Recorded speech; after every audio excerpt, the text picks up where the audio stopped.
Dear councillor.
Sorry.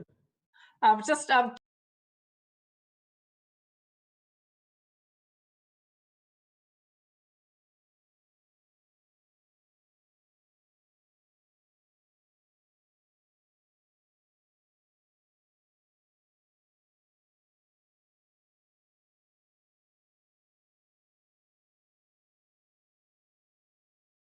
Council meeting of Tuesday, the 19th of May, 2020. Please be aware that this meeting is being live streamed. The video will be publicly available via YouTube as always. Members and guests, if you could please remember to speak clearly into your microphones and only one speaker at a time. Can I also ask that those who are not speaking have their mics turned off? And it'd be great if we could have council members, particularly with cameras on, and speakers with cameras on at that time. Thank you very much. I'll call for any apologies. I don't believe there are any. Thank you. We are in the public forum. We've got a request for a referendum. We've got presentations by a number of our citizens who I will call, and we are starting with Rob and Richard. Is Rob with us? Or Richard, are you? You're with us, Rob. Yeah, I've got him here beside me. Oh, very good. Okay, jolly good. Fantastic. Can I just remind all our guests who are speaking to referenda of some sort that you have 10 minutes to speak. We have a very big agenda this morning. You are very welcome, and we look forward to hearing from you all. Rob and Richard, I'll hand over to you now. Thank you. You want me? Okay. Thank you, Tenby. I read with interest the Residents' Perception Monitor survey to find a drop in satisfaction from 66 to 47%.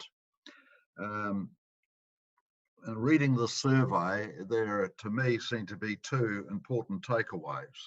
The first was Councillor Clout, and he is quoted as saying, "Council needs to be very cautious about initiating new projects and ensuring that the community is consulted during that process." He goes on to say, identifying critical things we need, and that means forgetting the nice to haves. The other takeaway was from Councillor Morris, and he said, now is not the time to be hurting already distressed businesses with a rates rise, and it is not the time to be hammering our residential ratepayers, some of whom have lost jobs, lost employment, or have businesses struggling. When we talk about a zero rates increase, I think it's important to quantify what we mean. And it doesn't mean that we are just limiting it to a zero rates take. It means to leave rates as they are and not fiddling around the edges. For example, the proposed reduction of the uniform annual charge. This, of course, is based on the fallacy that owners of more valuable properties have a greater income to be able to pay rates, and it is simply not true. And this is not a time for social engineering. If people open up their rates demand and find they are paying more, they will believe that the zero rates rise is just smoke and mirrors, and a council is being devious and underhand. It is, councillors, all about perception. It is time to atone for the sins of Bella Vista, projects such as Durham Street, Wharf Street, Phoenix Park, and wasteful staff-driven projects. And I give an example of one that's close to hand to me, and that is the proposed Forrester Drive walkway, for which there has been a lack of consultation with property owners, a failure by council staff to reply to emails and phone calls. There is no plan, no budgetary costings or cost and benefit analysis. Councillors, these are challenging times. It is not a business as usual. Any increase other than a zero increase will show that you are not listening to your ratepayers, which is a denial of democracy and a recipe for civil unrest. This is an opportunity to show that you are listening to ratepayers and are prepared to respond to their needs, to show empathy and to display the kindness so often asked of us by Jacinda Ardern. I ask that rates stay the same. Thank you for this opportunity to talk to you. Thank you very much, Richard. Rob, was Rob going to speak?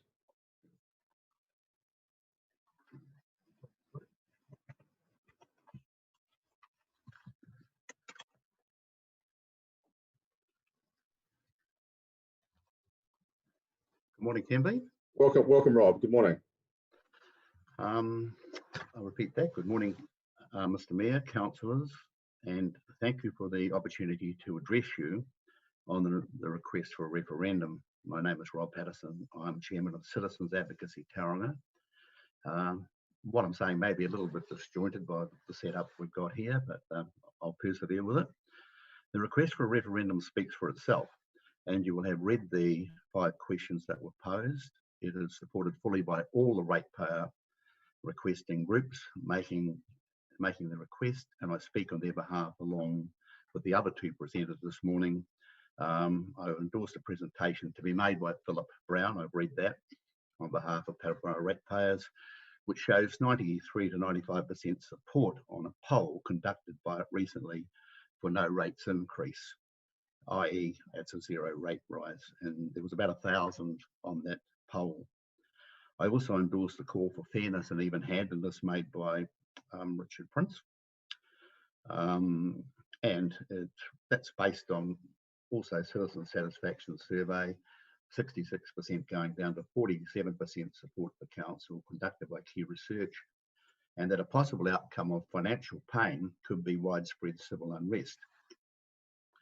The position taken by council staff in its report, which you will have read, was to be expected. It's not recommending the referendum. Yet there may be some, yes, there may be some delay, and yes, there is a cost involved in referendums, but a council-initiated referendum would expedite and lessen the cost. Referendum, of course, is not binding, as we all know, and you've only got to look at the policy to see that. The staff report is designed to lead to a conclusion predetermined by staff and what it deems to be appropriate. I believe it's out of touch with the ordinary people of Tauranga on the subject. It's not about keeping an open mind at all. Dealing with the proposed rubbish compulsory collection, that certainly hasn't been finalised, and it has not had proper consultation, in my opinion. Council looks to be trying to sneak it under the radar without proper consultation. It effectively is harmful to ratepayers, and opposition won't stop. 9 million for bins do not cut the mustard really, and they should not be ordered until this matter is resolved. I ask that it be abandoned now. In the staff report, it's very vague and a bit waffly, and that's an item 22B of that report. Full consultation with the public on this would be good. I make the point that growth does not pay for growth, and ratepayers are disillusioned where they're lowering of living standards while council is encouraging people to come and live in Tauranga, exacerbating issues regarding road traffic, parking, and infrastructure generally. The growth myth has been well and truly dispelled over the years. I would just like to read through the overview that's here and maybe just give the background. On the 24th of March, council has voted unanimously in favour of an average rates increase of at least 7.6%, slashing 5% of that which had been approved just weeks before. That vote was carried in the same time. It voted to reduce the previously increased rates for commercial properties. Residential rates in Tauranga are some of the highest in the country, and if council has its way, they would get higher. On the other hand, commercial rates are low, and we don't have a very large commercial sector, but it's something that should be addressed, perhaps on a differential, but not at this time. On top of this, council was considering the proposal to make changes to curbside residential rubbish collection service. If that proposal succeeded, ratepayers or residents would find an extra $400 plus shares, or could be up to that, added to their rates bill. This plan appears to be shelved at the moment, but it needs to be permanently buried and abandoned completely. Changes are likely to take effect from 1st of July, certainly on rates, and the other one may be shelved off till next year, unless council can be persuaded to change its mind. Our city is growing, and funding that growth is a challenge, but simply dumping the funding burden onto residents and ratepayers is not fair, nor is it a proper long-term solution to the issues. All of this would be bad enough in ordinary circumstances, but we are not in ordinary circumstances, are we? The pandemic has brought with it dire financial outlook for residents, ratepayers, that's commercial, homeowners alike. For our council, that means current financial forecasts and budgets can no longer be considered realistic or viable for the community. It's back to the drawing board, and I know you're currently readdressing the plan and re-looking at that, and it may go out for further consultation. There is widespread support through the whole of New Zealand for councils to adopt zero rating increases. Particular Taxpayers Union, Democracy Auckland, and so forth, even Reserve Bank, local government, and the government. Bay of Plenty Regional Council, Christchurch, Dunedin, and an increasing number of others look to have already agreed or about to agree there will be no 2020-21 rates increase. The financial situation on many of our residents and ratepayers will become intolerable over the next year or so. There'll be real hardship out there. Everyone will be impacted, many a lot more than others. It's not the time to be putting extra financial burdens on ratepayers. And I would also suggest we get rid of the discriminatory fixed services rate at this stage. Look at it in the future, but I don't think that has any mileage at all. There must be, in my view, zero rates increase 2021 year. There is a report there on the Taxpayers Union. It's talking about the government, what its priorities are, and rate hikes in a time of economic turmoil will increase financial stress for households and undermine the government's relief policies.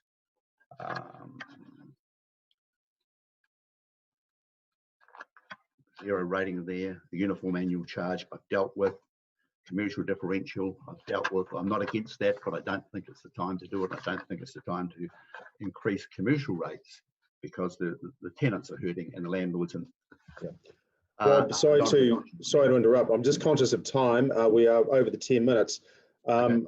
I think what I'd like to do, with your permission, given you're summarising now, is to throw it over to the councillors to ask questions of clarification, if that's Could I just okay. put a conclusion there?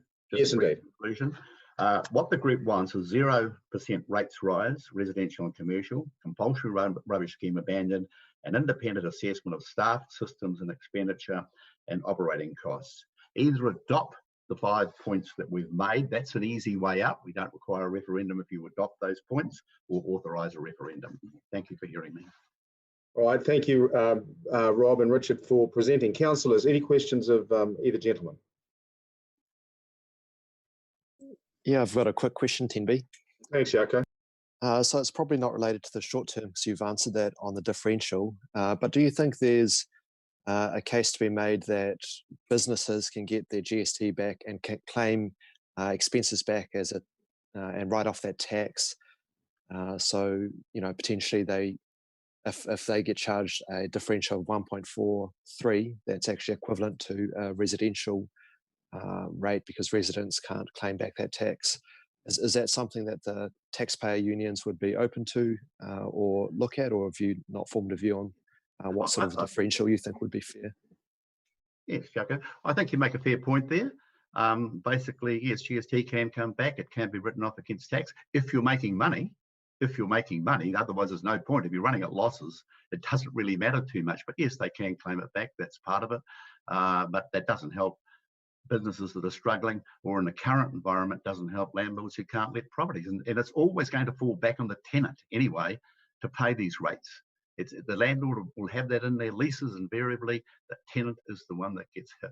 They can't pay it, then the landlord's going to have to pay it. But yes, it's things worth looking at, and I think it depends how it goes. They should pay their way. I'm not arguing against that at all. Commercial should pay their way, but you've got to look at it. But in this environment, I don't think this is the time to consider that particular argument. Okay, Thank you. Thank you very much, Rob. And Yako, thank you for your questions. Councillors, any other questions? Thank you, gentlemen. Thanks so much. We'll move to Philip. Philip Brown for the Papamoa Residents Ratepayers Association. Philip, the floor is yours for 10 minutes. Thank you. Right, I've unmuted myself. Can I be heard? Okay, good. All right, I'm just going to put a PowerPoint presentation on while I remember how to do it. Now.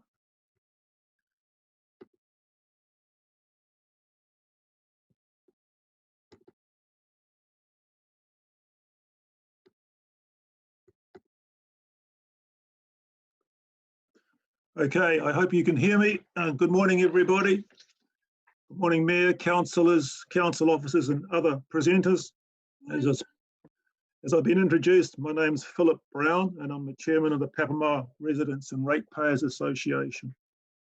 Today, the PRRA is part of an alliance of ratepayers associations requesting that the Tauranga City Council consider a referendum to give the ratepayers the opportunity to give guidance to the council on some very basic important topics, including rates, rubbish and expenditure. The catalyst for this has been the results of the online residence polls that we have conducted over the last 6 weeks, and the referendum question was included in these polls. To give you background and understanding, I'll work through these polls and the results this afternoon. As well, I would like to pass on from the residents of Papamoa that they would like a zero rates increase. They think any other increase is exceptional for these bad economic times. So a quick background to the polls. The council must stop pulling the lever to increase rates every time they want more revenue and to exceed their loan to revenue ratio. Ratepayers cannot magic up money that easily. Tauranga residential rates are already amongst the highest in the country.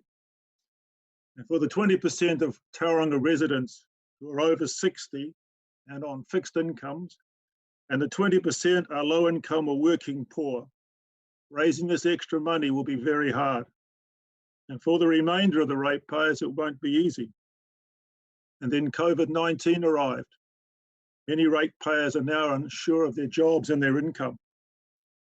No council should introduce any rate hikes for this year, particularly with this economic uncertainty. And just like the ratepayers, the council is also unsure of its income. We conducted 2 lots of polls. I'll explain why there were 2. One was zero rates increase for Tauranga. The other was keep Tauranga rates under control. In all, 1,327 people replied. The zero rates increase for Tauranga was the first poll, and it was purely a vote to agree or disagree to the 12% rate increase voted by the council. And as we know, this was reduced to 7.6, and we reflected this in the preamble on the poll. But then from feedback from the respondents, it became obvious that this was not the true rate increase story. So there were 360 respondents to this website. It was only promoted in the first few weeks till we introduced the other poll. And the question was simply, support the move to stop the proposed rate increase. Please sign the online petition below. And you just did, I agree or I don't agree.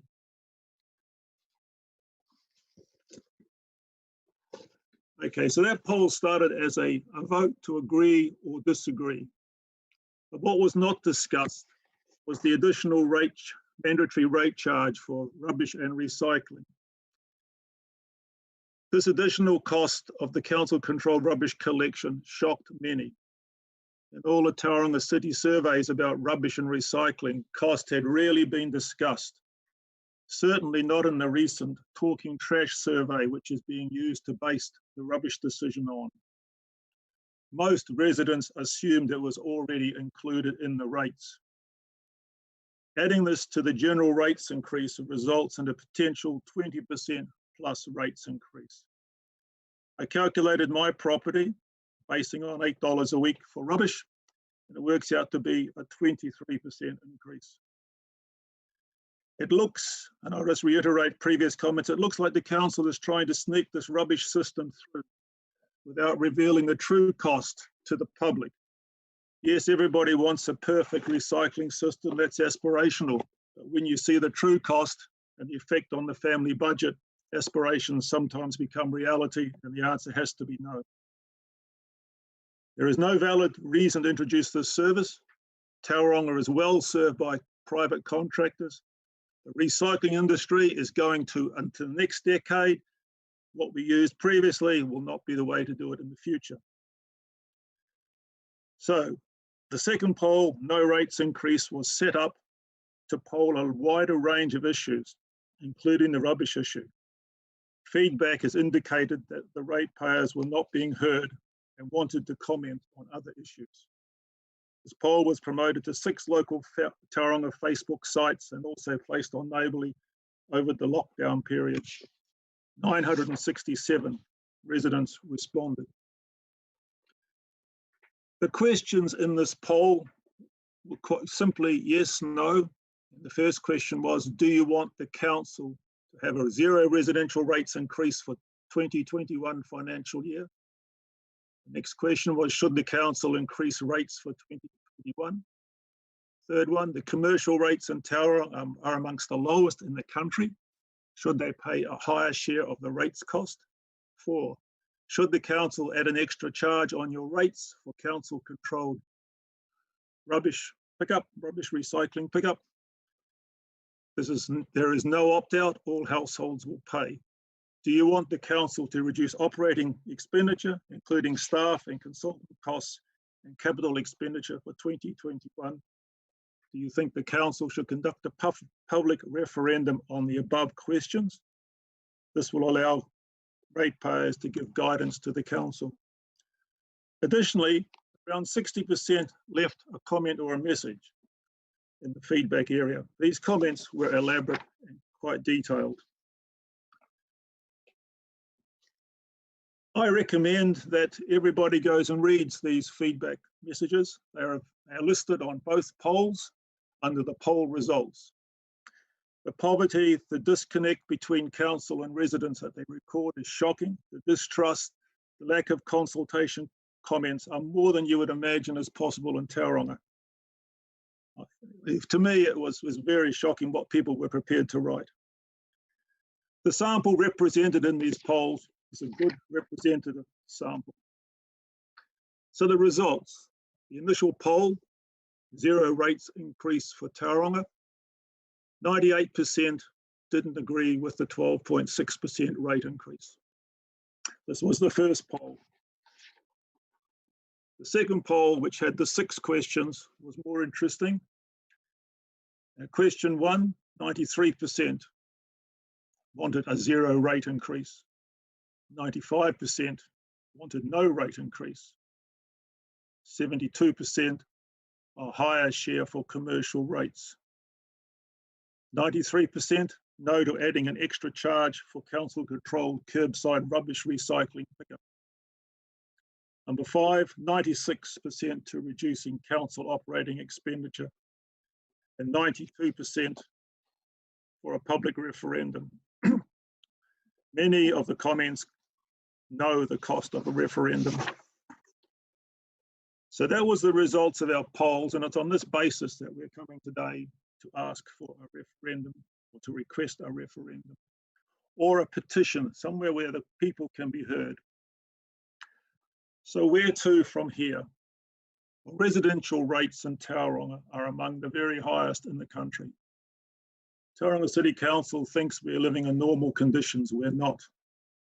The world has been hit by a coronavirus pandemic.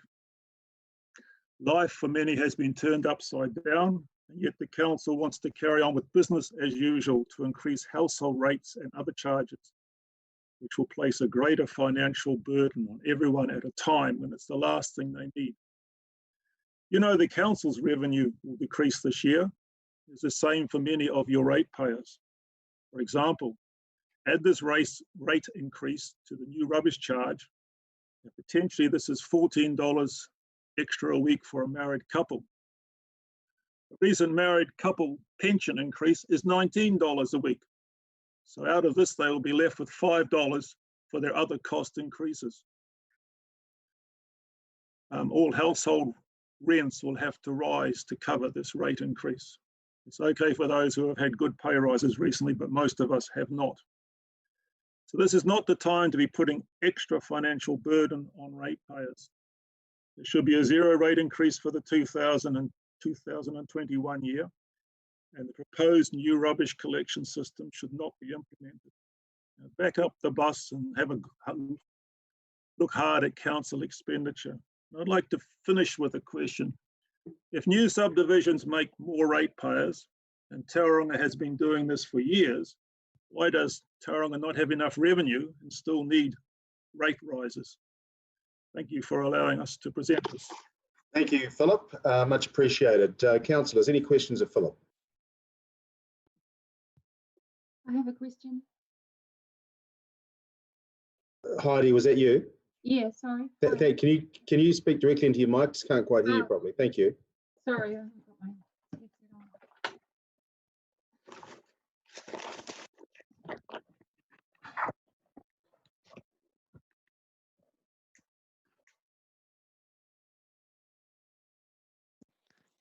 Philip, can you hear me?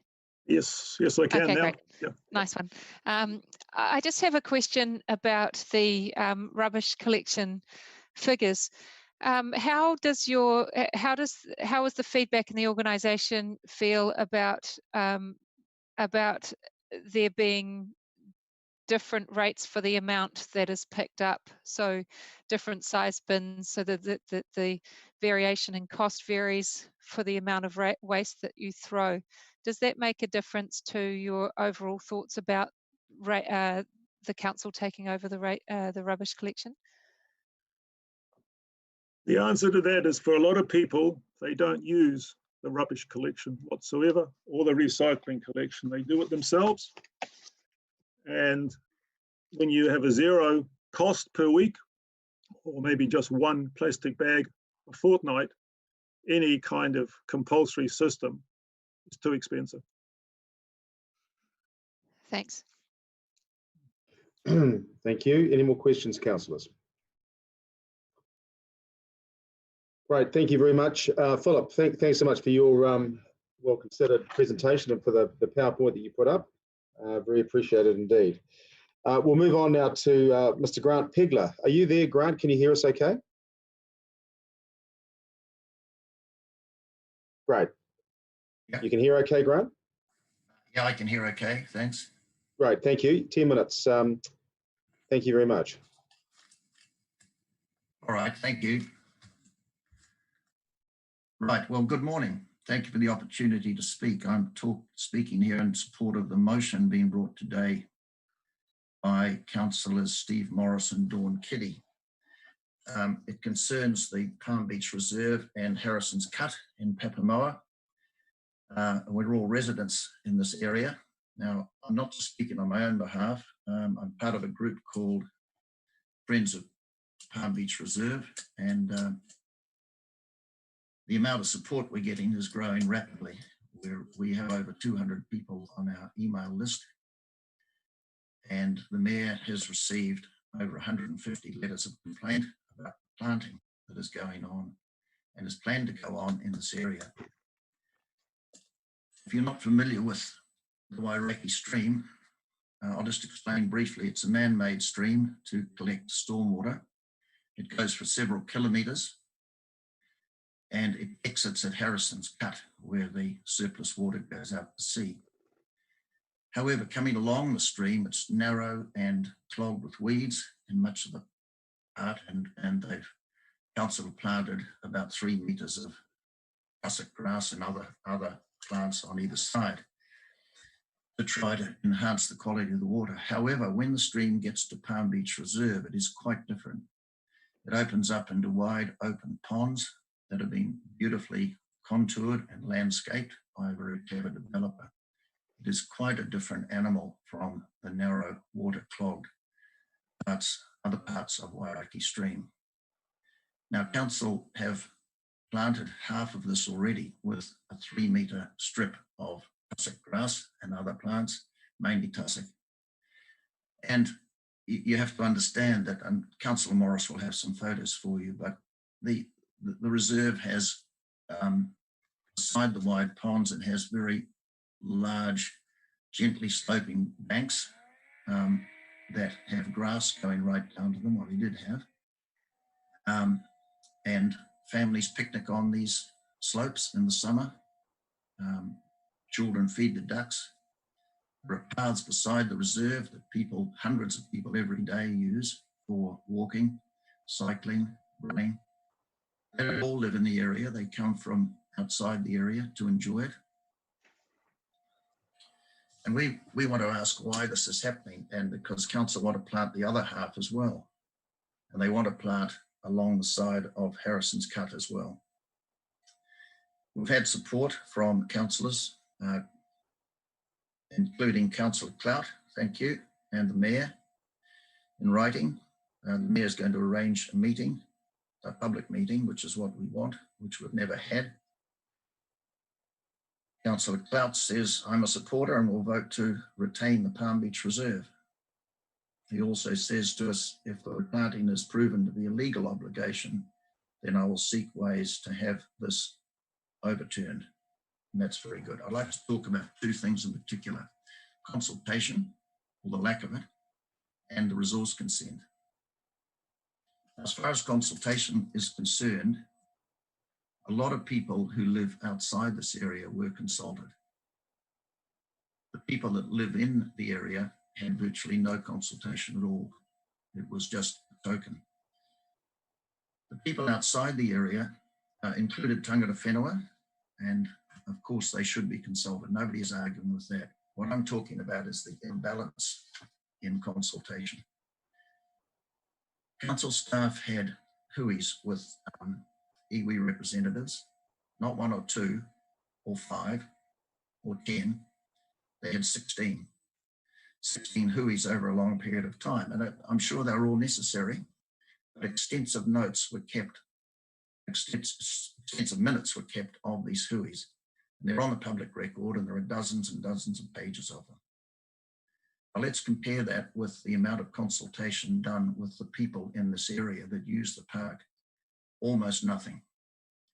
Okay, the council sent out apparently letters to people that live here in 2017.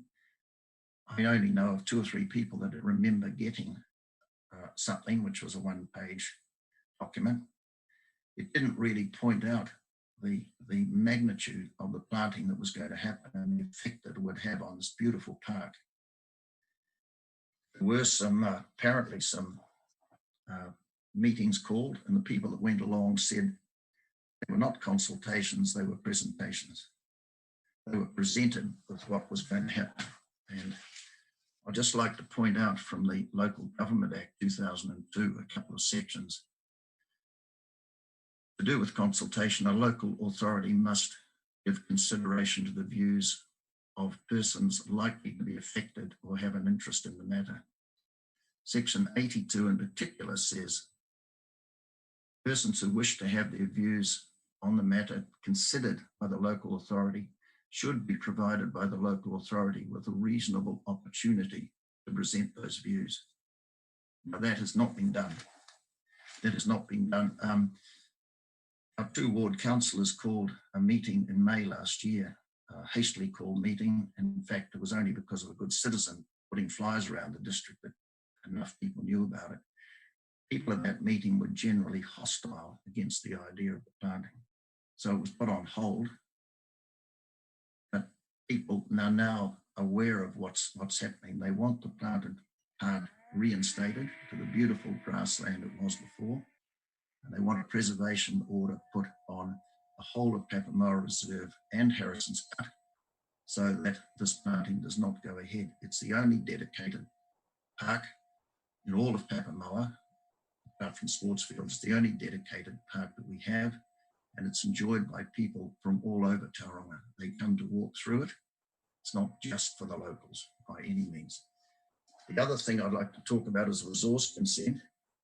We're told endlessly in newsletters from your consulting firm, Zest Consulting, that the planting is a requirement of the resource consent. We challenge that. We challenge that because the resource consent from the Bay of Plenty Regional Council talked about a requirement for council to create a landscape plan, which was done. It said nothing about planting a 3-metre strip of tussock grass in Palm Beach Reserve. In fact, it said nothing about planting at all. They asked Tangata Whenua to create a cultural plan, and that was done.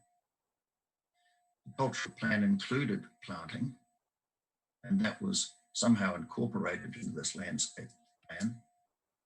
So suddenly we end up with compulsory planting everywhere. Well, with respect to the iwi leaders, I wonder if because they probably looked at kilometre after kilometre of Wairaki Stream, I wonder if they really knew that Palm Beach Reserve was part of that, and Harrison's Cut. They're totally different animals and they serve different purposes. Palm Beach Reserve is not just a beautiful park, it is designed to withstand the biggest storms that we can possibly get, that 1 in 100-year storm. You'll see photos later, the banks slope beautifully so that if there is a huge amount of water coming down from the other parts of Papamoa, it can basically never flood. It fills up a little bit, maybe a metre, but then it eventually drains away through Harrison's Cut. But we don't believe the resource consent has been implemented properly. One of our local residents has spoken to Bay of Plenty Regional Council, and they have been urged by the council, by the representative of Bay of Plenty Regional Council, to obtain information under the Official Information Act, and that's being done at the moment. We're also curious about who is driving this. Nobody in this area or that uses the park wants this to be done. So who is driving it? Citizens have written to council and they feel they've been fobbed off. Now, who stands to gain from all this? Well, I suppose the suppliers of the plants do. So we'd like to know who supplies these plants, because the budget for planting the Palm Beach Reserve is 1.3 million. A very large amount of money. Now, so therefore the people that supply the plants obviously have a financial interest in that. Grant, sorry to interrupt, just one more minute. Thanks so much. All right, thank you. Well, look, that's about all I had to say. I've covered all that. There seems to be no scientific reason why this will work. All the rainwater in the area gets tucked into the ponds below the level of the plants. So rainwater passing over the plants is of no benefit. There's no historical reason because there was nothing here in the way of waterway until 1990. Before that, it was a dairy farm. So we're just confused as to why all this is going forward, because nobody wants it. So we're really asking the council to put a halt on everything and to remove the plants that have already gone and return this park to the beauty that it was before. Grant, thank you. Understood. We appreciate your coming and talking to us today. Councillors, any questions of Grant? Tremendous, Grant. Thank you so much. Really Steve's got appreciate his it. hand up there, Sorry. Toby. Sorry, Tina. Steve's got Go his ahead. hand up. Oh, who does? Oh, go ahead, Steve. Thank you, Mayor. Good morning, Grant. Good morning, Philip. Both of you live reasonably close to each other along the reserve. Grant, I wonder, have you been able to see the supplementary agenda that has, I think that arrived on Friday and contained some staff recommendations regarding the reserve? And if so, what are your thoughts on those recommendations from staff?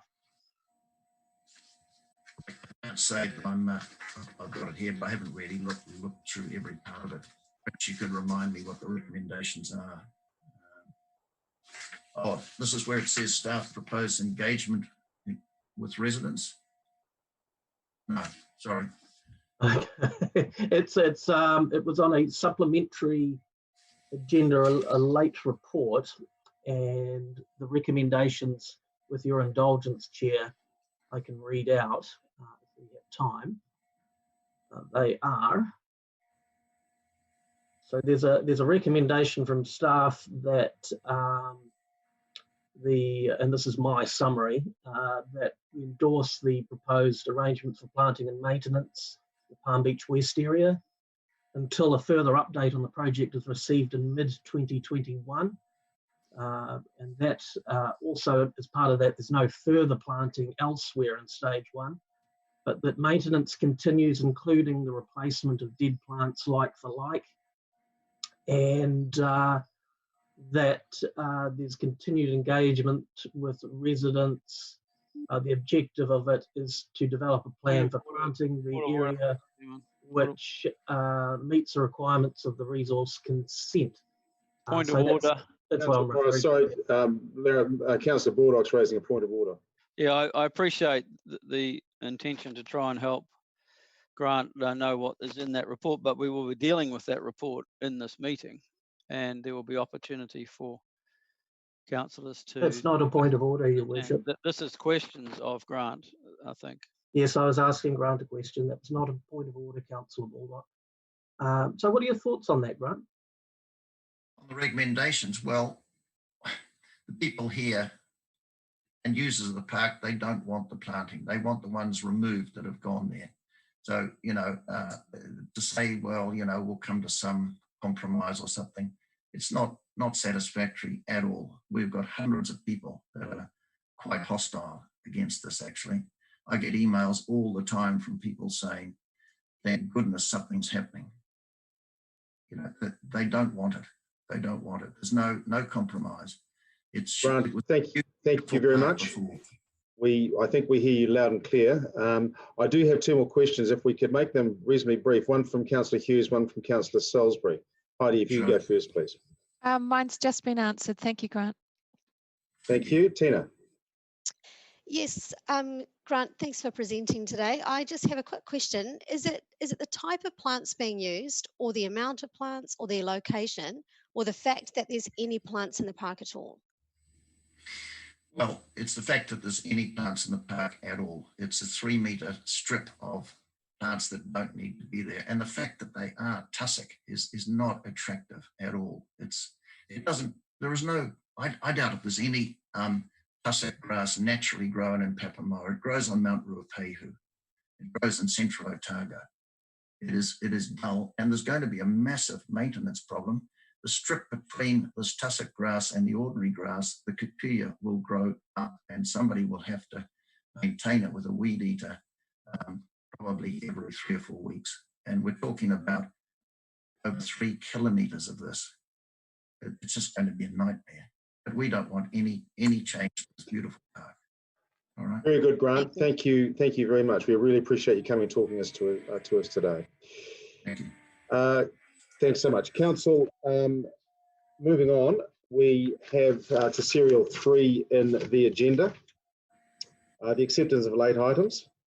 I would refer you please to 2 reports contained in the supplementary late agenda for the meeting. I will presume that you've seen those, and I'll call for a mover and a seconder to accept these late items, please. Happy to move. Larry, thank you. Tina, seconder, thank you very much. All those in favour say aye. Aye. Against, abstentions carried. Thank you very much. That was very quick. The recommendations are that the following items be included in the agenda, which are the Chief Executive's report and the Te Ara o Wairaki landscape plan. So confidential business to be transferred into the open. I don't believe there is any. May I, though, suggest a change to the order of business in that we look at the Chief Executive's report be taken as the first item, followed by the Te Ara o Wairaki landscape plan be considered before the notice of motion. If that is acceptable to everyone. Yeah, I support that, Mr. Chairman. Thank you, Larry. All those in favour? I don't support that. No. Okay, so can I call for a mover and a seconder? Larry, will you move that?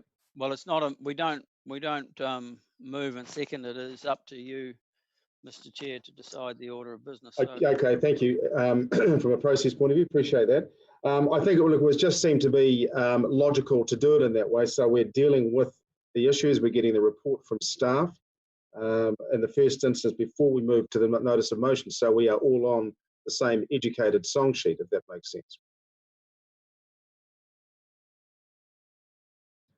Can I ask a question? Sure, Can I ask a question, please? Yes, indeed. Go ahead, Kelvin. Can I ask yeah, sure. Yeah, thank you.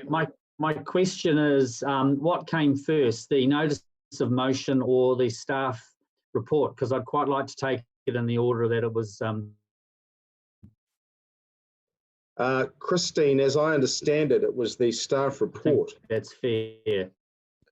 Which dates back. Steve's nodding his head. So if I just comment, the actions in the staff report, which we're now seeking endorsement for, were taken prior to the notice of motion being received, as I understand it. Point of order, Your Worship. Yep. So go ahead, Steve. I can barely hear you. Yeah, point of order. For clarification, the notice of motion was on the agenda, delivered, I think, Thursday. The staff report was delivered Friday. Friday coming after Thursday. The notice of motion was on the. Yeah, so just picking up from that, that's why I've said that the actions in the staff report, which are seeking endorsement, were taken prior, not the report itself. If I may speak. Sure, go ahead, Larry. I mean, normally when a notice of motion is put up by a member, there is an accompanying report from the staff. This is slightly different because there were already concerns from the community and staff have been responding to this for a year, really. So it's not quite the same as normal. If we don't have the recommendations and the report from the staff to address first, then we're only really going on the information that's provided by Steve and in his notice of motion, which is inadequate for us to deal with it properly, I believe. Point of order. Point of order in terms of Standing Order 26.2 clarification. The councillors have the agenda and the information and have had the opportunity to ask staff questions. So to say that councillors have not got the information, that is an incorrect statement. And Standing Order 26.2, a misrepresentation. Well, it just seemed very logical to me that we hear from staff on these issues before we go to the notice of motion. It just seems a very logical way of doing it. To do it in another way seems entirely illogical, and it begs the question as to whether we need the staff report at all. That's what you're suggesting, Steve, but I beg to differ. I think we do need Standing order, staff. point of order, Your Worship, Standing Order 26.2 again. That is not what I'm suggesting. I would ask that you do not misrepresent what I am saying. Thank you. John. Yeah. Is it possible to take and receive the staff report, ask questions of the staff report, but not act on any recommendations, or effectively table recommendations until post the notice of motion? I'm trying to think about whether there's a path through this, because I don't think it's particularly helpful for us to be playing a standing orders or order of business debate in this way. And I'm just wondering whether it's possible to receive the staff, take the staff report, questions of the staff report, but delay any consideration of the recommendations until post the notice of motion discussion, whether that would be acceptable to both yourself in terms of the order of business and the sponsor of the notice of motion, whether that would be a path through this. Yep, and we're getting caught up in absolute minutiae in my view here. So yes, let's do that. I don't know if Councillor Can Morris we is do comfortable with that. Yes, I'd be prepared to move that we receive the report only. Thank you. Just a suggestion. Very good. Thank you, Councillor Robson, for that very practical way forward.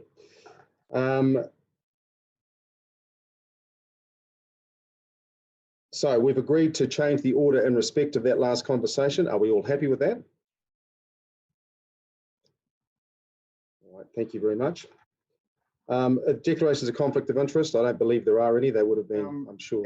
Actually, there is something I'd like to bring to the attention of the council, if that's okay, Mayor. Go ahead. So you may know that I'm the chairman of the Mount Ratepayers Association, and we have a request for a public initiated referendum that the Mount Ratepayers decided to sign. I don't think it's a conflict, but I wanted to bring it to the attention of the council. I did not participate in the vote to join this public initiated referendum. So I wasn't part of that when the Ratepayers Association did this. I just wanted to bring it to the council's notice to, I guess, forfend a claim that I was conflicted. Thank you, Councillor Hollis. It's appreciated. And noted as a potential declaration. Councillor Kitty. And I am also part of the Mount Ratepayers Association, so potentially in the same boat as Councillor Hollis, that although we had nothing to do with that, we do want to mention that, yes, we are part of that group. Thank you. Noted also. Appreciate that declaration. Deputations, presentations, petitions, there are none that I'm aware of, nor are there recommendations from other committees. Moving to serial 7 on the agenda, the business of the day. Christine is Acting Chief Executive. Can I ask you to pick this up, please?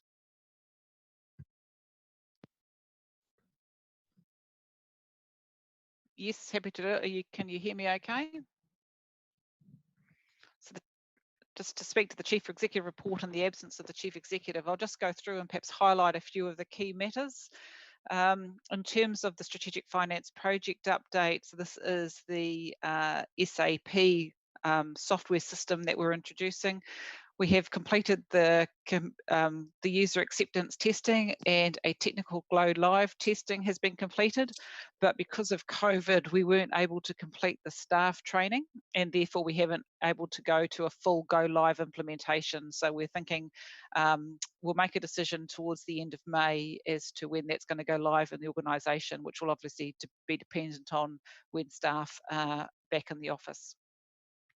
In terms of the property relief, rental relief, so the council made a decision in the last month in terms of some COVID relief to support particularly small businesses and community organisations. Just reporting back to council that we have contacted all lessees who have approached us for rent relief and have worked through those requests with final details being sent out this week. We've also contacted 46 community and sports groups and are continuing to have conversations with those organisations. A further change in terms of COVID and the local government sector, you will be aware, and we're just formally reporting it, that the Local Government Financing Agency is proposing to increase the debt to revenue ratio for local authorities. That would enable it to go up to 300%, and then it has a reducing cap on it, which brings it back down to 280% over a 4-year period. So that's a factor that the council can take into account when it sets its financial approach for the annual plan for 2021 and also for the next long-term plan. So moving on to the annual plan, just formally reporting to council that the hearings for the annual plan consultation process have been placed on hold. So when the annual plan was put out for consultation, COVID was only just arrived. Council did reduce the rates level to take into account that. And clearly things have moved on significantly through the consultation period. So the process has been put on hold for now. There will be a report coming to the next council meeting about options around the annual plan, and you have already had a couple of reports in previous council and finance and audit and risk meetings. And depending on where the council decides to proceed in terms of a draft annual plan, there may need to be a further round of consultation. There have been changes to the Local Government Act as a result of COVID that reduces the period of consultation that's required down to a week from the statutory 4 weeks. They're all matters that council can make a decision on going forward. For now, all of the people who've been consulted have been advised that the hearings have been put on hold, and we'll just await to see what the next decisions of council are. In terms of future reports to council, we're proposing in June to bring council a report around the Harrington Street Transport Hub for a decision to be made about the future of that project. In terms of projects generally, the Chief Executive has initiated a review into how council manages it internally, our annual capital program and our projects. Particularly looking at the window for going forward, the significant capital portfolio of investment that needs to be made over the next 5 years in particular. And that work is being carried out independently and is working together with staff. The CEO report just provides a quick update on this free school bus trial and a number of other projects. In terms of the curbside waste collections, which were matters that were raised in the public forum today, there's going to be an update on that initiative to PSOC, Project Services and Operations Committees, when we go back to the normal committee cycle in June. That will be to the first PSOC meeting in June that's held. There is a report matters around biosolids, which is identifying the trial which has been done in terms of vermiculture, in terms of diverting some of our biosolids waste to worm composting, which has turned out to be quite successful in an economical way, and a final decision is going to be made in terms of what the longer term opportunities are. The staff had given a commitment to report on our place going forward, but given we are now reviewing a number of activities in terms of operational expenditure and whether services continue deferred or reduced through the annual plan, the executive made the call that our place would sit appropriately within that stream of work rather than a separate stream of work of its own. So it'll be reported to you through the annual plan service review process. An update in the report on Tourism Bay of Plenty and the No Place Like Home. Talking also around the building officers and the initiatives that have had to be implemented post-COVID to get back out there. There's a significant backlog of building consents that the team are very actively working through, and there is a virtual consenting process that's been developed and is operation. In terms of the Lakes Boulevard, Bella Vista, those properties have been marketed. A number of parties have been selected as preferred parties, and they are now being asked to put in submissions of proposal and response. The deadline for those submissions is the 11th of June, and from there we will be selecting a preferred entity for which we can proceed with the sale. That's probably the key matters in there. We're providing some information about community engagement Tangata Whenua and Human Resources. The short-term project for Cameron Road, there's a progress update's been reported that is moving forward. The multi-criteria analysis workshop has been held. We are doing some further work based on the learnings from the external reviews that were held by Hannah and Smith, and looking and making sure that some of the matters that they identified in other projects that have occurred have been adequately addressed in terms of Cameron Road. And there is further work happening in terms of transport modelling and understanding the impacts on traffic volumes if we were to change the laneway configurations through the Cameron Road corridor. I think those are probably the key points in there, but I'm happy to address any particular questions. Thank you, Christine. Councillors, any questions of Christine at this point?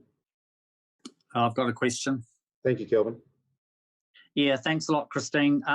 On page 7, paragraph 34, just looking at the biosolids being diverted to vermicomposting, I note that it says 25% of the biosolids being diverted from landfill, but there's only been a saving of 8.5% in disposal costs. Can you, you may not have the answer now, but if we can get an answer as to why of the difference? I'll pass it to Nick. He may be able to respond. Thank you. Thank you, CJ. Through the chair, Councillor Clout. So the 8.5% as of total costs to landfill to date, which includes more than biosolids. Yeah, that's right. Okay, and is that's the key difference for the reason for the difference? Okay. Thank you. Thank you very much for that. Thanks, Kelvin. Any other questions, councillors? Yes, Mayor Temby. Go ahead, John. Thank you. Sorry, I have the report in front of me, so it's covering the screen somewhat. Some questions, if I may, through you, obviously, to Christine, acting in for the Chief Executive. Just noticing on the report on paragraph 21, it makes mention that a free school bus service for all Tauranga schools funded by Bay of Plenty Regional Council came into effect in February this year. I believe that's a slightly incorrect statement. I believe that much of that funding is actually from the Tauranga City ratepayer. And I think it's important that when we put documents in the public domain, that clarity about funding sources is part of it. So I wonder whether Christine could explain the funding for that free school bus service, what the actual funding sources are. Is that possible, Christine? For those Happy that are to. listening? Yeah, my understanding, it's a school bus service that is not charged to the user, and it is funded by way of a targeted rate over the, I'm not sure if it's Tauranga or if it's Western Bay, but over the district area or the city area is how it's funded. So you're correct. Thank you. Paragraph 23, the curbside waste collection services. I appreciate there's a report coming in June, but the issue, as you noted, was raised earlier in today's council meeting. There has been significant discussion in the community about what the likely average cost is. Has there been any progress, or is there any further information that can be given to the community at this stage on where we're getting with the RFPs in terms of likely costs?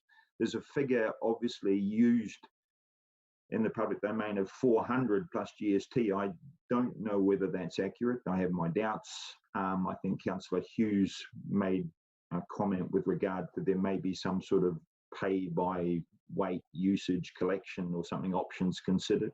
Is there any progress in terms of that figure, or is there anything we can put out in response to the 400 figure that's being used?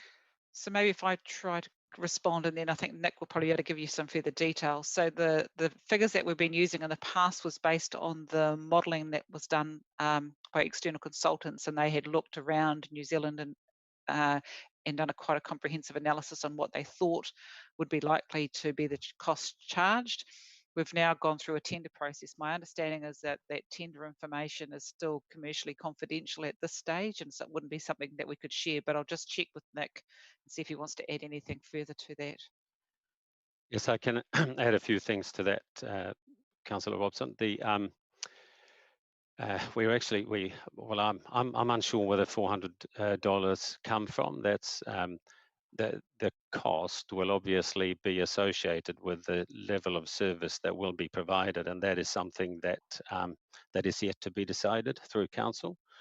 The other point I wanted to make is that through the tender evaluation process, we are still at the non-price attribute evaluation stage, where we've evaluated the tenders excluding the actual price, and part of that evaluation process is tender presentations that will commence next week. So we're a couple of weeks away from understanding the actual costs involved, and then we'll summarize that and take that to council. Another thing that has had an impact on progress is COVID, and we have had to go back to all the suppliers and make sure that they're actually comfortable with the cost structures that they have got in their tenders considering COVID, and the different ways of working and prices that they will incur during the contract. So that is something also that is obviously very important, so that we have a sustainable contract going forward. So there are several weeks worth of work still to be done before we understand the costs and can share those. Thank you. If I now move to paragraph 24, the Waste Project Advisory Board, I was surprised to see this. A project advisory board typically relates to a project, and an advisory board normally comprises external to the organisation experts. When I saw the membership of this nominal project advisory board, it seems very light on external expertise. Can someone give me a little bit more information about the rationale for it and why it doesn't have significant external independent expertise? It seems an unusual entity, given it doesn't sort of fit the description. But if someone can give me some information on that. It was never a conscious decision. I don't believe it was a product of a council decision. Or are you happy that I respond to that, CJ? Yeah, I think that would be appropriate. Thanks very much, Nick. Yeah, thank you. So we do have external representation on that board with one member, and then we have a balance of other skills and resources involved. And the point of the Project Advisory Board is not to necessarily solve problems or be subject matter expertise, each one of them, but to have a good breadth of input as to the risks that the project can encounter. So if you look at it from a challenge perspective, it challenges the assumptions and criteria and inputs made by the project team along the way that they deliver the project. So the purpose of the advisory board is to de-risk it from a economical, financial, project delivery sense, community engagement sense, best practice and waste project management and waste minimization, and covering all of those bases. We think that that the current composition has got a good balance of all of that. Can I? Yeah, look, thank you. I understand that. In which the way you've described it, Nick, it seems to be more in the line of a challenge group, as is being created for the TSP, for instance. And I would understand it if it was the Waste Project Challenge Group. It's just an advisory board, as I say, by definition, has external expertise, and this clearly, by majority, does not. Can I ask the role of the councillors and the basis for their appointment? Because at some level, it is the councils and the 11 councillors, 11 elected members, 10 and the mayor, to sort of challenge as well. So I'm just interested in, as I say, first the title and then the role. But I don't know whether you can give me any more. I'm happy to move to the next topic.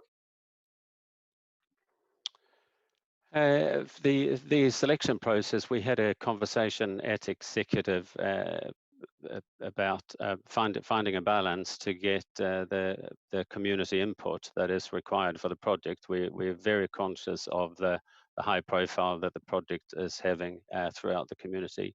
We felt that it was really important to get councillors' involvement in the process. We discussed options and landed on the recommendation of Mayor Tenby and Councillor Salisbury.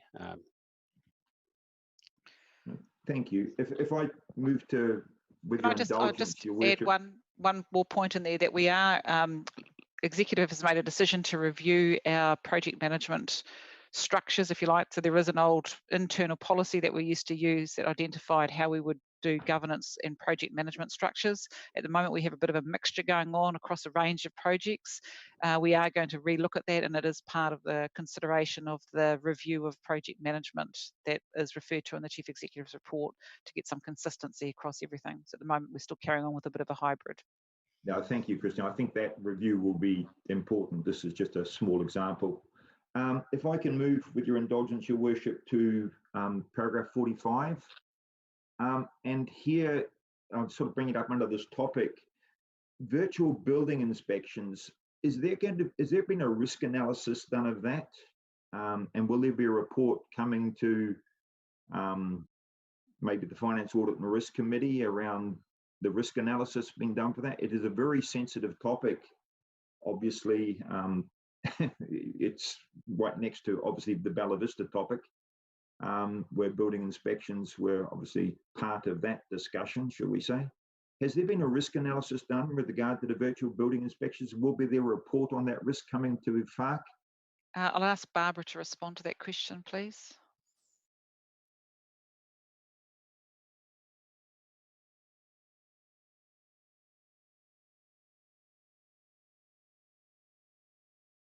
Are you there, Barbara? You online? Barbara is here, Christine, but she Yes. may. Oh, Oh, thank there you, we go. Barbara. Thank Can you you. hear me? Sorry, I was trying to unmute. Through you, Your Worship, yes, Councillor, there has been a risk analysis done.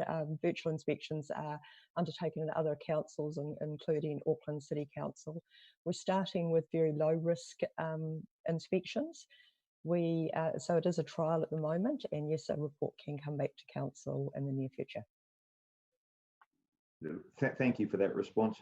And finally, and it wasn't really picked up, but it sort of relates to a topic that was referred to broadly, the reputation or the perception surveys that was done. And I've got a couple of questions for you, Christine, under the Democracy Services heading, and perhaps the Ombudsman audit and the reference to the Goima processes. We have a policy with regard to a register of interests for all elected members. I note, despite requests and assurance from staff, we still don't have that information in the public domain. Can we get clarity on what the holdup here is? And my concern obviously is reputational damage. When we don't put this information in the public domain, it damages the reputation of the council as a whole, and also all the elected members are sort of grouped together. Can we get some more clarity on why certainly the submissions that have been made by councillors aren't in the public domain yet? Yeah, I understood it was close. I'll ask Coral to respond. Yes, can you hear me? Yes, we can. Okay, yes, I've got nearly everybody's forms back. I'm still waiting on 2, so I am chasing them up vigorously. Yeah, it is, I am hoping to put that up this week. I was hoping last week, but unfortunately that didn't quite work out. People, you know, elected members still have to declare their conflicts of interest at any item that comes before the council. So that is ultimately a member's responsibility. But I do take your point, Councillor Robson, and yeah, I'm going to strive very hard to get hold of those people this week. Supplementary, if I may, through your worship, either to Christine or Director Coral, could we not put up those forms that are completed by elected members and perhaps Far be it to get into a negative space, but, shame those two somewhat recalcitrant members to actually put their register in. Is it possible to put 9 up? Councillor Olsen, I don't think we need to debate well, this. I could give them. It's just a supplementary question, Your Worship. Yes, I can. That's obviously one option. I am striving not to do that. I'd like to put full information up. But yes, I hear your point, Councillor Robson. No, thank you. And one last question, and it's still effectively under the Lagoima heading, and it's to, obviously Christine standing in for the Chief Executive. The letter of censure that was requested by Council with regard to a code of conduct issue that happened earlier this year, has that letter been sent, and will a copy be provided to councillors? So I can't answer that question because it's not something I've been personally involved with, and I don't know if any other members of the executive will be in a position. So we'll have to come back to you after the meeting. I'm sorry. If you could, thank you very much. That's all my questions, Your Worship. Thank you. Thank you. Thank you. Heidi, I think you had a question. Yeah, thank you. It's just about the bins for the recycling $9 million worth of bins. Have we as part of the procurement process or looked into buying the bins back off the businesses that are currently using them and making use of the bins that we currently have in our city as part of the package? I'll ask Nick to respond to that. I think the bins was included in the contract, but I may be wrong there. Can you respond, Nick? Yeah, so there is an opportunity to put a value proposition about that through the tendering process. So it's not excluded per se, and also, of course, it depends on what level of service the supplier is proposing, and it might be that that using or recycling the bins, for want of a better term, may not be suitable. So we're leaving it up to the supply chain to give us the best value proposition for that utilisation. So have they been given that as an opportunity, or are they just going to come up with that idea themselves, or how does that? Because I'm just wondering whether, has that been put in the list of one of the outcomes we might necessarily be after as a city? I couldn't tell you. I would have to check on how that's represented in the document, Councillor Hughes. Thank you. That'd be great. Thanks very much, Nick.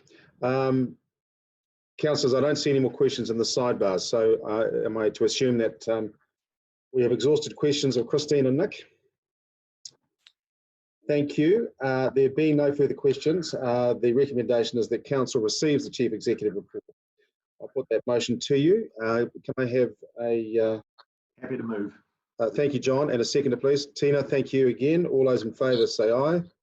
Aye. Against? Any abstentions? Aye. Thank you very much. Carried. Moving now to 10.1, request for the public initiated referendum. Nick, I understand you're going to talk us through this. Thank you. Thank you, Mayor Temby. Yes, so this is about a stormwater management and discharge of stormwater from the Papamoa catchment. So it has a very, very important function. And just... Sorry, Mr. Chair. I think we're on the. Sorry, Nick. I was talking about Nick Swallow. We're on 10.1, but we will come back to you on this other very important issue. I beg your pardon. I beg your pardon. No problems at all. Thank you. Through you, Mr. Chair. I think Christine's going to just introduce this paper, and I'll just add some more information if needed on it. I see. Okay. Thank you, Paul and Christine. Cool. Sorry. Thank you. Yes. So we're on to the request for the public initiated referendum, which relates to the annual plan and the level of rates. So make sure everybody's on the same topic. So just put some context around this. So this referendum is requesting a comments or views on the 7.6 residential rates rise %. As discussed when we were talking about the Chief Executive's report, that the consultation process is on hold, and the council currently is reconsidering the rates level and the capital program and the total operational budget for the 2020-2021 financial year. There have been a couple of reports to council already on this, and we intend to provide another report to council probably next week, starting to move into conversation around options for rate levels, operating levels and capital levels. So just wanted to just bring to the council's attention a couple of matters to think about when you are considering this request for a referendum. The first is around the obligation that the council has to have an open mind, and is covered in the report, and you had some training around that from Simpson Grierson. The other is that there are a number of legal considerations for council when making decisions, and some key points on that is that you have to take into account not just current but future impacts of decisions and interests. So the Local Government Act requires you to take into account the interests of future as well as current communities, and the likely impact of decisions on the full well-beings, both in the present and again for the future. The Act also requires you to think about or ensure you maintain service capacity, integrity of assets throughout their useful lives. And I do note that one of the requests is for deferring all capital expenditure. So you need to think about how that would impact on that legislative requirement about maintaining the capacity, integrity of the assets that council owns. And also just want to point out one of the other requirements that's sitting with council is in terms of the national policy statement, which requires you to provide sufficient zoned and serviced land, and for that land to be serviced there is a need for capital and investment. So just highlighting some of those considerations that need to be taken into account when you're looking at this in the broader context of the decision-making requirements of council. Perhaps I'll pass over to Paul and see if he wants to add any further. Thank you, Christine. Thanks, Paul. Thanks, Christine. I think that covers most of the key points. The only other one that I would add is just Section 101 of the LGA, which is about ensuring that, or Section 100 is a balanced budget. Section 101 is ensuring that financial dealings are dealt with prudently in current and future interest of the community. So that just needs to be considered when considering any rating level, particularly with regard to any changes in expenditure or revenue levels that may need to result as part of that entire complete conversation. So that's probably the only additional thing I would add. Thanks. Thank you, Paul. Dawn, I wasn't sure if you had a question or you're just giving us a reference to the page. Yeah, just the page reference, just so that the public can easily find which ones we're on. It would be great if we could just keep relaying that when we're talking. That'd be okay. Excellent. That's a very good point. Thank you. Then we did have a question from Councillor Morris. Thank you, Mayor. A couple of questions. One, if council initiated the referendum and of course was able to determine suitable questions, would we be able to get the feedback prior to the end of July for consideration, or perhaps later if we're going to adopt later? Sorry, can you repeat that? Sorry, I missed it. Can you repeat that, please? Yeah, if council initiates a referendum, will we be able to get the feedback to us by the end of July? It's probably a question for Coral, but I think that's going to be very tight in terms of timing. If I could just interrupt, Christine, just in terms of timing, the issue would be effectively that any rating level obviously is a result of the expenditure and revenue that sits within the annual plan. So in terms of timing, if any decision was made to change rating levels, it would not be able to be achieved by the end of July, given we would need to go back and redo all the expenditure levels to support that as well. Thank you, Paul. That's very useful information and much appreciated. Second question, if I may. Go ahead. Yep. if an elected member said that a particular rating number was not something that they were going to look at, would that be something covered by predetermination in the Local Government Act? Is this a question on process, Councillor Morris, in terms of? Yes, staff referred to predetermination in the Local Government Act, and there's a quote by an elected member saying that a zero rates increase, quote, won't be something that I'm going to look at, end quote. Coral or Christine, Coral, Robin, I'm someone who's... It's probably more of a question for Nick Swallow. I think this was partly covered in the recent Simpson-Grierson training. Nick, would you feel comfortable responding to this? Happy to, Christine. So to go back to the predetermination principles, you have to look at both the nature of the issue and ultimately whether someone can keep an open mind and go into deliberations. And so you need to look at, remember, if we talk to that training and general principles around, is this a sort of judicial-like, quasi-judicial decision, or is this an inherently political one? And so the rating issue is perhaps the fundamental political question that people will campaign on, rates rises, high, low, somewhere in between. Ultimately, it comes down to whether those statements are taken forward into your deliberations on a matter, and basically you don't keep an open mind. Now, obviously, that's one where you have to be a bit careful about things like drawing lines in the sand, but ultimately on these rating issues, these are common areas where people express positions, particularly as we've just come out of an election. So I think, Councillor Morris, the answer is no, provided that all councillors that issue statements of position on certain things do keep open minds going through those processes. Thank you, Nick. Any other questions, councillors? Yeah, Mayor Temby. Just, I mean, the open mind one's always a fascinating one. If someone says, I haven't got an open mind, it's a bit hard to argue that they have. But on the comments made by Paul Davidson with regard to Section 100 and a balanced budget, I noticed that our draft budget was not balanced. It was a significant deficit budget. Can Paul give some comment on that? How that sits with Section 100?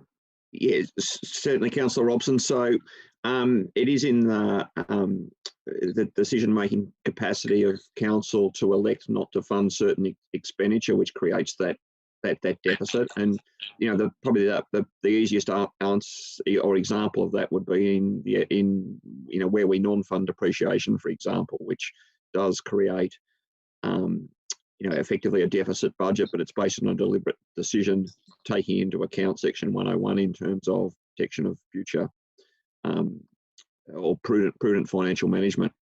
So that is effectively in the capacity of council to make those decisions. I appreciate it. I suppose it's probably just making explicit that we're sort of erring in some senses and doing something in contradiction to the Local Government Act. We probably need to make that more explicit at times. Can I ask a question on the substantive thing, which is the referendum thing? Is there a way, given that we are looking at, and I suppose this is through the chair to Christine Jones, I've got acting as CE, given we're looking at a second round of consultation, is there a way that in the second round consultation material we can, if you like, include and address the wishes of the petitioners this morning and give some explicit, albeit conditional, options, pointing out that there's no, they're not definitive. But can we ask some of these questions as part of our consultation process, to get around the, so we do what we're requested to do, but use our own consultation process rather than a referendum process to explore our community's view on these things. Is that possible?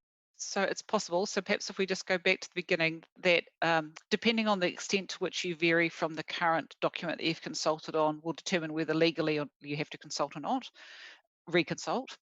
you can still choose to reconsult. So that's still an option that's available to you, even if you don't legally need to do that. And you could include some of those questions.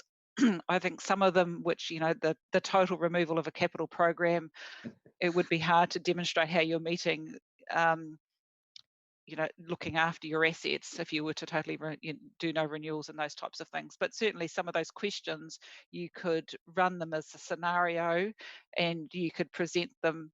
So they are maybe the preferred option that you go out for consultation with. If it's not your preferred option, you could put it up as an alternative option together with an explanation of what the council saw as the implications of those options, and then get community views on them. Yes.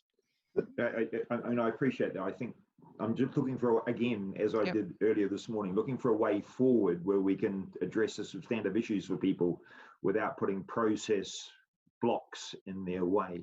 I think my advice to you, though, is that you would put up scenarios or options which you feel could potentially be implemented. And I think some of those elements would be contrary to legislation, but not to say that you couldn't pick up some of those elements and incorporate them in some way, and perhaps just not go quite so far as what they're suggesting in some of those. I take your point. Thank you for the advice. Thank you. Through the chair, if I could just for clarity, just say that they would need to be complete options. So any movement in rating level would need to be the associated revenue and expenditure, obviously, that supported that as well. So it would need to be the complete option that went up. Paul, sorry, can I ask you to repeat that? You were just broken, I think, for the majority of us, just in halfway through. Thank you. Sorry, is that better now? Is that? Yes, much better. Thank you. I was just commenting that any options that we put up as part of that consultation would need to be complete, in the sense that if we were varying rating levels, we would also need to make sure we had a complete option around what the impact on the varying capital and operational expenditure to support that rating level, to make a complete consultation around that package of work. Okay, great advice. Thank you very much. Councillors, I don't see any more questions in the chat. I take it there are no more. Is that correct?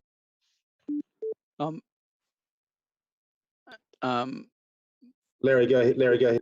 Yeah, I'm happy to move when the questions are finished, but wasn't there a request to address some of the issues about the conflicts that were raised earlier?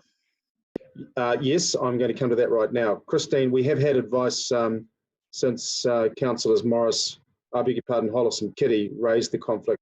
Christine, are you or Nick Swallow or somebody able to talk about this, please? Thank you.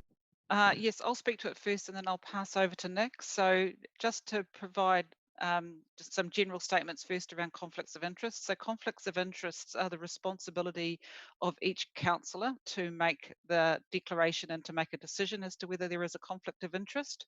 But there is an obligation on staff to provide advice as to whether we see there's a conflict of interest risk. Once we provide that advice, it's up to the individual elected member themselves to make the decision. So I just put that context at the front of this. So there's been two conflict of interest declarations at the beginning of this meeting. One is understand Mr. Councillor Hollis in terms of his chairperson role, and also Councillor Kitty. So looking at the Office of the Auditor General guidance around conflicts of interest, it specifically addresses where someone has an official role in another capacity in another organisation. So it provides and gives guidance for, say, if someone was on a CCO board and also on council, and it notes that sometimes those may be mutually beneficial and provide a level of specialist knowledge, and therefore there is no risk of conflict of interest between the two parties. However, it also identifies that a member must be careful not to assume that that's the case, and particularly talks about where the member is seeking to act in the best interests of the two entities, and notes the conflict of interest may arise where one entity is making a decision about funding and the other entity has made a formal submission in that regard. So I think, given, if I've understood it correctly, Councillor Hollis is a chairperson of an entity that's made a submission, that status of chairperson and acting and needing to act in the interests of the entity for which he is a chairperson would be a conflict of interest, such as our advice would be to step aside from the decision. And I'll hand it over to Nick Swallow to see if he wants to add any more on this matter. Thank you, Christine. No, I don't have anything more to add. Perhaps just to emphasise that this is still about the principles which I spoke about before. It ultimately is a decision for each individual to make whether they can, because of their interests in both council and those two or that same ratepayer organisation, come at this with an open mind. But of course, it is a classic example, as Christine has pointed out, with the Auditor General guidelines of a membership of two different entities. So ultimately, all we can do is provide that advice. I'll perhaps leave it to Christine and the Mayor to. Thank you very much, Nick and Christine. Councillor Rob. Your Worship, if I may, just to get a slight more clarification from Nick or Christine, the OAG very strong on pecuniary interests, and the example given, of course, is where someone from an organisation who may be requesting money from a council is sitting on the decision to give money to organisations, and clearly there's a pecuniary interest thing. OAG are very clear about pecuniary and non-pecuniary, and sort of give sort of guidance, nuanced guidance on the difference between those two particular issues. I'm just seeking some clarification on how far this, whether there's any more nuance that can be given in the situation we're currently looking at, and obviously, does this have any implications for consideration of rate setting later on down the line for those councillors that have declared an interest? So just a couple of comments. I think this is certainly a non-pecuniary interest, so there's no implication that there would be a financial benefit that's any disproportionate to any other person who's affected. So it's certainly non-pecuniary, and I think there is both a conflict of interest and a perceived conflict of interest. So certainly the advice that we're giving, and I'm particularly my advice would be in terms of Councillor Hollis, who, as I understand, is the chairperson rather than Councillor Kitty, who's a member, is taking a conservative approach. We could seek advice from the, in terms of legal or Auditor General's advice on a specific matter. If we had known in advance, we could have done that in advance of the meeting, and certainly it would be our recommendation that we would do that prior to the annual plan. So, as we've said, it's the councillor's call. We could seek further advice, but our obligation today, when we've presented this information, is to give you the best advice we can on the spot. And I would suggest that we would get some further advice subsequently. But a decision needs to be made today by Councillor Hollis as to whether he partakes in this debate and decision making. And as both Nick and I have noted, that is a decision for him alone to make. Thank you, Christine. I think that's the advice that we need, and I appreciate your input into that too, Nick. So Councillors Hollis and Kitty, it is your decision entirely. No one can suggest or otherwise that you make a call on this in respect of the substantive motion as to whether or not you will vote. You're asking for that now? Yes, please. Right, so from my point of view, because there is no pecuniary interest, there's no actual benefit to the Ratepayers Association directly, and that this was a decision made by the members of the Ratepayers Association and didn't include the management team. I still don't believe that there is a conflict at all. This has got very little to do with me in an official capacity, and it doesn't affect my open-mindedness as to how the vote ought to be on this. So I don't think it is a conflict of interest. All right, thank you. And Councillor Kitty. Yes, I agree. I'm again. We had nothing to do with the submission for this, so I think we can still vote. I think that's fine. All right, thank you both for considering that. We have a mover, Councillor. Sorry, I beg your pardon. Yes, Councillor Baldock is prepared to move this. The two recommendations: A, that we receive the report, and B, that we decline the proposal for the public initiated referendum. Can I have a seconder for that? Yeah, I'll second that. Seconded by Councillor Clout. So I'll speak to it as briefly as I can. I realise when I moved to decline a referendum and having had lots of involvement in referendums over the years that I do open myself to some criticism, but referendums are not always the best way of addressing issues. We will have a couple this year, of course, nationally, and they will give people a chance to have their say. But I think what we need to note is all the things in the report, which I thank the staff for it. We are dealing in a situation with changing information all the time in regard to COVID, and we need to remain open-minded. It may be possible someone has at one point said, you know, zero is not an option, but every day things change, every week, every month, and when we finally come to set the rates, we need to be ready to make the best decision possible for the city and its recovery. And to approve a referendum that would sort of begin with questions now and have a result. I mean, obviously it's even going to be later, but nevertheless, even if it was earlier, it isn't the best way to make such a complex decision in the midst of a crisis that we are facing. So I know we learned through the museum referendum that although we say, you know, we can't take it as the definitive message, it becomes very substantive upon our minds as we go in to make decisions.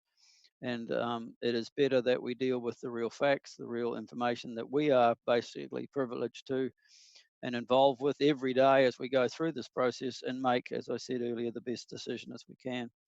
The cost, of course, also is an issue. I'd rather see that 200,000 budgeted for targeted rate relief, whatever rate level we set, to help those who may need some help at this time, who have lost incomes and so on. We're not lacking in compassion or kindness that we're encouraged to have by the Prime Minister.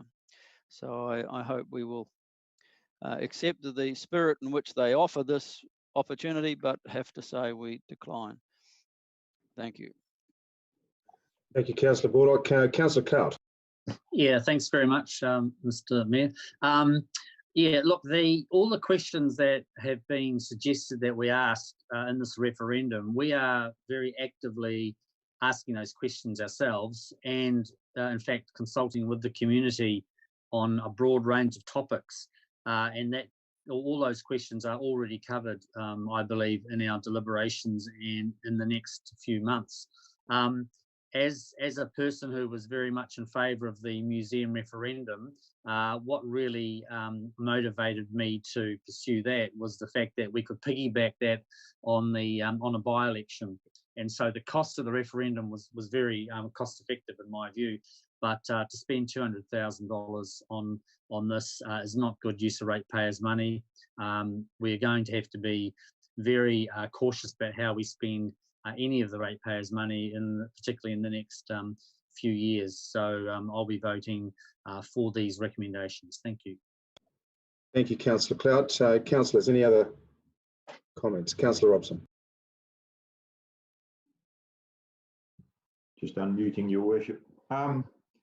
Yes, as one of the beneficiaries of that, it's actually perhaps the prime beneficiary of that museum referendum, I'm grateful to Councillor Clout for his efforts. I'd like to move an amendment, please, to add a C to the recommendations, which would read something along the lines of that council requests staff to report on the explicit inclusion of issues and options raised by the petitioners in the annual plan consultation material. Happy to second. That's Steve.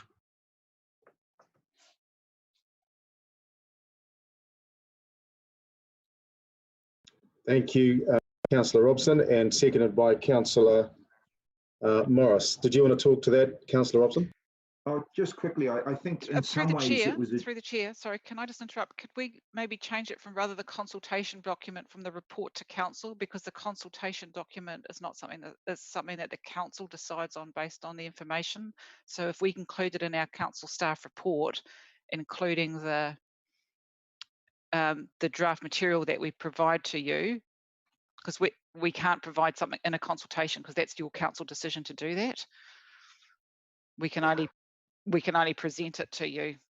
It's a bit of a technicality in a way. So just making sure what we're saying is we'll report it up to you, but the decision as to whether it ends up in the consultation document is a decision of council, not a decision. So, Christine, on that basis, if I can just repeat back, Councillor Robson, as I understood it, you were saying your item C is council requires staff to report on the specific issues raised by the petitioners. Yeah, for consideration for inclusion in the consultation report could be done that way, for consideration, because you'll make a substantive decision on adopting a consultation report, including a number of matters. I'm happy to go. I mean, I think what through the mayor or to the mayor, I think what Christine Jones is advising picks up the key point, which is I'm looking for another avenue and a positive response from the organisation to acknowledge the legitimacy of some of the concerns, which doesn't mean that one's guaranteed to vote a certain way, of course, but the legitimacy of the concerns, and to ask staff to give us an indication as to how those concerns may or may not be addressed via the annual plan consultation. So yeah, I'm happy with the revised wording on that basis.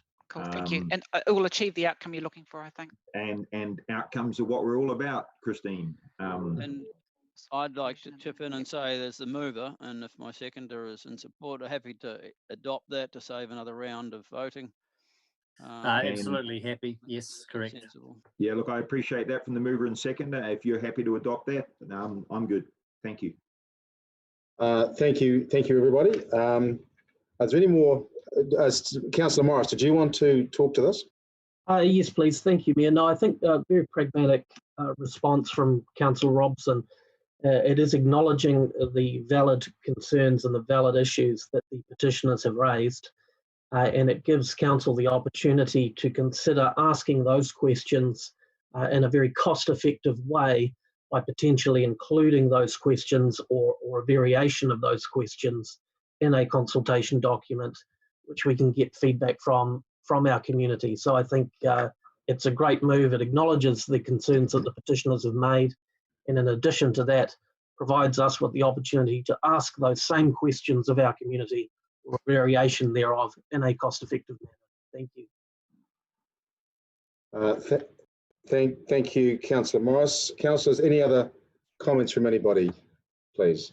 I should just tell you, I've just lost my full screen for now, so I can't, other than one person, see you. So just sing out, please, until I get organised again. Sorry, Mayor Tenby, if you rise to the top of your screen, there is a grid of 9 there that opens up a few more faces. Yeah, I've got actual problems with my laptop. Thank you, though. Sorry about that. So did you want to add to the conversation here while you're on, Andrew? No, look, I think that Councillor Robson's amendment is elegant. It sort of hits the main features of what the petitioners were after and gives us an opportunity to discuss those 5 points with the community and then bring it to council at a later date without having a referendum during this process. I would just like to say something. Thank you, Mayor Powell. Thank you. Thank you. Go ahead, Dawn. Thank you. I'd like to obviously echo exactly what Councillor Robson and Councillor Morris have said. I think it's really important for us at this stage to be listening to our community and be engaging with them as much as possible. So I think it's an absolutely fantastic amendment. Thank you, councillors. Thank you. So I just having a bit of a nightmare here. I appreciate you can see the screen. Sorry about that, everybody. Anybody else would want to comment on this, on the recommendation and with its amendment, Serial C? Just one comment, dear Mayor. Thank you, Bill. I'd just like to say thank you, Councillor Robson, for including this, and look, certainly support it. Thank you, Bill. Anybody else?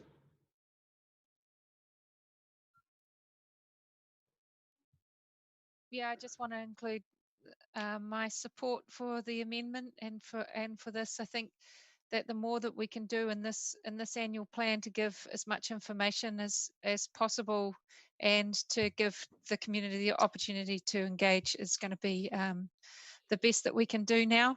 So that works for me. Thank you. Very good. Councillor Hughes, thank you very much. Anyone else? Councillor Cloud. Oh, no, sorry. No. Look, I'd just like to say that if there is anybody else, I apologise if I've missed you. Just having a bit of a nightmare here. But I think it's really important that having listened to listening to the submitters, and I really appreciate their taking time to do so, that we are listening. We are as a number of them said really this morning, a couple said this morning, we are in a very challenging time.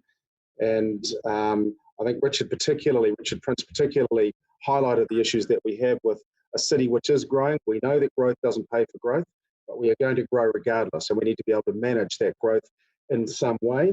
And we need to be able to, as the government has said publicly, pony up and act as a mature co-investment partner in some form, or the money will walk.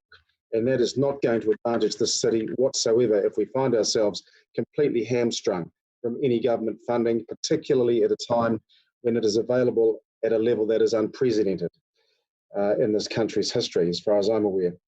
I do absolutely support their advocacy for the residents that they represent, and just to assure them that we are listening. I hope, is there anybody else? I do apologise for this, folks. I will get organised in a minute, but during our break. In that case, I will put to you the recommendations together with Councillor Robson's very useful C, as proposed by the Deputy Mayor and seconded by Councillor Cloud. All those in favour? Aye. Aye. Opposed? Are there any abstentions? Carried. Thank you very much, councillors. We will have a break. Great, if we could have a break, please. By my watch, it's 10 to. If we could come back, at 11 o'clock or thereabouts, it's 9 minutes, not 10, so we can keep moving through the agenda. That would be appreciated. Thank you very much.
We are now on to 10.2 and 1.10, and as we agreed, if I understand it correctly, we will have the Te Awairaki Landscape Plan discussion first, a presentation by Wally. I presume it's going to be Wally Nick. Leave that to lie on the table, then move back to Councillor Morris and Councillor Kitty's notice of motion, and then back to decide on the recommendations as you're reading on the staff report. Mayor Temby, can I just get a clarification of process first in this regard, which I think might be helpful, and make a comment about that process? Sure. The problem with the notice of motion, not all members may be aware of it, but they can't be amended once they're put. And we have a number of issues raised in the staff report that that I personally feel need addressing. I'm not opposed to the wording of Steve's notice of motion, but I think this is a complex problem with ongoing negotiation. We need to try and address everything properly. If we don't do it under the 10.1, the Te Awairaki Landscape Plan report by the council, we don't have any opportunity for amendments. We've just seen the value of amendments in the previous item where we get a better result, which is why I wanted to see it handled that way. All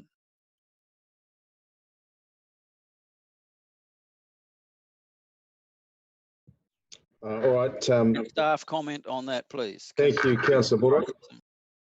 Yeah, indeed. I was going to suggest Christine or Nick or someone, if you could just comment on that, please. So perhaps I can just jump in. It's Coral speaking. Thank you. So the Deputy Mayor is correct that a notice of motion cannot be amended by anybody else. It's not the usual amendment process, but the mover and the seconder can make changes. And just to clarify, Coral, those changes have to be made before it's put.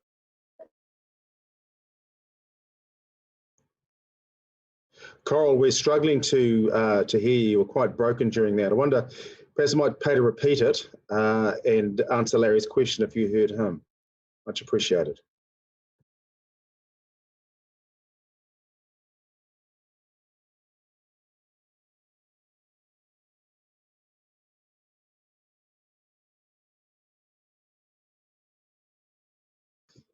Folks, it seems we may have lost Coral. Thank you, Coral. The Deputy Mayor is correct that there is not an amendment process. The Deputy Mayor is correct, not an amendment process. Can you hear me now? Not really, Coral. You're very broken. I wonder if I could call you and you could just talk through my cell phone. Would that be of help? So perhaps could just Mayor Temby, can I suggest that we do the staff presentation, and while that's going on, if Coral can even provide her advice by email or in the sidebar, and then once the presentation, a factual presentation, then we can read out the advice so all members of the public and the elected members can hear it, just as a way to move forward in the meeting, if that's okay. Very practical. Yep. Very practical, Christine. Nick, I wasn't sure if you were introducing us or if Wally was going to talk to item 10.10. Yeah, thank you, Mayor Temby. I can introduce it maybe. Sorry about the false start earlier on. I suffer from poor bandwidth, and all of a sudden I heard my name as it was phasing out. So I was away. Sorry about that. Yeah, so Te Awairaki. Firstly, I'll introduce Wally Potts, who is the team leader for drainage services. So he will answer any questions. And in principle, I take it that we can take the report as read and go into questions. Just a couple of comments on the riparian margin planting and the reasons that it is there, other than ecological safety and cultural recognition reasons. It is, as Grant Pegler pointed out earlier in the day, a resource consent condition. It would be a significant process to undo this. It is about a function, as I said when I had my false start, that it's about the stormwater management and discharge of stormwater from the Papamoa catchment. A draft plan was put to council in December 2016, which was then out for public consultation, and in September 2017 it was agreed to submit to Bay of Plenty Regional Council for consent condition. And this led to a consented landscape plan to be implemented by 2025. And part of this is a cultural plan as well, which is developed with Tangata Whenua. And that cultural plan is to be implemented through the landscape plan. So there are a couple of components to this, which I trust we have made clear through the report. And if I can introduce Wally to you now and see if there are any questions. Thank you, Nick, and through you, Mr. Chair. Can you hear me okay? Can't hear. Light. Wally, can you hear us? Yes, I can hear you fine. Can you hear me now? Does that help? Wally, we can't. Sorry, I wonder if you could maybe unplug and speak directly into your unit. We just can't hear you through the headset. Cool. Can you hear me now? Is that okay? That's quite a bit better. Might have to speak a bit loudly. Thank you. A bit more loudly. My apologies. Yes, through you, Mr. Chair. Yeah, we have a resource consent. Well, we have a suite of resource consents that require us to meet water quality standards for any of our discharges to the environment. And part of that suite of consents includes this resource consent for the development of Te Ara o Wairakei. And that must be done in accordance with the landscape management plan. So there was, we believe, significant consultation for both the consent and the landscape management plan undertaken at the time. And there's an addendum to the report outlining that engagement that was undertaken at the time. We received about 40 submissions, predominantly in support, and the resource consent requires the implementation of the landscape management plan by mid-2025, as Nick mentioned. We began the development of the waterways, and it included a whole range of elements, including the walkways, signage, cultural elements, planting of specimen trees, and also the planting of the water margins to improve water quality. And the maintenance costs for this planting will actually reduce the whole of life maintenance costs for Te Ara o Wairakei. Wally, sorry to interrupt. I wonder if you could speak a bit more closely to the unit. Some of us are struggling to hear. Thank you. My apologies. Yeah, where did I get to? So that's much better. Thank you. All right. We believe that the whole of life maintenance costs will reduce with the planting. Once we have the plants are closed in, that they shade the ground underneath them, they will provide a lot of water quality improvements. They will provide, they'll suppress the weeds, and there'll be significant less maintenance than that we're undertaking at the moment, and reduced mowing through that reserve area. I guess I must confess that we did a lot of consultation. We went away then, spent about 1 year propagating the plants, and then came back and started the planting. And we put out a notice saying, hey, we're coming back now and we're doing the planting. A mistake on our part, must confess, would be we did not continue the engagement process through that 1 year when we went away and propagated all the plants. And I think some people were taken a little bit by surprise. Well, obviously they were, and some people did not appreciate the scale of the development through that reserve area. So we're about halfway through that. This is stage one. We also have a second stage that we must complete, and that is required to be, as we said, by mid 2025. So with that 1 year time out, I guess, while we're propagating the plants, and we came back and started the planting. There's a section around Palm Beach Boulevard, between Palm Beach Boulevard and Bermuda, that some of the residents raised concerns, and there was a public meeting, and we were requested to stop further planting, which we did straight away. So 1 year ago, we halted that planting, and we're now beginning the opportunity of re-engaging with that community, and the broader community too, I think needs to be involved, because it is a whole of city asset, and we plan to do that further. So what we're suggesting is that we take another year out of planting prior to coming back to councillors with a report on how the engagement's gone, and developing a more robust plan for moving forward with this project. Thank you. Thank you, Wally. Nick, did you want to add to that in any way? That's a good summary. Thank you, Mayor Temby. Okay, thank you very much. Councillors, we have agreed to leave that this lie on the table now, which takes us back to. Can we ask questions? I have a question. Yeah. Do you want questions at this stage? I would just like to ask a couple of questions. Okay, all right. Thank you. Go ahead, Tina, So, and then followed by Larry. I just wondered if there are other options that we can do to comply with the resource consent, and also if we do continue, can the landscaping plan be amended? You know, is it possible for it to change and still comply with the resource consent? Those would be my two questions. Through you, Mr. Chair. We can make minor changes, but it would be difficult to make significant changes like leaving out an entire sector of the waterways. That is not contemplated at the moment within the landscape management plan. But we can certainly leave open water areas, and we've consulted with the two yacht clubs there, the model yacht clubs, and we've agreed on which areas we would leave open for them to be able to retrieve their boats and that sort of thing. We can certainly work with the people in the Palm Beach area around still maintaining some open areas where they can have access to the water, they can still feed the ducks, all of that sort of thing. But to say that we're going to leave that entire area out would be a significant change to our landscape management plan, we believe. But we can certainly re-engage with the community around what type of plants that we'd put in there, how those plants would look, that some of the areas we would leave access points and that sort of thing. So it can still be a highly interactive process, and there's still an opportunity for that local community to have a lot of input yet.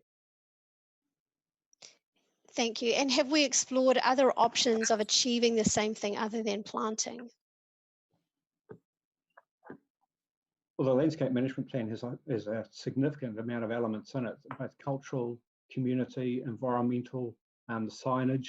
So is that what you're asking, Councillor? No, I'm asking if you can comply with the resource consent, and because I understand the main reason is to keep the water clean and to filter it and extend the life. Are there other options other than planting to achieve that?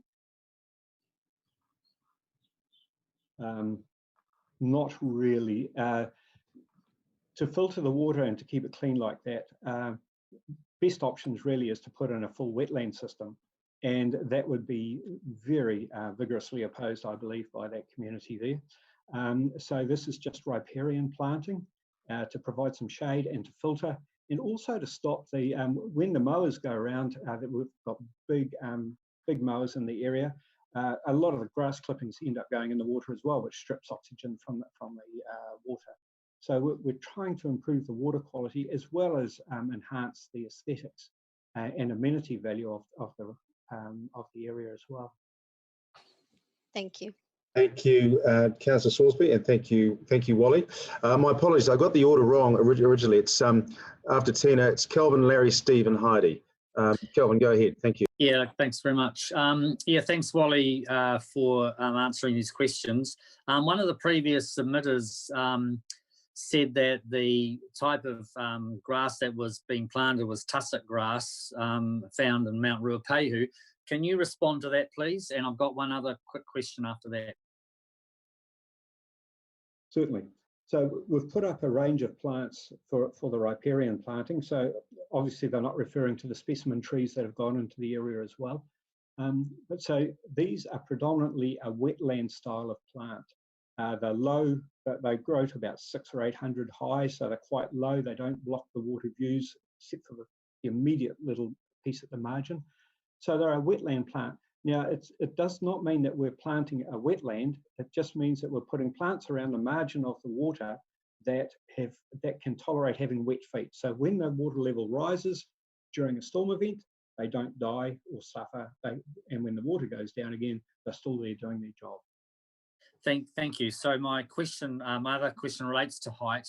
We've heard reports that some of the flaxes in particular have grown up to 2 metres quite quickly in height.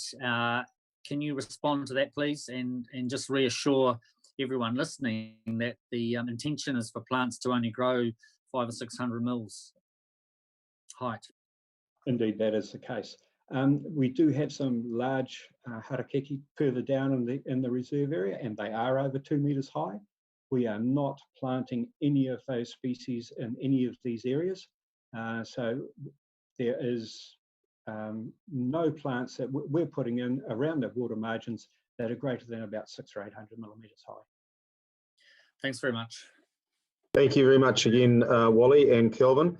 Next is Larry. Steve has had his question answered. So Larry, then Heidi. Thank you. Thanks, Wally. I had excerpts of a Boffa Miskell report sent to me yesterday, which I distributed. They mentioned an algae bloom. Has there been an algae bloom in those ponds, or do we get that sort of thing in stormwater ponds? How safe is the water in stormwater ponds? Yes, through you, Mr. Chair. We have had an algal bloom this year, and it's really due to the very low amount of rainfall. It's important to remember this is a stranded waterway. It does not have any flow coming into it other than rainfall. So we've had practically no rainfall since December. This whole waterway is at quite unprecedented low levels. And because there's no flushing flow through the waterway, we have had some algal blooms recently, and that did diminish somewhat. So that about 2 months ago, they started to appear. Then we got some wind and a bit of cooler weather. They disappeared again, and now they've come back a little bit. So really, the best thing that we need is some significant rain that can flush these organisms from the waterway. They're very slow growing, so the minute we do get some rainfall, decent rainfall, their numbers will be diluted and they'll flush out. It's a natural occurrence, by the way. There's nothing here that doesn't happen in ponds throughout the country. Just another couple of questions. Do we have other stormwater ponds, I'm thinking about in the lakes, for example, that haven't yet had their planting done? And are we at risk of setting up precedents here of everyone wanting to be able to have access to water's edge and so on, because they look like lakes, but they're not really performing that way? Thank you. Most of the ponds that are being developed now, we are planting prior to commissioning or at the time of commissioning, so that they are fully planted at the time that we take them over. The ones that we develop, obviously, we are maintaining. The ones that the developers are putting in and are then investing to us, they often have a 1 or 2 year growing season where the developer maintains those plants, so that when it is vested to the city, they're fully under control. Thanks, Wally. My other question is to another member of staff, so I can wait until we finish with questions to Wally, if you like, Mr. Chairman. Very good. Thank you, Larry. It's appreciated. Heidi. Yeah, hi, Wally. I know that there's been a really unfortunate case of having a contract that meant that there was a lot of weeds left between the plantings, etc. Could you comment? I've just got 2 questions. One is, can you comment on that and whether that has been resolved, and whether whether that needs more resource to ensure that that is being done better, or whether we've got that under control? Thank you. Through you, Mr. Chair. Yes, I would say we're getting it under control. Unfortunately, we had a prime contractor, did a wonderful job with all the walkways. They were a roading contractor, and they subcontracted the planting out to another contractor. That contractor did not perform. In fact, they didn't follow their own management plan. They didn't follow their own maintenance plan. We tried on several occasions for them to get up to standard. And after 3 significant trials, if you like, of getting them to put in more resources, work harder, and try and meet the maintenance plan that they themselves had put in place, they still failed, and the prime contractor then removed them from the contract. We now have another contractor that is doing a much better job, and some plants have died, or some plants were even weed eated at the time or sprayed, because the initial contractor was using spray predominantly to manage the growth between the plants, which is not a good practice. So now that we're doing manual weed eating, some of those plants that have died or been damaged will be replaced.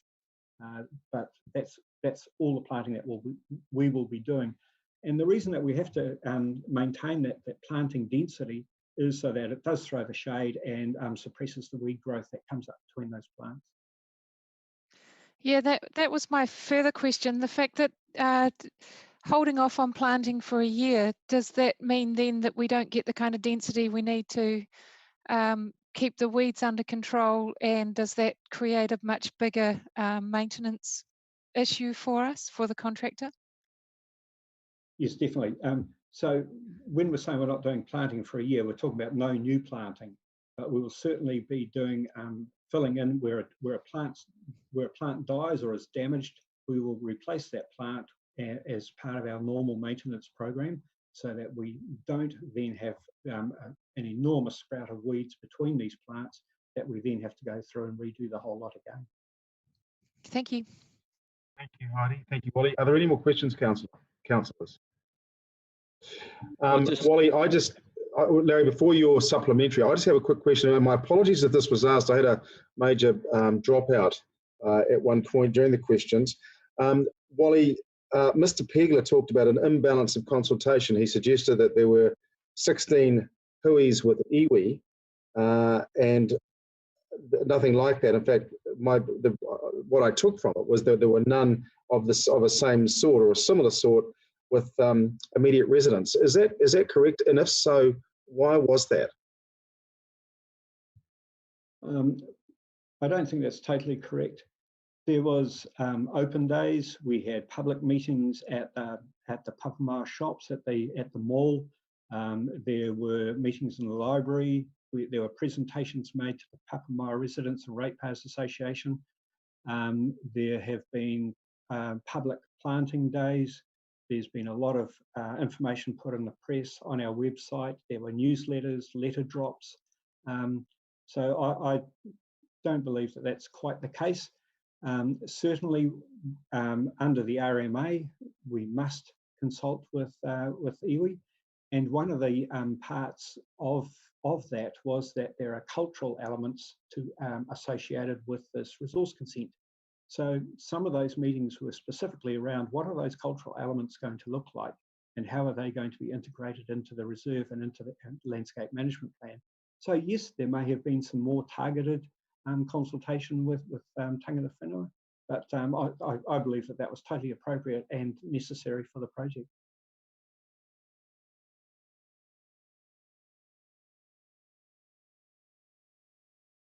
Sorry, just having a challenge unmuting. Wally, thank you very much. Larry, I think you had a supplementary.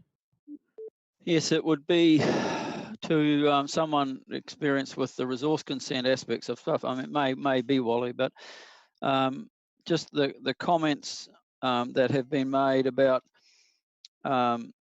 with the resource consent requirements, that all it requires is consultation with the consent user, or at worst applying for a variation of consent. I'd like some understanding about how accurate those comments may be, what estimate of costs there would be in actually going through a variation. I think we need to understand that well, because we are heading down a path, I think, of, if not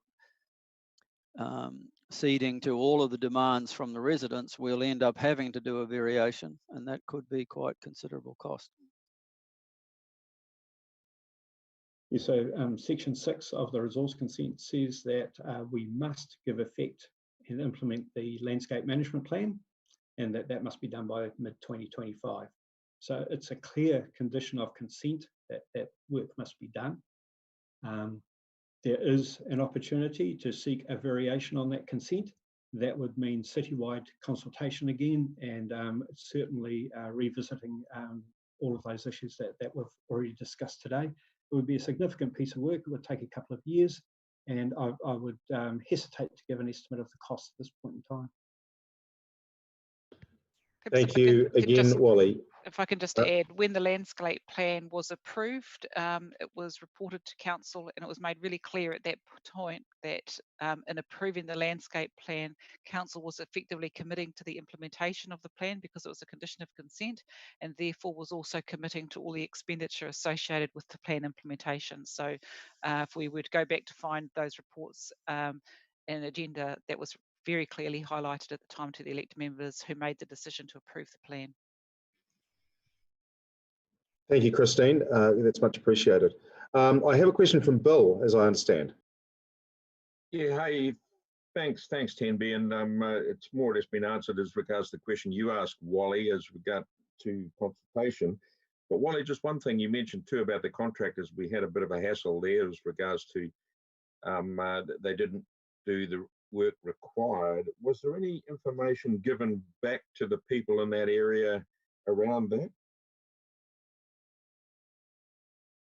Yes, certainly. Through you, Mr. Chair, sorry. Certainly, there was a lot of information provided around that. We had 4 public meetings through the different parts of the reserve. We gave them feedback on the performance of the contractor.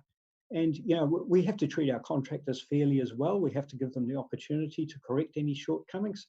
And as I said, we worked through that process over 3 times to allow them to try and get up to specification.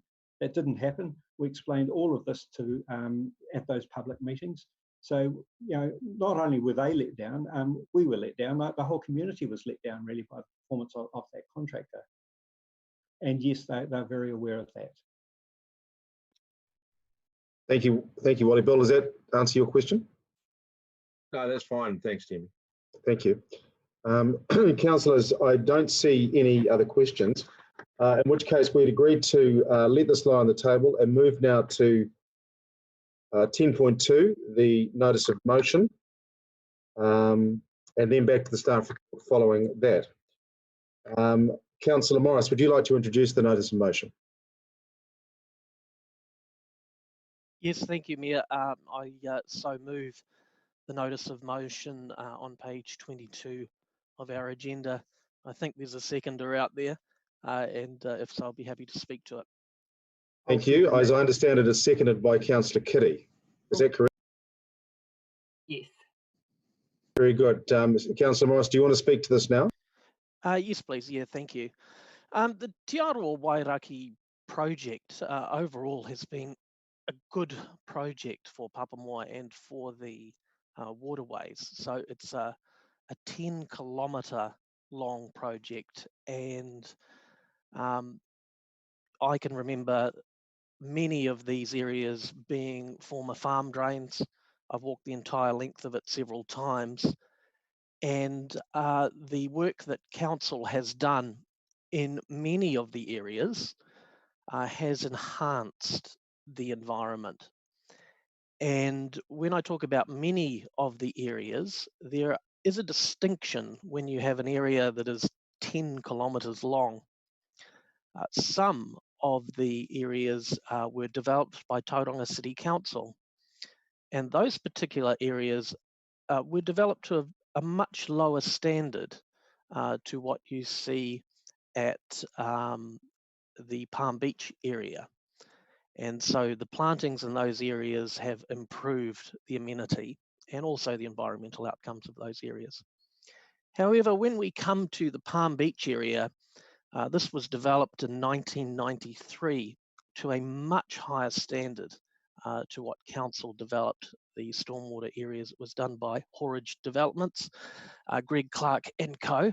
And his father, and they did a tremendous job. It's rather than you would absolutely struggle to turn that section into a wetland because it has high banks, and so consequently, actually for years, residents in Papamoa would always accuse the Palm Beach area of getting extra mowing because of the camber of the banks there. It just meant that they would dry out quicker than the other more boggier council developed areas. And so people would think that it was being maintained to a higher level of service. When it was first developed in 1993, the residents themselves actually maintained and took care of that area. So there's a strong amount of community ownership there.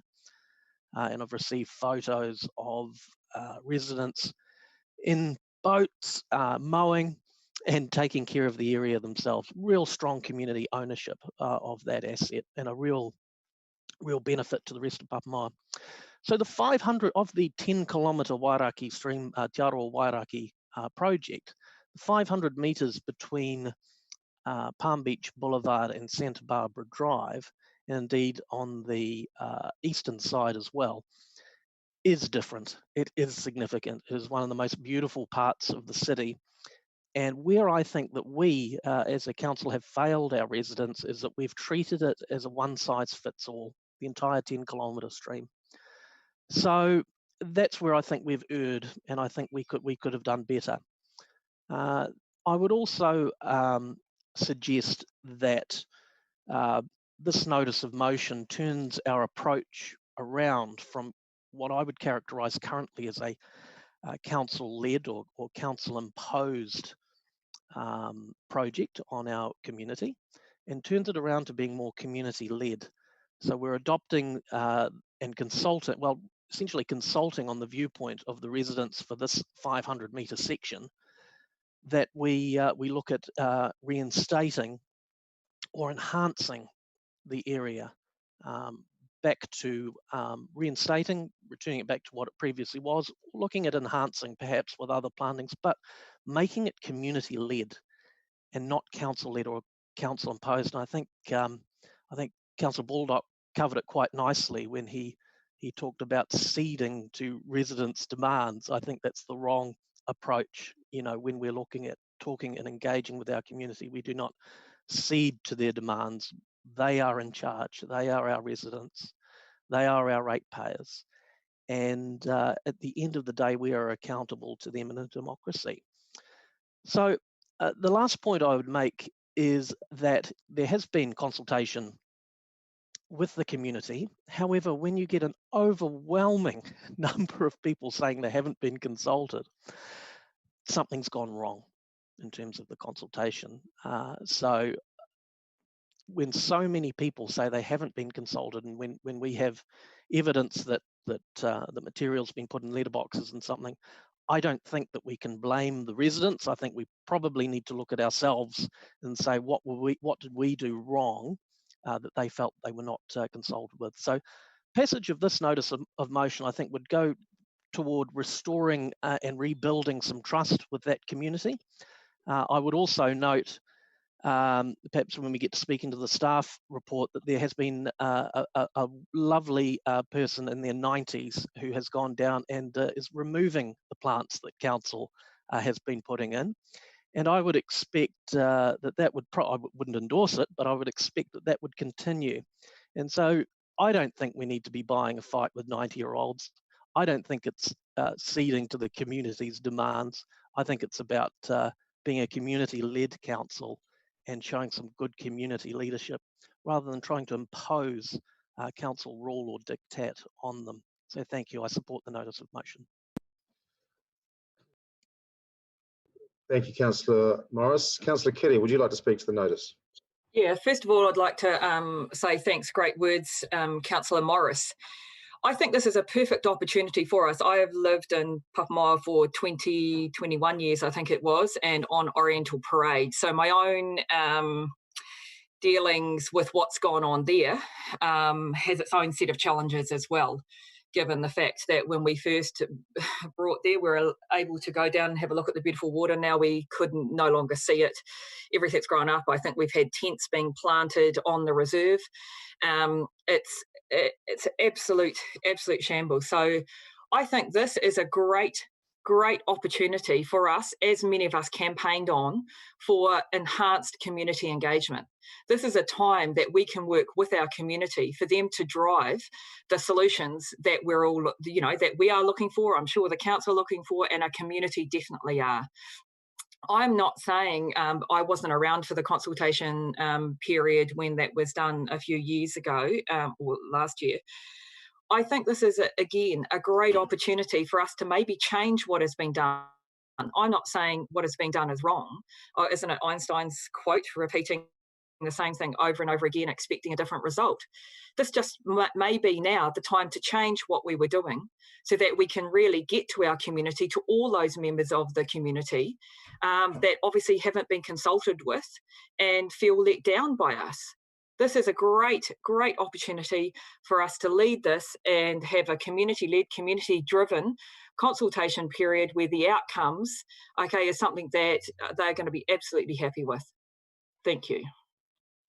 Thank you very much, Councillor Kitty. Councillors, would anybody else like to speak to the motion? Yes, I would, Your Worship, or Your Mayor. Yep, thanks, Larry. Go ahead. Thank you. Yeah, I agree. This is a great opportunity to do something in that area and to respond to this ongoing issue. It's been going on for several years, but I think it's not like we haven't been doing anything. We have stopped the planting a year ago, as Mr. Potts said. We have been preparing to engage again and to try and find a solution. We are listening, but we are constrained by a number of things, and one of them is a resource consent that we have to fulfill or we have to vary. Paragraph 22 of the report shows the amount of misinformation that has been disseminated in the community, and some of that disinformation or misinformation is affecting the way in which some residents are responding to the issue. We need to get, so it's not just a listening to the community, but there has to be a time when the community also listens to the real facts and the real information around what we are required to do and what we possibly can do without the enormous expense of a variation in a citywide consultation, as Mr. Potts has alluded to. Of course, there have been mistakes made in the past, and I think if we go back to the Environment Committee in 2017, when this was the plan was being produced, and at that stage, of course, the Environment Committee wasn't the committee of the whole. The representatives on that committee, chaired by Steve, perhaps should have looked into this a bit more carefully before endorsing it and then passing it on to council for adoption, because if this is a different area, if this is a unique area, as Steve has pointed out, then he, particularly as the representative out there, may have been alerted to what the possibility here might be of problems that we are now encountering. To talk about the past and the way it was former farm drains and so on is to ignore the reality of the day we live in, where government are moving to have greater standards, where we have to address the issues of stormwater. We can't just let it all flush out to the ocean as we used to. There has to be some treatment of it if we can. And so we do have these higher standards we have to meet. And if this does require a variation, my concern is that the notice of motion doesn't address that issue, doesn't address that reality. And I think we should revert. I'm going to be voting against this and hoping that we revert to the recommendations presented to us by staff. There's no indication in my reading of that report that there is a biased view here from the staff that they're not wanting to engage. They have been and will continue to. And we will do all we can to arrive at a compromise arrangement that does address the residents' concerns, but also keeps us from wasting unnecessary finances and time and resources in going through the variation of a resource consent. I believe it can be. Usually we can find compromises to go forward in the city.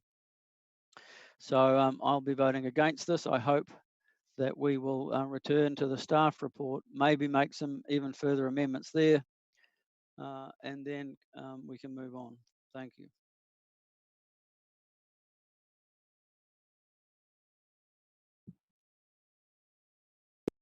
Thank you very much, Councillor Baldock. Sorry, just having a night with you. I've got questions from Heidi is going to follow Larry, and then Jaco, and I see John with his hand up. So I'll put the order down, but if we could follow that order, please. Thank you. Yeah, thank you. I can understand and agree with the engagement processes that obviously somewhere along the line, even though we've done so much, that we've somehow managed to miss this community, and it would have been great to be able to go back and bring this community along for this journey. But I think there's a couple of stakeholders missing at the table, and they may not be humans.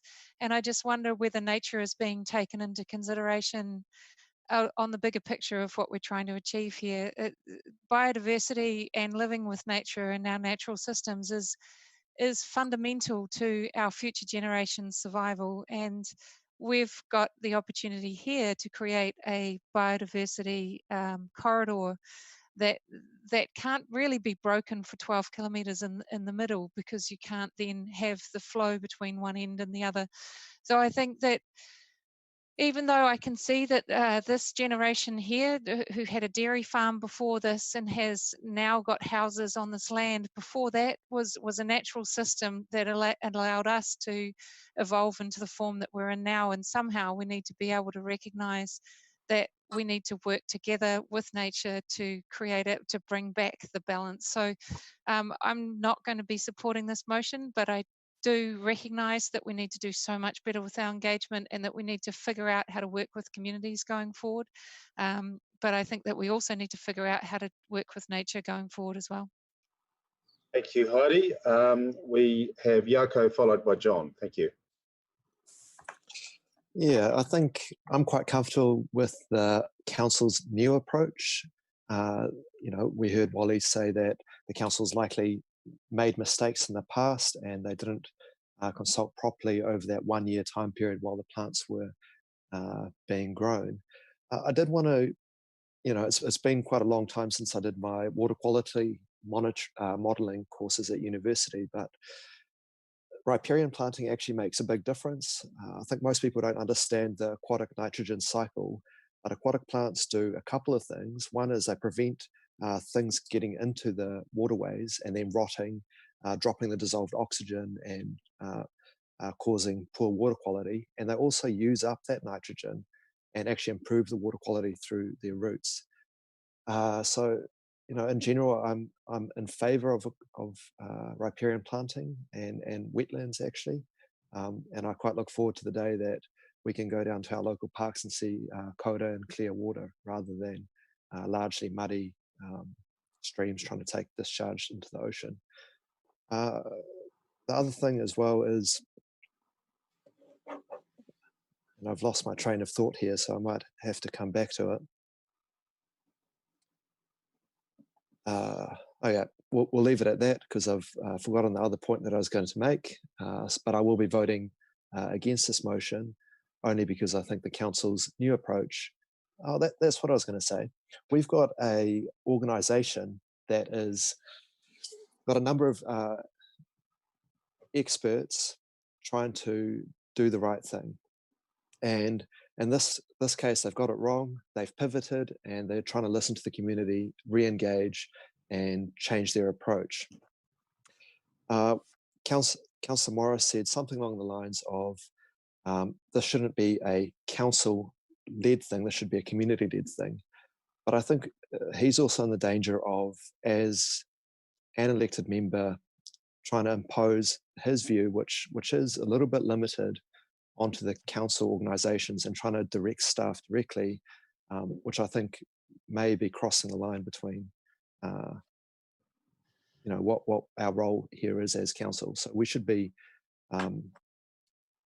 advocating for the community, making sure the council staff are listening to the community, which in this case I think they are, not directing them directly. I'll leave it at that. Thank you, Jaco. Andrew, and then, sorry, I beg your pardon, John, Andrew and Kelvin. Yeah, thank you, Your Worship. Just responding obviously to Councillor Arbery's observation and yet again exhortation that we adopt the Carver model. I think it's slightly more nuanced than that. My concern with the notice of motion is it's not clear enough on the outcomes that it's seeking. In other words, it outlines a series of steps, consults, reports, undertakes, continues to engage. But I think what's clear here is that this community has a particular outcome that they desire. And I think by talking about a process without sort of recognizing the outcome they desire and engaging in addressing that particular issue, we're at risk of just doing what councils do, which is, becoming bureaucratic. My observation would be, having obviously read the staff report and read the notice of motion and reflecting on comments I made earlier, is this would be a classic example, unlike the Waste Project Advisory Board. This would be a classic example where a project advisory board could and perhaps should have been established, where genuinely external expertise, so not just council general managers and a couple of councillors and someone from Auckland, but genuine external expertise provides that sort of guidance around the resource consent issues, around the planting issues, around what can be done, so that engagement with the community is genuinely based not on perhaps predetermined positions or pre-established positions or with a slight degree of defensiveness, but is really explored in an open way. So I think there is a need to recognise when a community hasn't been consulted with, and I'm always a great believer that if in speaking to your audience don't hear you, it is never your audience's fault. You need to choose the appropriate technique to get your message through. And clearly, looking at responses, my inbox is being flooded with, and I appreciate there's a concerted effort by the people flooding my inbox, but clearly these people are making a point. So where I've arrived at in considering the staff report and the notice of motion is I can't support the notice of motion as it's drafted, and it's not up for amendment, unfortunately. But I have some issues with the staff recommendations when we come back to them should the notice of motion fail. So thank you.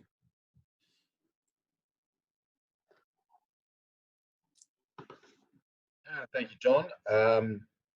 Andrew, followed by Kelvin. And then I think, Bill, did you have a question after that as well? Thank you. So Andrew, Kelvin, Bill.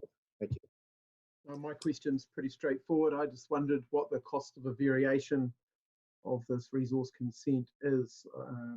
If we're looking at other amenities around Tauranga that are in the millions and tens of millions of dollars, surely a few $1,000s is worth spending if it keeps this community fully engaged and gets them back on side with council, whereas they are obviously not on side with what we're doing. I just wonder how much that variation would likely cost.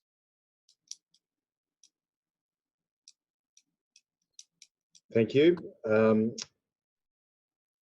Kelvin, followed by. Yeah, thanks very much. I think what I look at is the overwhelming response that we've had from the Palm Beach community, and although it was a concerted effort and a lot of the emails were sort of, you might call form emails, I still take each email as representative of a very strong view held by one or two of the residents. So there's actually a significant number of people have come to us voicing their concerns, and I do believe that the Palm Beach Reserve is a special part of our city.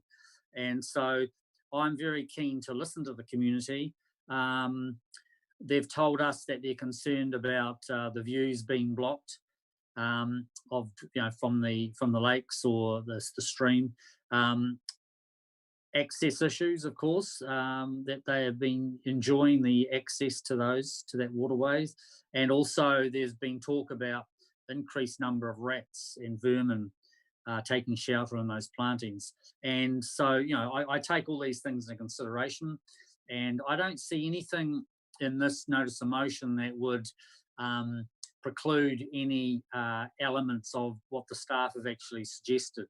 This is really a case of re-engaging with the local community, because it is the locals particularly who are the most affected, rather than the citywide residents.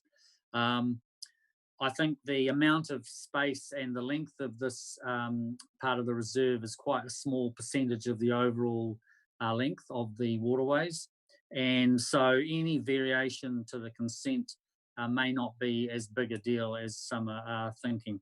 So I'm very happy to support this notice of motion, and really it's an indication of us as a council listening to our community and re-engaging. Thank you. Thank you, Kelvin. Bill, and then Tina. Thank you. Thank you, Tenby. I think the word that swings my vote is simply consultation.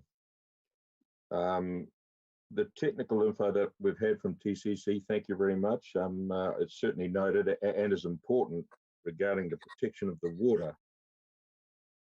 Councillor Baldock, you mentioned perhaps Councillor Morris should have been alerted earlier. Well, maybe you're right.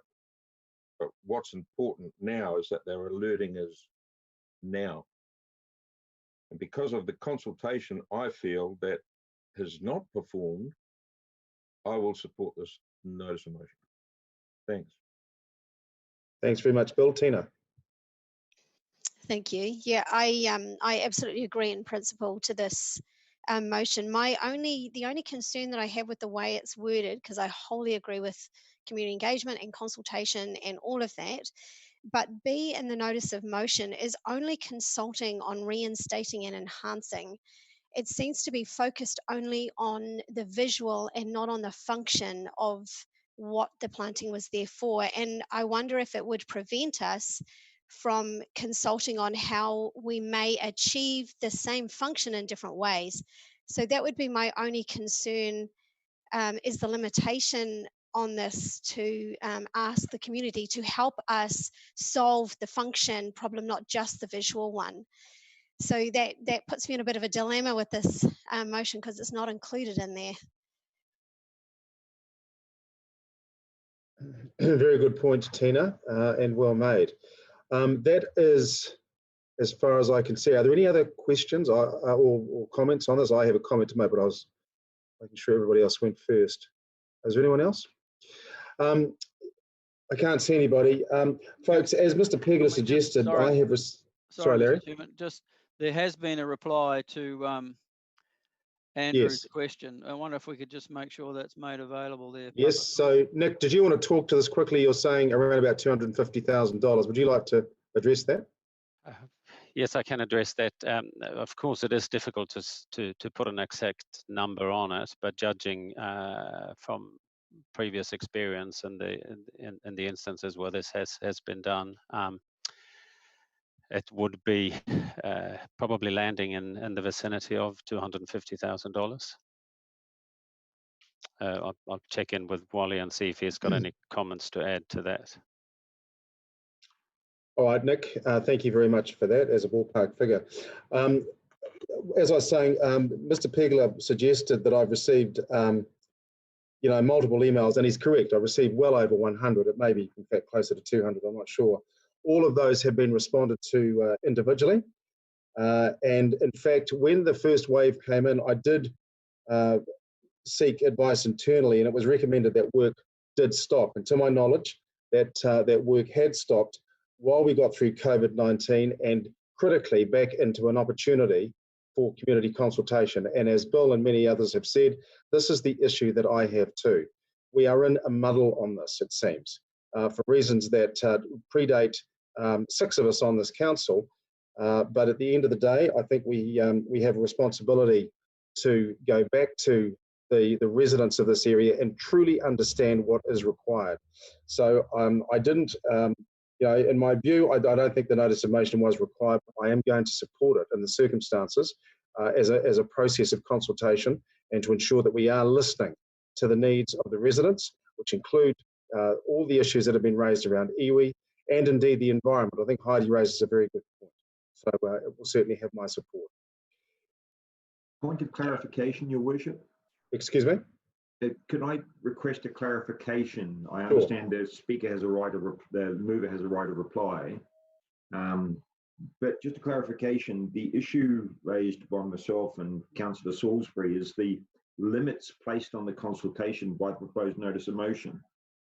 Can we get clarification that we can go wider than that and address function and alternative solutions? Because that will, I think, impact on how some people might choose to vote. Sure, no, it's good. It's a good point. Christine, Nick, we understand we can't change or amend the notice of motion, but perhaps that's a very good point in terms of the staff work. So when you're considering the report, which is a notice of motion report, and the notion, then you can only consider that resolution that's put by the mover and the seconder. You could, when you come back to the staff report, which currently is left lying on the table, sorry, I haven't put my camera on, sorry. When you come back to the staff report, which is left lying on the table, you could make additional or supplementary resolutions relating to this matter. But you can't do it in the notice of motion report, as I understand it. Yeah. I think too, just for clarification, sorry, Christine, the notice of motion isn't limiting in that sense, particularly clause B, not limiting. As long as you don't end up with a resolution that is contra, because then you're going to need 65% of the sure. Members of the meeting, more, to overturn it. As long as it's not contrary to a resolution that's passed as part of the notice of motion, you could pass subsequent motions in association with the staff report. Can you just confirm my advice is correct, Coral? Is that right? I'm sure that's right. Yeah, no, thank you for that. Can I just ask a question? Go ahead, Heidi. So the residents made it really clear that they don't want a single plant in there, that they want. What's wrong? The meeting itself. I can't hear Coral, sorry. Is she asking me something? Heidi, you go ahead and then we'll come back to Coral. I think she's just having some technical problems. Thank you. Okay. I just, for clarification, if we, the residents have said that the ones that spoke this morning, that they don't want a single plant, that they want grass and water. So where does that leave us then if that's the result of consultation, if we go down this track, in terms of our resource consent, etc., and in terms of what the rest of the community might want to achieve? I'm just wondering how that sits. So I think going back to the points that Wally raised when he spoke is if you wanted that outcome that is not in accordance with the current resource consent, so then you'd need to go through a process to try to seek a variation to the resource consent. That is the estimate and cost that's been provided, 250,000, and you may or may not be successful in achieving that. Can I Did you just want to add something to that, Nick? Oh yeah, just in terms of that variation and the consultation process, that would obviously include consultation with Tangata Whenua, who were quite clear in their position last time around. And I wouldn't hazard a guess, but I just think it's something that needs to be taken into consideration. Thank you, Christine and Nick. Larry, your question in the sidebar, can we add C from the staff report when we come back to it? Do you just want to talk to that quickly? Yeah, I mean, it is C, which encompasses, I believe, more of what we need to be engaging about. If we can come back, if this does pass and we then go back to the previous report and we move that as an addition, I need clarification that is possible and isn't going to be contradictory to the notice of motion, because to me it seems it would be. If we can add that on, we may get somewhere to achieve, you know, a more broad support for the whole thing.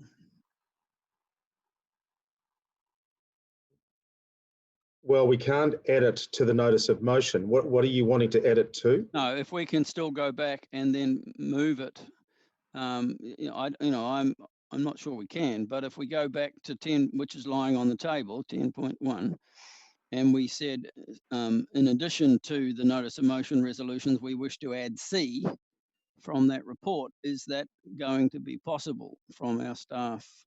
And just for clarity for everybody, this is the endorsing the continued engagement with residents of Palm Beach West, right, Larry? I'll have a go at responding to this. I think it's Thanks, not Christine. consistent, and the reason I'm saying that, and maybe Nick Swallow might have a different view on this, but B in the notice of motion talks about consults on reinstating and enhancing this section of the corridor, and C talks about consulting, developing a plan that meets the requirements of the resource consent. So if you could consult on both options, but one seems to be saying that you want to consult on reinstatement, which is the grass reinstatement and removal of the plants, whereas the staff report is a plan that relates to meeting requirements of the resource consent, which is about planting. So if you modified C in the staff report to say, in addition to that consultation, also consult, that would not be contradictory. It's an addition to rather than instead of. I think then that would work. Would that be acceptable? Thank you. That's a good answer. Thank you. We'll deal with it when we come back then. That's a very practical way of dealing with it. Did you want to?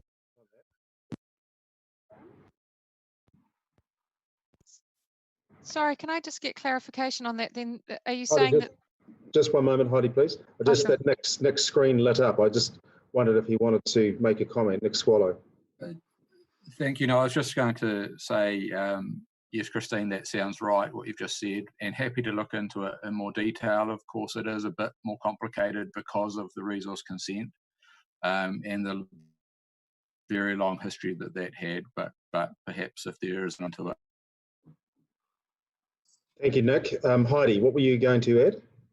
I was just looking for clarification then. Are we suggesting that we go back to the staff recommendations and add a change on that? Is that in order to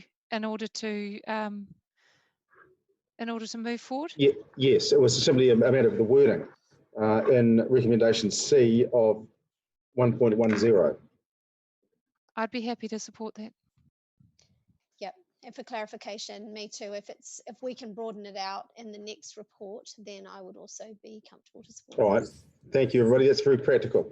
I don't see any more comments or questions. Is that correct? I can't see any in the sidebar. Councillor Morris, did you want to revisit this? Did you want? Yes, thank you. Yeah, I'll exercise my reply. Thank you, Mayor.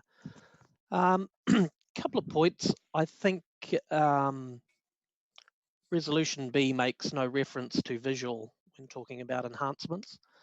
So enhancements can be visual, certainly. They could be spiritual, mātauranga Māori, they could be environmental, etc. So that point was raised by Councillor Salisbury, so I just addressed that. The second point, I think, is something that hasn't been understood perhaps by members who don't have local knowledge of the area, and so could be forgiven, I think, in that regard.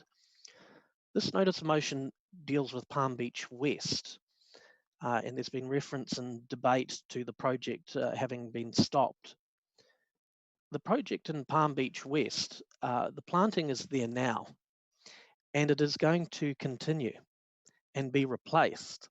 So it hasn't stopped, and that's one of the things which really annoyed the residents, is that they saw the project as being in suspension or abeyance until we consult further with them and meaningfully consult with them and genuinely consult with them. But plants are going to be replanted. That is in the staff report. So again, bit of local knowledge, Palm Beach West is already planted and will continue to be replanted. And the last point I would make is that we don't want to get into a situation where we run into civil disobedience, because I think we govern as a council with the consent of those who are governed. And if we're going to get into a stage where, you know, we have residents who are so passionate about this, and, you know, I refer to the 90-year-old who has been pulling out plants to try and do her own reinstate, and I certainly do not condone that act. But passions are high. And so failing to pass this notice of motion does dismiss their concerns, in my view, and I wouldn't like us to go there. Thanks. Thank you, Councillor Norris. I can't again, so see anything in the sidebar. So that being the case, I will put the notice of motion to you. We have a mover and a seconder. We've spoken on this notice of motion. I ask all those in favour. Aye. Aye. Aye. Sorry, I just interrupted by Bullhead. So I'm just going to go through a roll call on this, given the sensitivity of the issue. So if you wouldn't mind, Councillor Arbery. Against. Councillor Bulldog. Against. Councillor Clout. For. Aye. Councillor Granger. For. Councillor Hollis. For. Councillor Hughes. Against. Councillor Kitty. For. Councillor Morris. For. Councillor Robson. Against. And Councillor Salisbury. For. And I am for. So the ayes have it. The notice of motion is, I beg your pardon, were there any abstentions? Obviously not, sorry. Notice of motion is carried.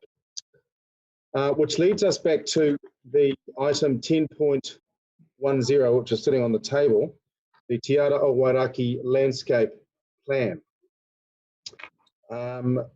We have, as I understand it, had discussion on this. Is there any further discussion? I'd like to move the C amended as Christine indicated as an addition to the notice of motion that's just passed. Thank you, Larry. Is there some way, Robin, Coral, or even Christine, if somebody could just write this up on the sidebar so we can understand the very subtle change of wording, please? Happy to second, Your Worship. Thank you, John. Yes, I'll draft something. Thanks, Christine. Can I clarify something, please? Go ahead, Calvin. Thank you. Is the mover also moving B, or is it A and C only? Larry? Well, I think the B, Councillor Clout, would be sort of overturning. You know, I was just checking. I think I agree. we're sort of limited, and we can only achieve a broadening of the resolution through the amended C, is what how I see it. Thank you. So it's A and C you're moving. Thank you.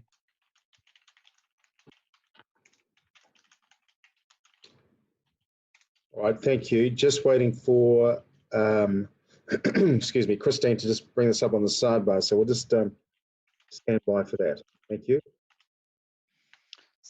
So what I'm suggesting in here is a slight amendment so that C would read the first sentence as it currently reads, and then the next sentence is slightly modified. The objective of continued engagement will be to consult as per the notice of motion resolution, and also it should read, and also to consult on development of a plan, so that you're consulting on both issues, and also to consult on development of a plan, and then the rest of that resolution carries on. So it's just broadening what you're consulting the community on. So if that's within the confines of our standing orders, I'd be happy to move that. And I think. Thank you, Larry. Oh, no, man. Sorry, I just lost my screen again, folks. My apologies for this. Yep, that's well, you good. do Thanks, that Robin. when it goes to the screen share, I think, Timmy. So. Yeah, it's doing it of its own accord.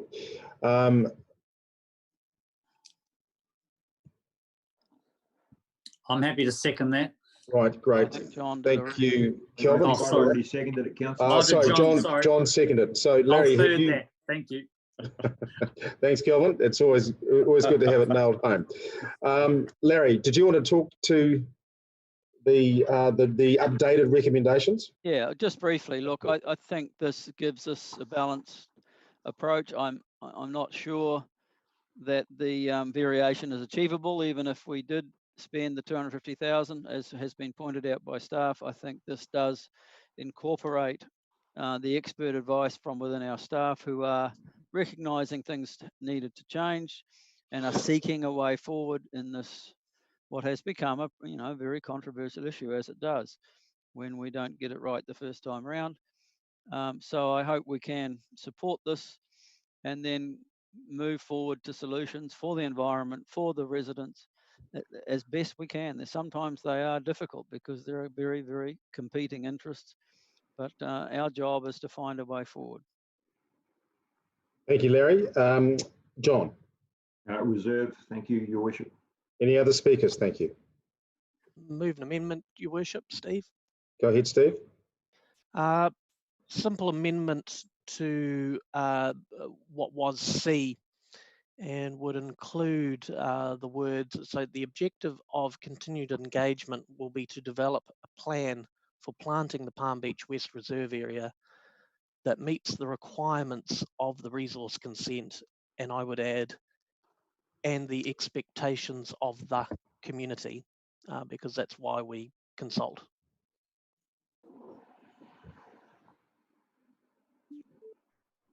I can't see any problem with those simple additions. It's what we're trying to achieve.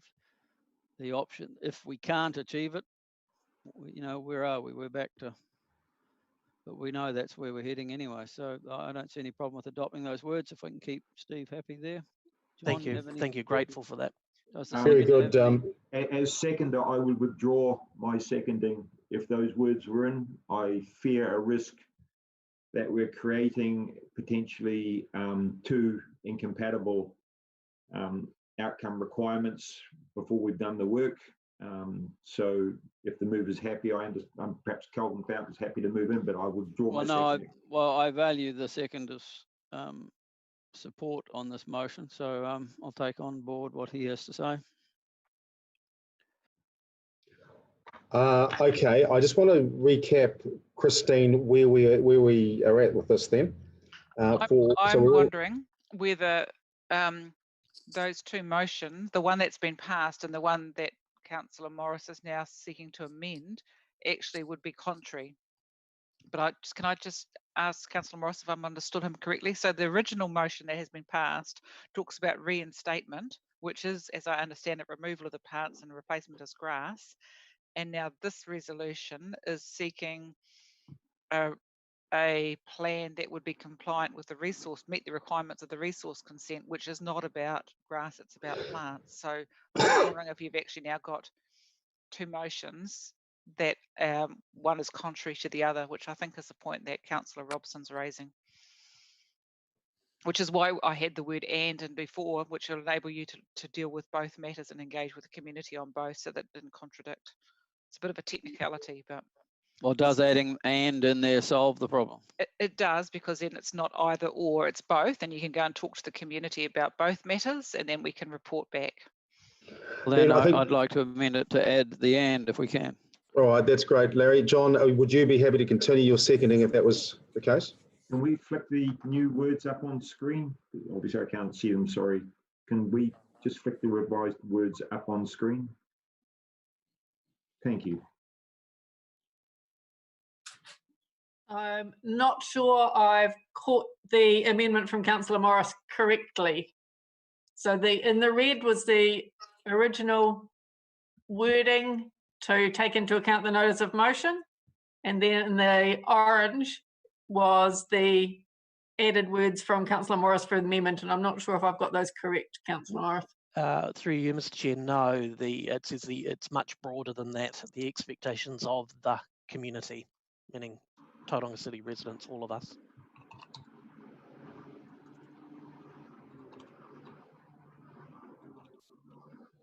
So from my point of view, that the bit in red now, as it's retained, will be okay. It's not contradictory to the previous resolution, and the bit in yellow is just additional, so that's fine.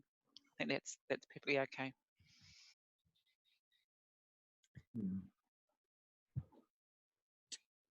Great, everyone. Well, if we're all happy with that, are there any other? Does anybody else want to speak to this revised, as you see it before you, these revised recommendations? Can we just please clarify the position of the original seconder, or whether? Yeah, the original seconder for the moment stays the seconder.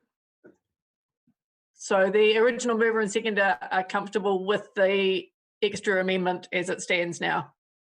With an open mind, obviously, as to the comments made by my colleagues, yes.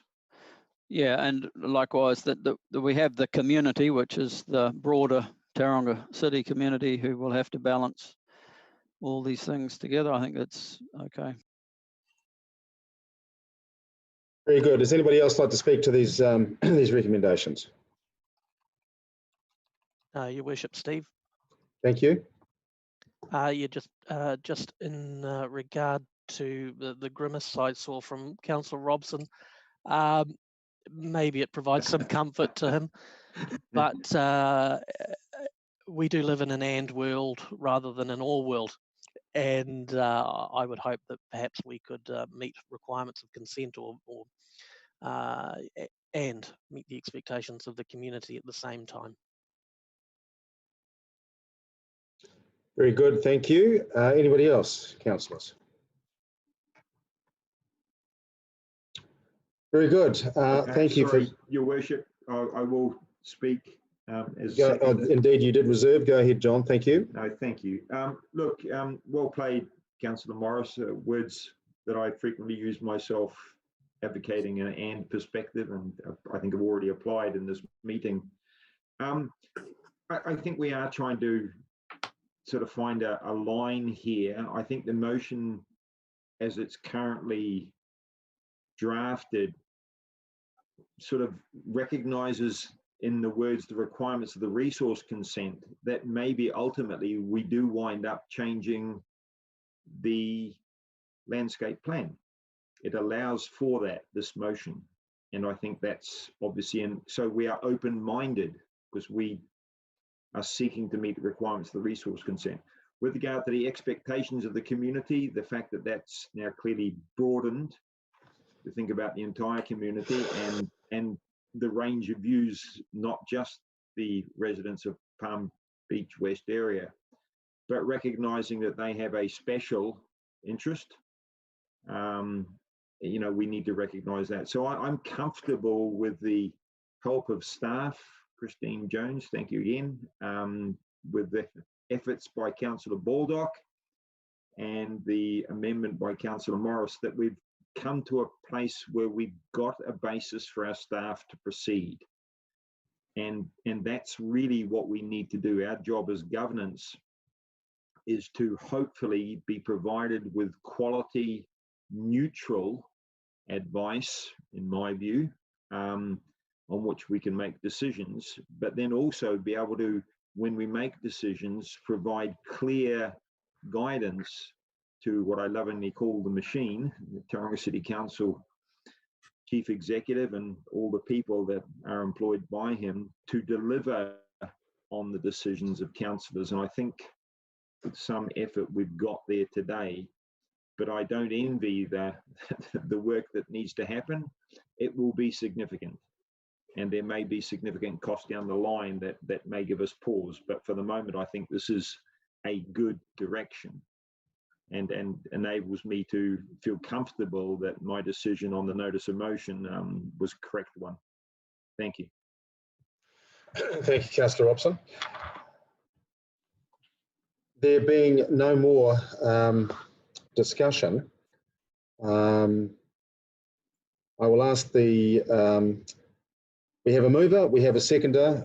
All those in favour of the recommended 10.10 say aye. Aye. Aye. Opposed? And any abstentions? Thank you, carried. Thank you for that discussion, councillors. We are moving now to 10.3. I'm conscious of the time. And my recommendation to you, if you will, is that we get through 10.3 and then have a break before Wolf Street. Is that acceptable to you all? Yes, it's good. There being no fierce objections to that, we will box on. Thank you. Anna, Doug, I'm not sure who's speaking to this. Kia ora, Mayor Tempe, it's Gareth here. I will start the proceedings after Marie. Oh, I should say afternoon, koutou. So Elizabeth Street, we're going to try and get to a position today where we make a decision on the way forward for the Elizabeth Street streetscape project. Just to kick things off, I'm going to hand over to CJ quickly just to chat about some of the background in regards to the co-investment thinking in the CBD, and also some background just in regards to our commitments to the laneway and some reasoning behind why we've made some commitments there. So just over to you to kick us off, CJ. Happy to pick that up. So just to give the, and particularly for the new elected members. So we have a Tauranga City Council spatial framework which was adopted in 2017, and the purpose of that framework was to set out some of the key elements in terms of the vibrancy of the city centres and what we wanted the places and spaces within the city centre to look like. It was one of the key underlying themes of the spatial framework was encouraging private sector investment within the CBD. And the spatial framework, I'll just read a little bit out of it, said the framework will prioritise investment and will ensure it is targeted and focused to support public and private sector investment and development in the heart of the city during the coming years. And then it talked about a couple of investments that were underway at the time, being the University Tertiary Campus and some of the apartment complexes that were occurring. So the council of the day set aside a sum of money in terms of an annual fund. It started off at $8 million in the 2015 to 25 LTP. And the concept being that council would invest in the public space alongside those private landowners who were investing in their private developments, and that you would get regeneration across the CPD aligned together. The first of those was Durham Street, where the investment by Trustpower and the investment of the University of Waikato, the council invested in Durham Street to effectively bring that landscape to a more modern and current new environment. And the area around Elizabeth Street was identified as the next priority area at that time. In terms of the laneway is owned, there is an ownership arrangement of ownership unit title with council and with a couple of other property owners. I'm happy to, in the closed session of this meeting, to talk about some of the discussions and negotiations that are underway there. But council has for some time been looking to redevelop and significantly improve that laneway. It's the primary access to the public car park. It's not particularly attractive. It doesn't feel particularly safe for users of that, and that car park is open in the evenings, and people are coming and going from that frequently. So the idea there was to significantly enhance and improve that key access link to the car park building and the linkage between First Ave and Elizabeth Street. First of all, I'll just leave that there and I'll hand it back to Gareth.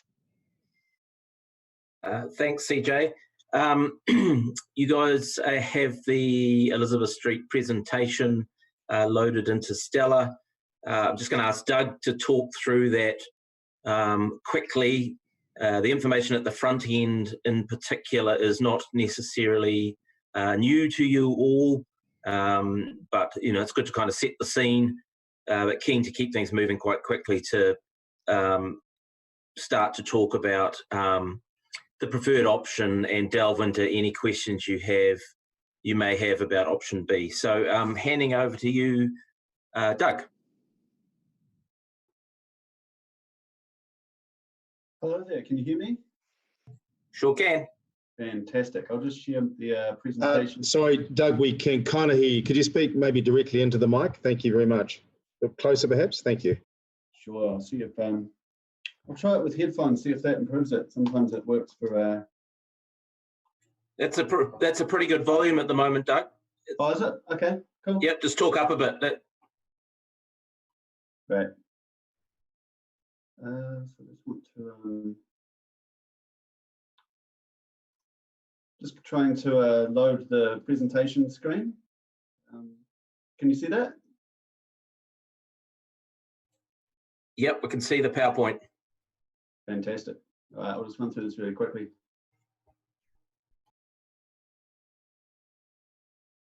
Okay, so yes, Elizabeth Street's come on your radar several times before in workshops, briefings, and in council meetings or in the Project Services and Operations Committee meetings. So a lot of this will be familiar. Just running through it really quickly to set the scene for discussion today. In terms of the timeline, yeah, there's years of history here. I just want to take you through the iterations of the options that you see in the report today, explain where those came from, and give you some visibility of the options that aren't in the report today, so that you've got that full context and have that to hand as well. So in terms of developing the concept, this was the context. Christine covered that well before. The first cab off the rank was the linear park concept, which was developed in 2018. This still remains the foundation stone for the project, but as time went on and council's shape around this project changed, time marched on and we ended up having to really focus on the surrounds of the farmers development in terms of the time we had to deliver the program, and also signals from the workshops we'd had about the budget and the scope of the work.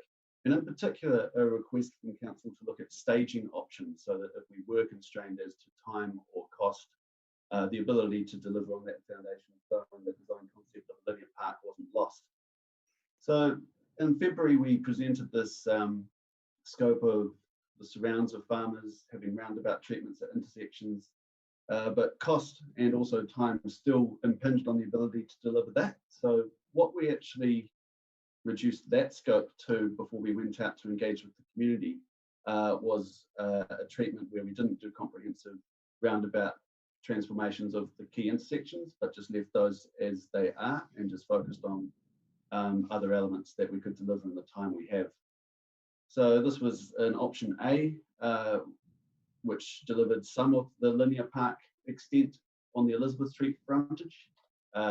That's a render of what it looks like. You can see similar brick type pavers to what you see in Grey Street and Devonport incorporated into the design of new plantings, and obviously a narrower carriageway and a wide footpath for pedestrians and cyclists.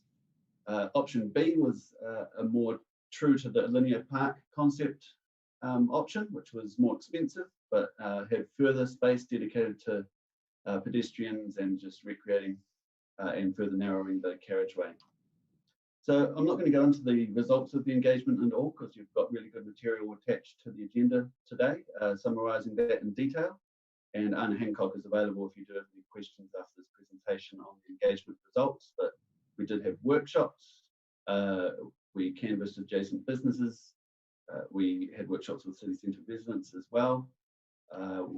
In terms of the feedback received, there was a weight as a preference indicated for option B, which was the do more option. We also did not just focused workshops, but wider engagement with the public. We had 700 survey responses, including mail out to this extent, but also anyone in the city or wider could get involved through Facebook and such. So that's all summarised in the material attached to the agenda. We had a public drop-in session as well, so that's an image of that happening on Devonport Road in one of the Activate Vacant Spaces premises. So yeah, overall, from the wider community consultation, the preference was again for the option B, do more. And we also had feedback, as you can see, saying reject both options. They're both too expensive and not something we should be investing in. So we did in April develop an option C, which was less again, incorporating some of the main elements on Elizabeth Street in terms of a central crossing point, but taking out a lot of the amenity and landscaping components. So those really became the 3 options attached to the agenda. Just a really quick summary of the impact of each of those on car parking. Essentially, all the options show a reduction in car parking on Elizabeth, no change on Devonport, equal change on First Avenue, and Farmers, in terms of net change, is providing 70 odd more car parks than were in Farmers before. That's also not counting the 202 car parks they're going to have specifically for residents. So in terms of the net change to car parking, you can see that summary there, and I'm sure there'll be questions about that after. But these are the options in the report. So 2 kind of mid-range options in terms of streetscape investment, and 1 which is at the lower end but still achieving some project outcomes. I just want to give you visibility of options that aren't in the report as well really quickly. So in terms of inquiry from councillors, you have wanted to know what the bare minimum make good looks like for this context. So we are committed to upgrading the laneway, as Christine mentioned before. But in terms of a make good, just returning the street basically to what it was, but incorporating required upgrades to stormwater in terms of rain gardens and such for water treatment. And in terms of an overall budget estimate for that, a high end would be 3.1 million to do a basic reinstatement and the laneway upgrade. At the other end of the spectrum, so going beyond what we have in the report, you could go further than that plan and reintroduce those intersection treatments, the roundabouts and such. A really broad estimate for budget for that is getting close to 20 million, so put that there as an indicator. And if you wanted to go further again and deliver the whole linear park concept on Elizabeth Street, that would be in the order of something like $30 million to deliver that whole comprehensive treatment of these city blocks. So this slide just summarises that for the 3 options in the report, you've got an indication of total project budget and the amount that would have to be brought forward from the City Centre Investment Fund to allow delivery of the project. I do have a note in the bottom left corner of this slide that the enabling works to renew the underground services for water and wastewater, that is not included in the project budget. That's work we want to get done from renewals budgets before we go in with the contractor to deliver the streetscape project. So whichever option is chosen, it has been identified there is a need to replace some of those underground services, and through renewals that would occur prior to the streetscape construction program. So yeah, that brings us to the recommendations that are in the report. I do have support from Anna Hancock and Travis Willer from IDSMIS available to answer any questions that you guys have. And I will stop sharing my screen perhaps, but I can come back to any slides that you want. Well, I could take direction. Should I just leave the slides up here and we can go back through or forward to any slides that councillors want to refer to, or should I stop the presentation now? Let's hand that over to Mayor Tenby, because we'll just move to questions now. So up to you whether you want Doug's presentation left on the screen or back to our normal view. We've got well, if it's that particular slide, we have those recommendations before us, Gareth. So I don't think we need that on the screen. I have a potential amendment to a recommendation from Councillor Hollis.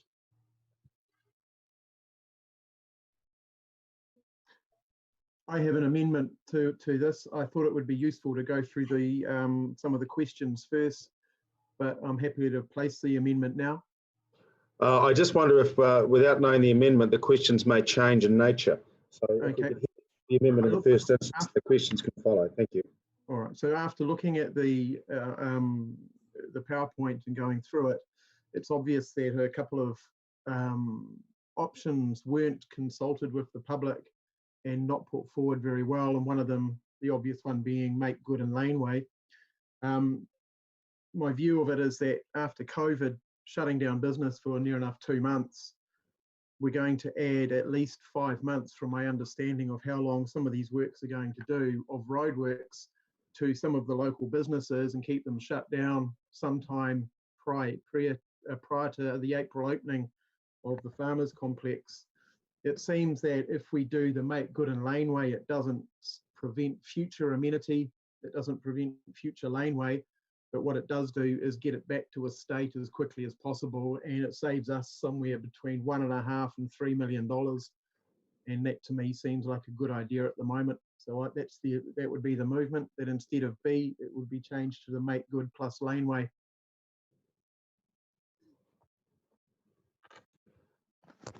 Councillors, can we have the discussion now on this, please? Are we able to ask questions of staff? Yes, of course. Do an amendment? Yes, of course. Okay, am I able to ask a couple of Sorry, questions? did I say discussions? I meant questions of staff. I beg your pardon, Tina. Thank you. Thank you. I have two questions. So one is around, can we, if we did say option A or B or less, can we continue to progress this? So at some point, without a whole lot of wasted money, can we continue with enhanced roundabouts or an enhanced landscaping scheme at a later date, or does doing the very minimum prohibit us from doing that in the future? That's my first question. And then my second one actually is around risk of what's underground. You know, how confident are we of what we've got underground? And what have we done to mitigate anything that we might find, which I understand caused a lot of problems on Durham Street? Yeah, so just to answer those questions in turn, the first is to what's the implication of an option for being able to do further improvements later. So option B is the most compatible with the linear park concept. Anything would have some degree of write-off in terms of ripping stuff out and replacing it to make it compatible and, you know, reconciling the design. It's probably a question I could turn to Travis Willer to confirm just how much issue there would be with, say, an option A or option C, or just make good in terms of then coming along later to do a linear park kind of concept. Just something to bear in mind is one of the strong directives for the project was to deliver by opening day of farmers development, so that we didn't have the streets in a great state of disruption, you know, for a number of years after they're complete, so that they can hit the ground running. So that is probably more of a concern in terms of being able to deliver it within a few years versus the compatibility of one design over another. I'll turn to Travis in a moment, but just to answer your second question, because I can quite quickly, we have learned the lessons from Durham Street. As with Wharf Street, we are undertaking surveys and condition assessments of the pipes and trying to get as much information as possible as to what we're facing underground, or so we can factor that into the cost estimate for the work and the level of risk we're facing. So yeah, we've been undertaking that through engineering consultants and our asset managers. Travis, did you want to just make any comment at all about compatibility of the different options for delivering further improvements to intersections and a potential linear park concept for Elizabeth Street? Yes, I can, no problem. So, yeah, the do minimum, as you referred to, they're just the make good, would be more compatible with future work. However, there will be upfront costs to have that built that you then need to then re-spend again to have those ripped up and replaced later on. So there is some risk in that.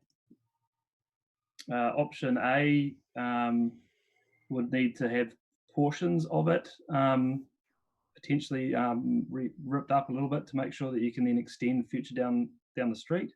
Option B is fairly well compatible for extension without having to rework anything. Thanks, Travis. Thanks very much, Travis. The question order I've got at the moment is Dawn, Heidi. I can see Bill with his hand up, and Larry's posed a question in the sidebar. So perhaps we go Dawn, Heidi, Bill, and Larry at this point. Great, thank you very much. So you just said just before that you were still looking at the underground services. Have we got an estimate of what that potentially could cost? Yeah, the estimate at the moment is 2.4 million at the upper end of what it could cost. That's if we replace everything. So that's to replace wastewater in Elizabeth Street and First Avenue, and also some asbestos cement water lines which need replacing, which we're doing condition assessment of at the moment. Okay, so would it be possible to add those to the total of the options that we have got on our report, please? Yeah, you'll see it referenced in the attachment that has a table outlining options. I'll just confirm what that attachment is called. The description of options council report. So you'll see the third line item in that table outlines the underground service construction cost estimates. The important thing to remember is that those are enabling works, which are decoupled somewhat from the actual streetscape budget, which comes from the City Centre Investment Fund and a little bit from Stormwater Fund for rain gardens. The enabling works for the underground services come from renewals because they've been identified as services that need to be replaced because they're at the end of their life. So it comes from a different pot of money than from the streetscape project, and in fact is being delivered as a decoupled separate program. So that makes sense. Great, thank you. Thanks, Dawn. We're on to Heidi, followed by Bill and Larry. Yeah, thank you. I just have two questions. One is, I think some of the jitters comes from the Durham Street change in costs. What happened differently with Durham Street when we got underground and found that the services needed changing to what we're looking at here when we go underground? How can we be more confident in this project than in Durham Street? Is my first question. I just have one quick one after that. Okay, just on that first question, it really comes down to how much investigation we can do before we do the work. So we've had a lot more time here than Durham Street. That was quite a rushed process. But the other aspect is to make sure that the budget, so when you see us put forward a budget estimate, that's not the construction cost estimate, that's all encompassing of all the costs, including accounting for risk that we face in doing a job like this in the city centre. City centre environment is notorious for opening up the ground, and you'll see stuff that's not on any plans and you get nasty surprises. So that's been factored into the level of risk funding that we have assigned to the project over and above the construction estimate and its attendant contingency for construction costs. So we've got a separate, so when you take the construction cost estimate and we add 30% to that to get a budget estimate, that's to allow us enough room to deal with any issues that come up that are uncertain and are risks in the CBD. Obviously, we hope not to have to actually eat into all that and deliver the project under budget. But what you don't want is the Durham Street situation where you're not going in eyes wide open as to what a budget envelope should be, so that you end up in a situation where you have to do overspends and get having to cover that off later. We're giving you a budget estimate of what we're confident we can deliver the project within. Thank you. The next question I have is, how do we know how much rates we are to gain from this 120 odd apartments and from that we're going to have out of the building next door? What's the rates taken on that, and also the benefits of having the car parking downstairs? I'm just wondering, has that been factored into this equation at all, of producing a linear park, I guess, outside of what they wanted? Option B, did they? Could you just clarify that second question about implications of car parking being under? Actually, that's a slightly garbled question. Can we just go back and I really want to know what is the rates take from that building?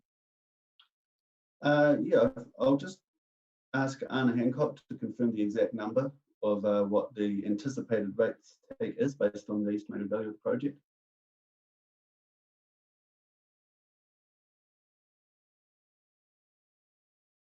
Thank you, Doug. While Heidi, that was your second question, was it not, while we're waiting for that? Sure.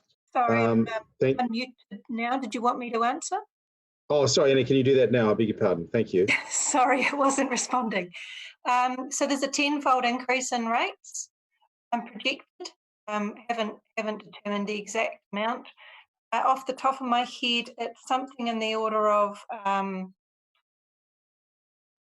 70,000. No, hang on.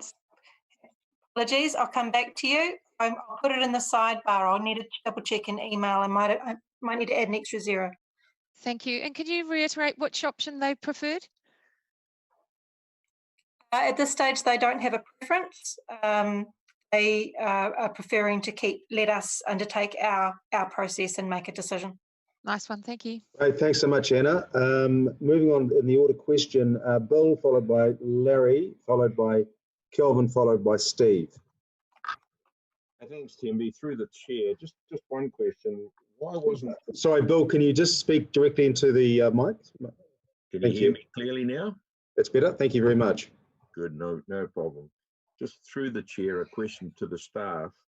In regards to option C, why was that not released out for public feedback?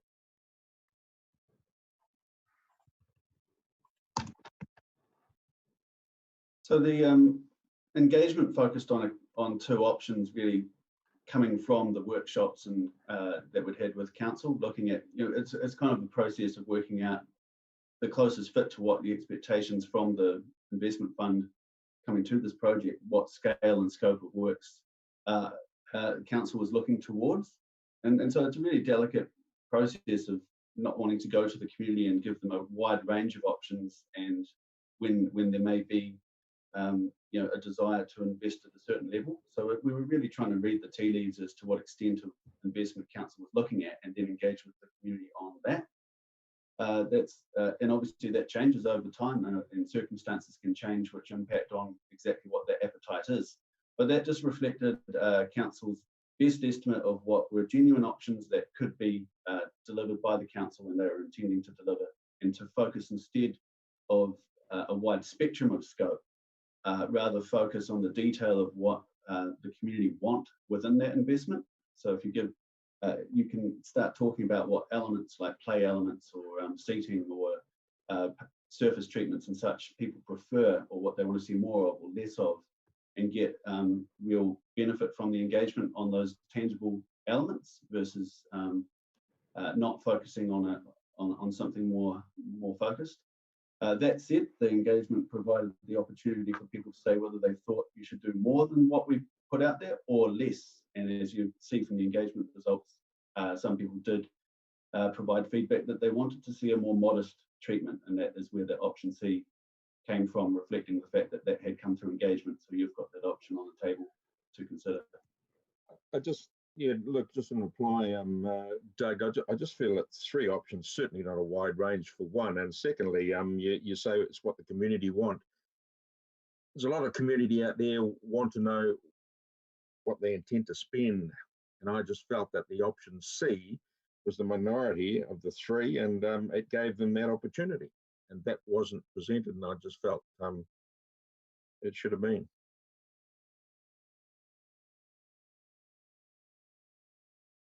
Thanks very much, Bill. Larry, Kelvin, and Steve, and Anna, thank you very much. You will see in the sidebar, rates estimated to be over $700,000. Over to you, Larry. Thank you. Thank you. Just a couple of the questions I've had on the sidebar that haven't been answered yet. One was to Christine about the fund that we had set up in the 2015-25 LTP for the incentivising of things in the CBD was boosted in 2018, was it not, to around about 20 million over 10 years? Yes, it was, and I can't remember the amount too, and I can't find. I've had a look on the system, and it's been split by projects. So probably Gareth or Doug will be more familiar because they are in that budget frequently. Can one of you guys answer that question? Yeah, so the total City Centre Investment Fund budget was increased to 23.65 million in the 2018 to 28 LTP. Okay.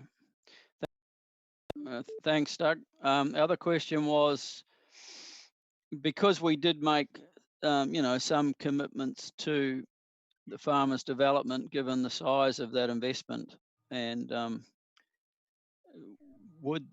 they're not wanting to interfere in our decision making, but I'm just interested as to whether we've had any indication if they would be accepting of option A. The difficulty of it being the future disruption to the roads and things around the completed project if we don't do it beforehand. Have we had any indication as to whether they are accepting of that? The indication has been for preference that works are completed before opening, and still an appetite to make sure there's limited disruption after that.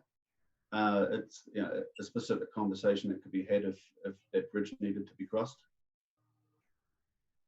Okay, and the last question just was, can we be absolutely sure that if we do B, all of the roundabout changes can be achieved by opening? The option B in the report doesn't include the roundabout changes. Those have been removed from the scope because we didn't think we could deliver those by opening day. Okay. And they also had a significant budget implication.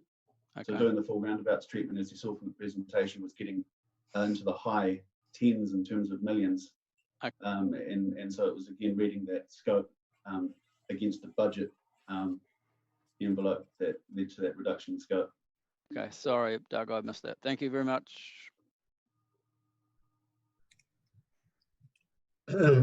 Thank you, Larry. I can report back from conversations I've had with Brett Nichols of the Pascoe Group on exactly that subject, but I'll leave that till later to keep the question flow going. Sorry, I just need to get up the sidebar. Is it Kelvin next? Sorry, folks. Yeah, thank you. Thank I think that's Kelvin. right. Thank you. Thanks, Doug. On paragraph 61, it says that and you mentioned it before, the total in the LTP for streetscape was 23.65 million. In paragraph 63, you're saying that the Elizabeth Street, we're looking at around about 9 million all up, just over 9 million in that budget, extending out to 2025. So can you explain where the balance of the budget has gone? I know Durham Street was a big amount of it as well. Can you just give us a bit of a broad overview? Yeah, so you've got Wharf Street, which is a project with a 5.35 million approved budget coming from different sources. So some of that comes from the streetscape.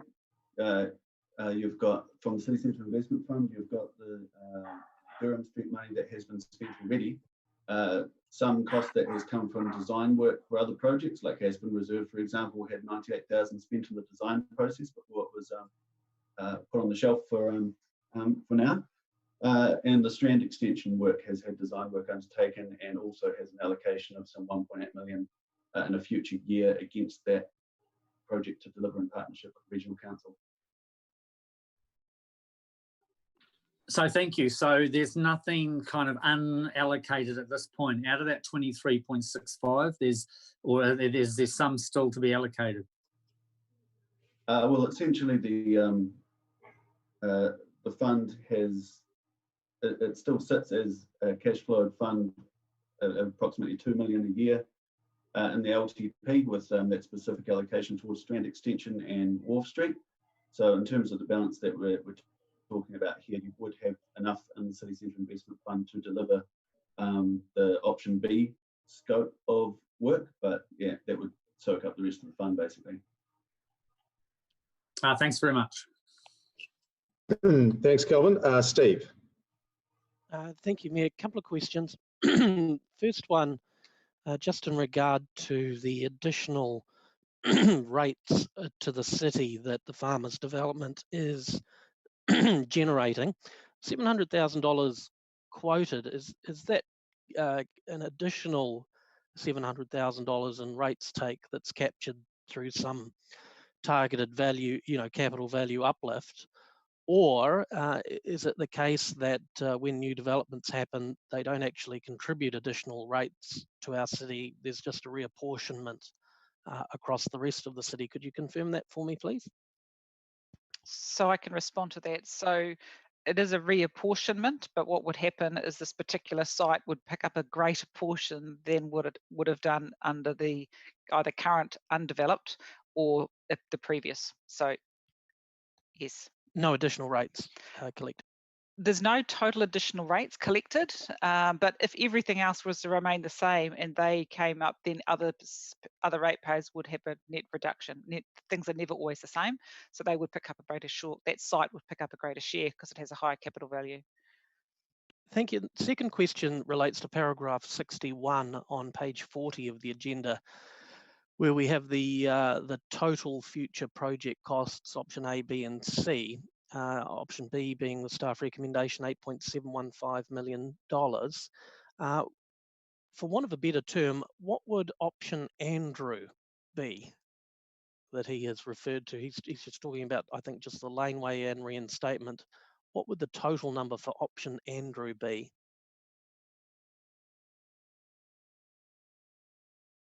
Mike's on mute there, Doug. Yeah, sorry. In terms of the additional money required to bring forward, is that the question? In terms of the total project costs.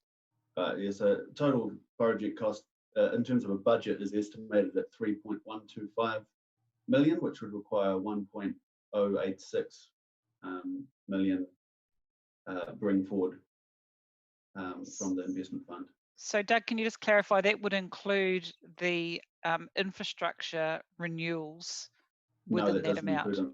That doesn't include the infrastructure renewals. So then for that amount, you would get the laneways and you would get the existing streetscape reinstated so that it was usable.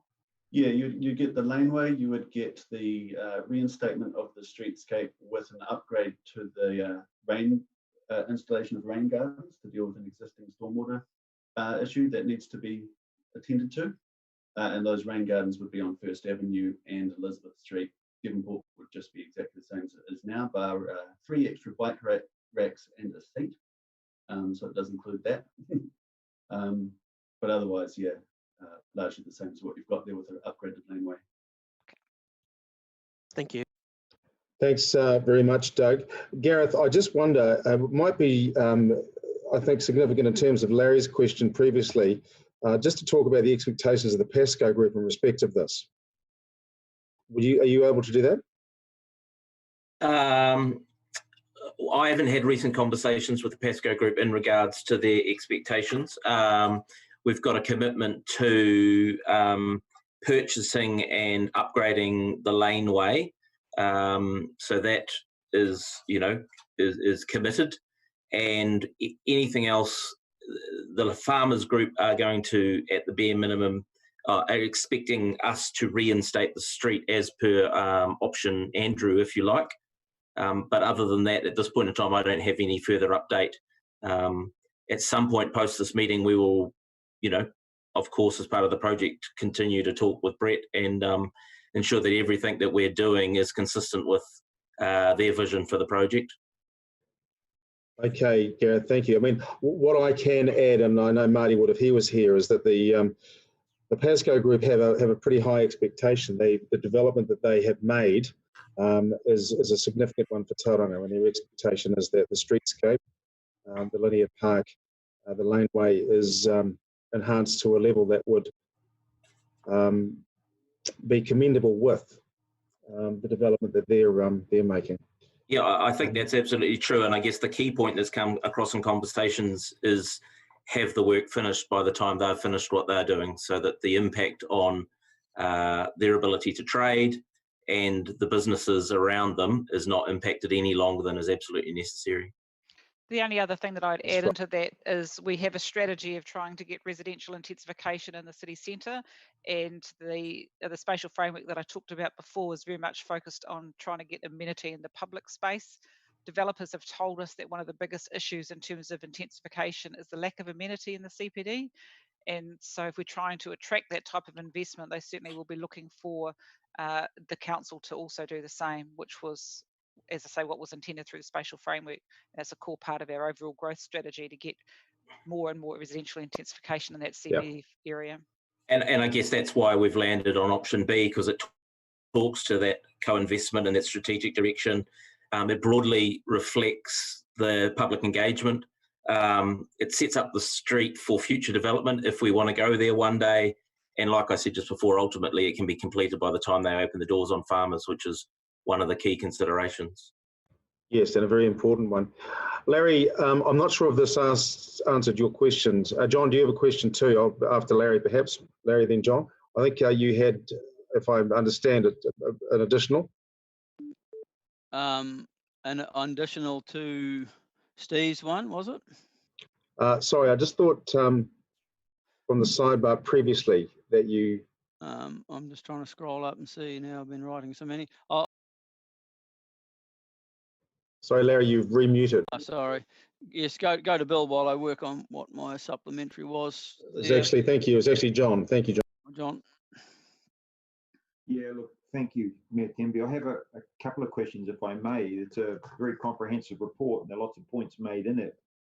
On paragraph 9 of the staff report, it talks about significant safety improvements, but it makes no comment about the safety record of the part of Elizabeth Street that's under discussion. Are there some DSI numbers or any supporting information, or is it more about perceived safety? Can anyone from staff speak? That's paragraph 9 of the staff report. While I refer to that paragraph, I might just hand to Anna Hancock just to talk about the crash analysis system data that we've looked at. And yeah, you're right that there's this issue of perception of safety as well, given that the objective of the project is to create a safe and perceived to be safe and welcoming people space. And so the interaction between the road space and the footpaths and the amenity areas, yeah, you're right that there's the perception as well as the hard data that goes into what we're trying to achieve here. Anna, do you have a comment on the, or I don't know if Duncan's here, the crash analysis? I don't need to come back to you. I know that there was either a serious crash or death at the on Devonport Road at the First Ave intersection, which is where we put in the that pedestrian crossing. I just need to locate that report to be able to answer that question. But going to your question, Councillor Robson, it's a combination of the safety issues that were identified in the assessment that we did previously around crashes, as well as perceived safety. Okay, it was just the report sort of made comment about significant safety as opposed to perception, and then there was no data or anything to support it. And I was just interested to see what that data was.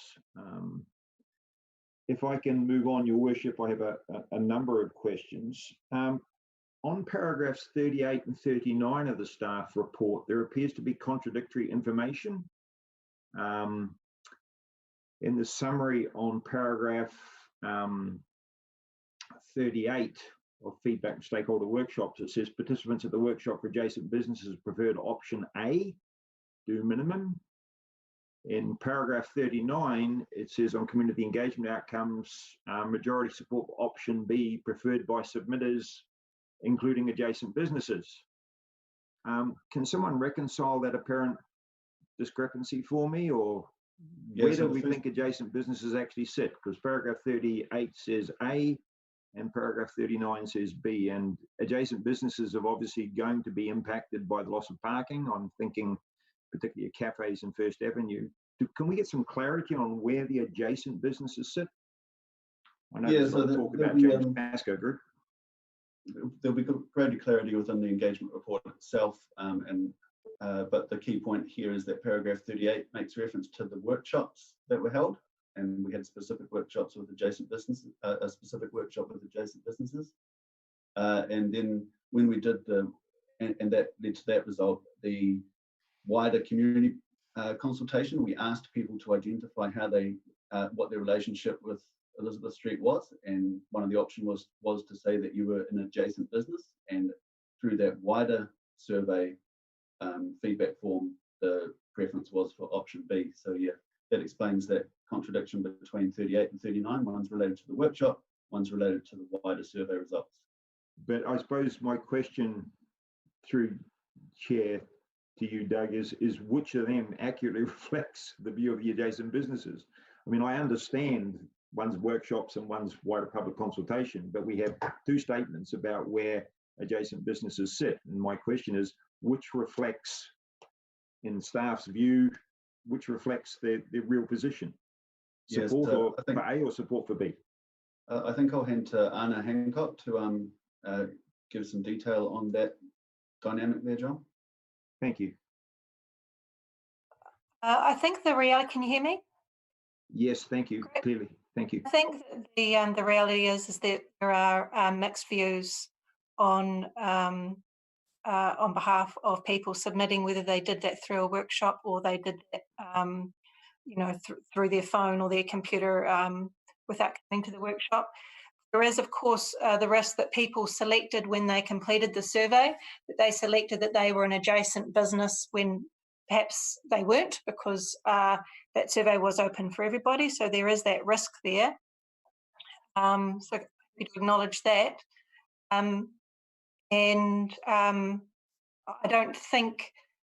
I think it's hard to say confidently that one of those carries significantly more weight than the other.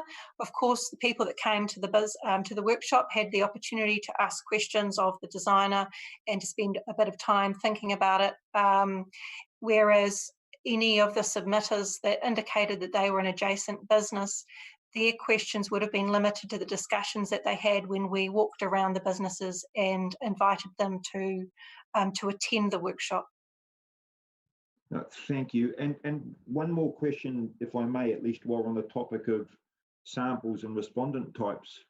I notice in the PowerPoint presentation you went through, Doug, we saw an enormous contribution by Bay of Plenty Regional Council. As a matter of fact, they seem to account for more than half on the slide of the option B option. Is there any particular significance we should attribute to the fact that Bay of Plenty Regional Council have seem to be the most important group to us? I don't see Tangata Whenua. I mean, it's an unusual chart and it begged the question. Any rationale for that? I mean, I know it's raw numbers, but why? Yeah, I'll defer to Anna to outline the engagement with the regional council at the workshop and the reason for those absolute numbers being. They are a very wealthy council, so if they're happy to make a contribution, I'm sure we're more than happy in the spirit of regional cooperation and collaboration, of course. When we were planning the engagement, we were very interested in getting the views of office workers as well as talking to the businesses. And the Bay of Plenty Regional Council having an office with a number of staff on Elizabeth Street, we felt that was appropriate. So it is the views of staff, it is not the views of the council. And basically it's a captive audience to be able to get views from. So when we ran the workshops, we had 3 that we'd organised. Well, they're all external workshops, but we had the workshop for adjacent businesses, we had a workshop for key stakeholders, we had a workshop for city centre residents in their sort of immediate area, and then we also wanted to have a workshop specific to city centre workers. And it was easiest at the time, we were running under a very tight time frame to approach a single office, and we chose Regional Council purely because they were on Elizabeth Street. Yeah, I also note that not having a rates rise. One last question, if I may. I have quite a few, but I don't want to waste too much time. Specifically, my big concern is with the same as the James Pascoe Group, and that is the ability to finish these projects on time. I notice in the staff report, it talks about probably. Can we give an estimate on what the risk is around finishing on time? Because the last thing I believe this city centre needs, and the last thing the somewhat parlous reputation of Tauranga City Council needs, is a project that doesn't finish on time. It didn't say guaranteed. Was someone prepared to put a number to that risk of probably? Yeah, Travis, do you want to make some comment on the program as it stands? And also Anna might want to update on obviously we're coordinating closely with farmers, and they'll be working through the impacts of the COVID-19 alert level 4 lockdown at the same time as we all are. So just an update on where we are at with understanding that deliverability and that program thinking. Travis first, maybe? I think Anna might be a better place to respond to how farmers are tracking on their program and how they're looking at this stage. So I think there's been an estimated 5 months of construction assigned to both options A and B. They're relatively similar in their estimated construction timelines. Option C would be less, of course, given its extended work. So that would generally align with, if we can get into a decision and move forward on developed and detailed design, that would generally align with being able to achieve that. And no one's going to be able to put specific guarantee that, yep, it'll be done on this particular date. But all efforts in the design process thus far have been to make sure that this is as buildable as possible in the timeframes, hence the exclusion of the earlier options that were of greater extent. So this has been designed in alignment with working to that very specific timeframe. Thank you. The only things that I can add to that is that we're not able to get greater levels of confidence around the construction timeframes until we have a contractor in place.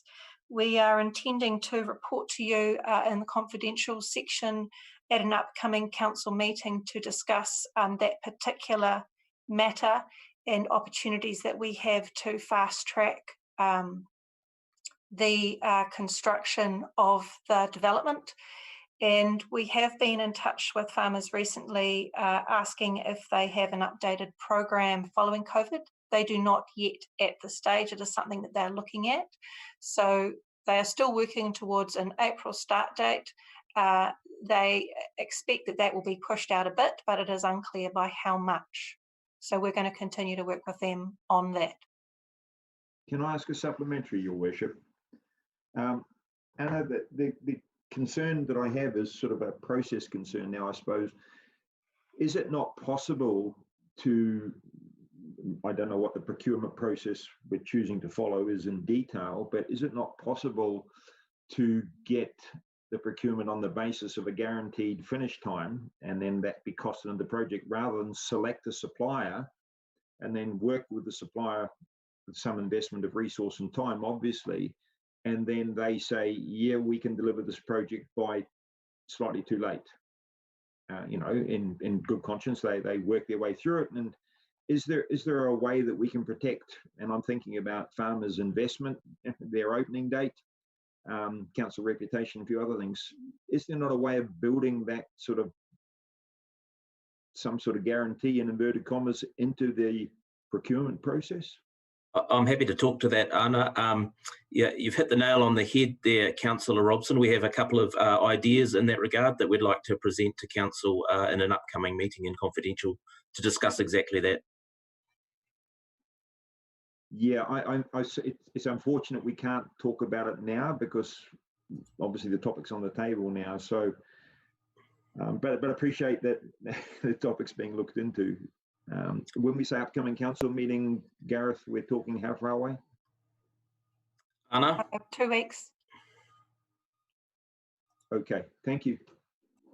Folks, sorry to interrupt. I'm very conscious that the Deputy Mayor has made me aware of the fact that we've been going for 2 hours, over 2 hours now, I suspect, and we need to seek a resolution to continue. Can I put it to you that we should finish questions and then have a break before the debate? This is going for a long time, and I'm also conscious of commitments this afternoon, looking at our diary, which we're going to have to slip, which was the 1:30 commitment we all had. But with your permission, if everybody's okay with this, if we could finish questions of clarification, and then take a break for lunch. Yeah, happy with that. Yeah, very good. All right, thank you. So where are we now? We are, John had finished his questions. I think, Dawn, you had a question, is that correct?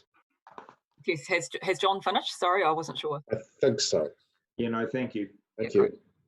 Okay, so yeah, so thanks everyone. Obviously, there's been a great deal of work done on this over the years. So my question would be that since all this work was done, we've obviously had a massive upturn in New Zealand and globally re-COVID-19 in the past 8 weeks. Has there been any thought, or have we gone back to consultation with those especially small to medium businesses and retailers that are now hurting out there in the community and may need to be reconsulted with, or something like that? I'm just unsure where we're sitting with that, because all the information we have been presented so far is pre-COVID. Yeah, we have been talking with Downtown Tauranga about the impacts of COVID on different sectors, and also been liaising directly with some businesses in the Open Spaces team, not just for this project though, but for the city centre as a whole. Yeah, but have we reconsulted formally on this proposal? No, we haven't, with the engagement phase for Elizabeth Street actually happening partly during the lockdown. The submission period closed within that lockdown period, and the workshops only just snuck in there in the first place as well. So, Anna, do you have any comment you want to add to that? I don't have anything further to add. We have not been in contact with any of the stakeholders and adjacent businesses since it's been over. Okay, just supplementary to that, is there any resolution, or is there any way that we can do this? Because that may be really important for us moving into the future, given what economists and what the business sector is currently facing.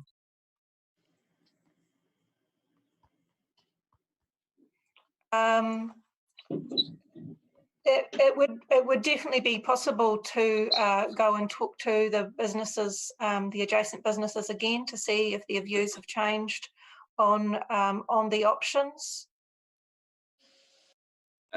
Yeah.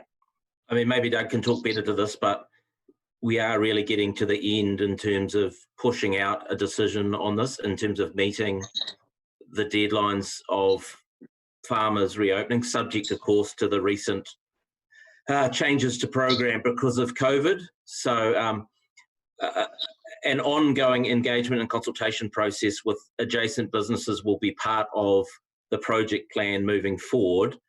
Another round of engagement and or consultation with adjacent businesses that held up a decision could have serious impacts on our ability to deliver when Farmers opens. Yeah, I mean, just to support what Gareth said, I mean, this program is always very tight, and that's why it's dictated so much the changing iterations of the options, because we're trying to fit within a time envelope that we have. But also, I just caution you want to be very clear about why you're going back to engage with the community. If you're going back to engage with them, is it to ask, should we be doing this? Or is it to say, how can we do this in a way which is going to limit disruption on you? Or is it specifically on elements of the design that you want to ask about, which is the point I was making before about why we were quite focused with a couple of options when we did go back to talk to the community. Bearing in mind this wasn't the first time we talked to the community either, in the sense that this has been a developing design over years, where right back to 2015 we've been looking at civic options and what people want from their city and the spatial framework, and specifically what people want from Elizabeth Street. So do we go back and consult again? You don't want to just go back and consult for the sake of consulting. You want to be very clear about why you're doing it. And if the intention is to say, how can we do this project or a project and limit disruption to you, and actually even make it a project that is beneficial to you in terms of your business, that might be something that is best through the process of engagement with stakeholders as we complete the detailed design and move to implementation. Like we're doing with Wolf Street, for example, where there's great buy-in from the businesses of the street, both through the design and the actual construction process, where we work together as partners, which is different from going out and saying through an engagement round, let's ask a set of questions and bring another report to council. What is the purpose for it? the purpose of my question was probably how we can best support those small retailers and businesses in the area by having the most minimum impact on them possible, so that we can help their businesses to thrive, okay, under these uncertain times. Because again, we are unsure, as nobody knows globally, let alone nationally, whether we will be moving ever again into lockdown 3 or 4. Yeah, so my recommendation, just in terms of a comparison with Wharf Street, is that is ongoing engagement that happens for whatever option council chooses, in terms of whether it's a basic reinstatement or something more significant. That concern is best dealt with through an ongoing engagement relationship, rather than a one-off go and talk to them one more time and get a snapshot in time. That's an ongoing thing that's going to be, no matter what option we choose, that's an ongoing relationship we have to have with those stakeholders throughout this construction process for farmers in the streetscape.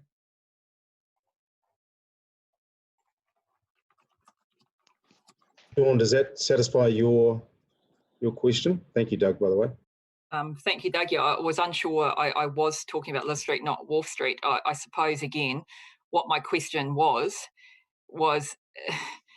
how can we best support them? What is the best thing we can do for our small businesses now?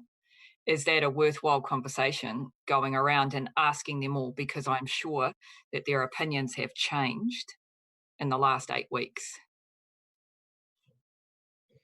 So I think it's a question of whether you're only talking about in respect of the streetscape project, or are you talking more generally around other things that the council could do to support small business, because in relation to COVID. So in terms of the small business in relation to COVID, the wider issue, you've got your COVID recovery plan, and you could have further discussions. If you're only talking around the streetscape, then you could go and talk specifically to the businesses around that. Is that what you're referring to? Yes, streetscape at this stage. Yes, Christine, thank you. Great, thank you very much, Christine.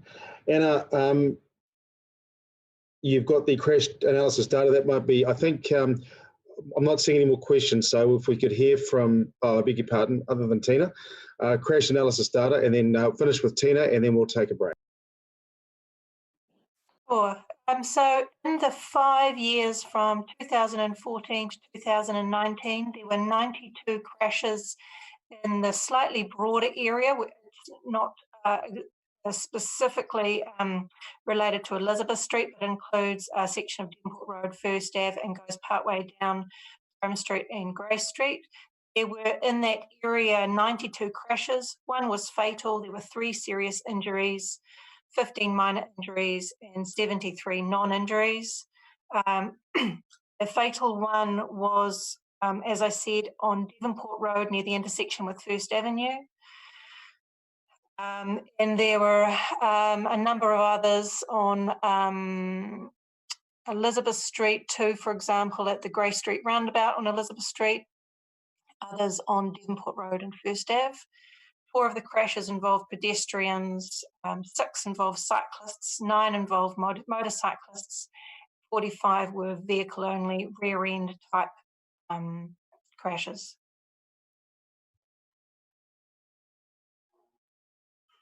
Very good. Thank you very much, Anna. That's much appreciated. Tina, thank you very much, and then we'll take a break. Thank you. I know we've had this information before at some point, but could you just clarify again for me which part of the projects on A or B would be funded by government funds as opposed to just funded by us? Very little.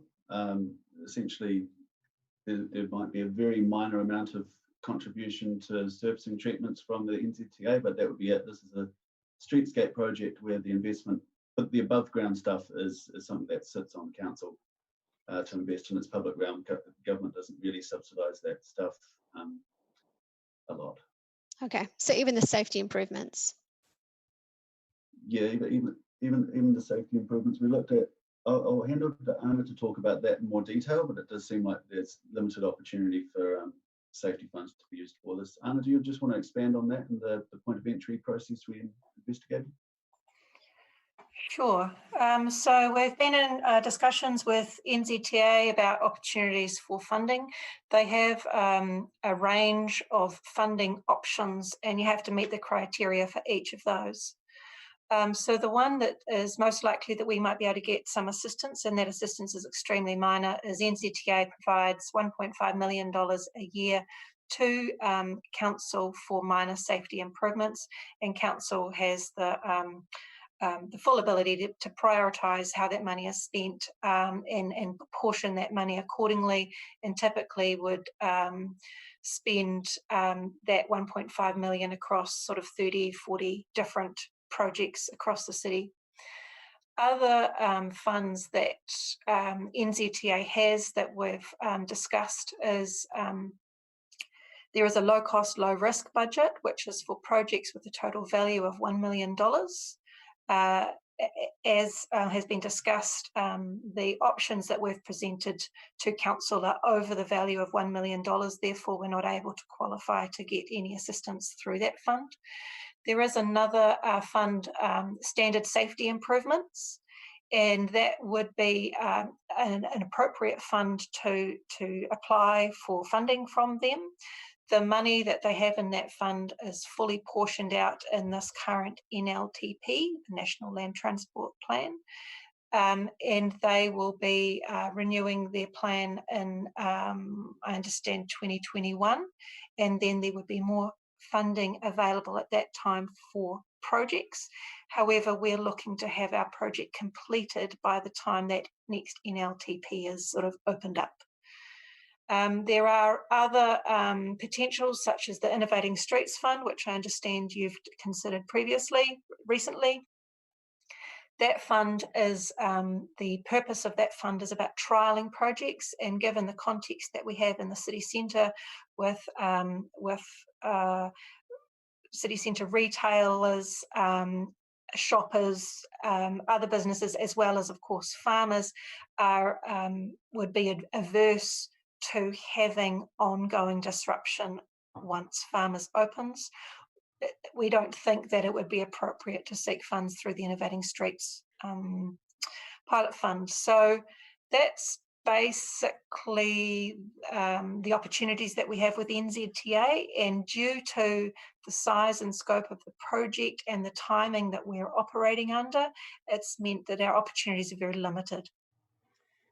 Just a follow up to that, and I know it's a generic statement, but we are always looking far and wide for alternative sources of funding to supplement ratepayer investment in the work we do, always.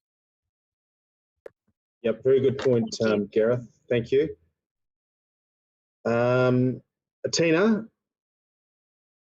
did you have... That answered my question, thank you. That did answer it entirely? Yeah. Thank you. All right, folks, I'm going to call for an adjournment until 2 o'clock, which is, I know, only half an hour, but we've got a box on. You will note that we are not going to make the meeting. I've just talked to Maria about that now at 1:30 or anything like it. So we're going to have to bin that, and my recommendation is we box through this. That's your will. All right, see you back at 2 o'clock. Thanks so much.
Are we all, Robin, are we all here?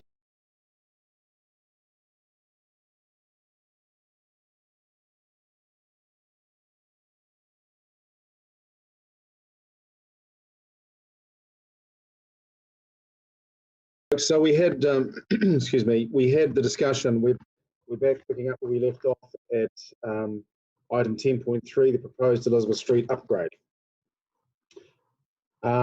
We have the recommendations before us. I'm just not sure where we got to with Andrew's amendment to those recommendations. So at this stage, Hasn't we been don't. anything put. Yeah, we don't have a motion on the table at this stage. Oh, so okay. Heidi was moving Happy to something. move. Heidi offered to move Go, Heidi. about an hour and a half ago. Thank you, Heidi. Can I get a seconder? Yeah, I'll second. Thank you, Larry. Heidi, would you like to speak to the motion now, or the recommendations? Yeah, I would. Thank you. Thank you. So we're in challenging times, and while it seems counterintuitive to be investing money right now, we have also heard from one of our head economists that investing in vertical infrastructure that has multiple co-benefits is the best thing that we can do to help our community come through this crisis. The Farmers Project adds 120 apartments into our CBD, bringing customers to our businesses that don't leave after 5 p.m. It adds car parks. It has a green roof, which helps improve our air and water quality. It contributes $700,000 to our rates take. For any new dwelling in a new subdivision, it's estimated to cost council $50,000 per dwelling in services costs. This would be a total of $6 million if we were to be providing those dwellings in any other new community. But in this, we also achieve more green space and service upgrades that from this spending that enhances amenity for everyone in the CBD. If I was living in this apartment, I would value this piece of grass with the possibility of birdsong and activity going by. And if I was a developer, I would see this project as a willingness from our council to provide the kind of amenity that will make people want to live in the city, thereby encouraging more of these investments. And so I feel confident that even though I'd, as much as anyone else, like to keep spending down in this time, that this project is worth proceeding with. Thank you. Thank you very much, Heidi. Larry, would you like to speak? I'll reserve. No, Thanks. You're reserved. Thank you. Excuse me. Anyone else? Yes, please. Thank you. So I've got.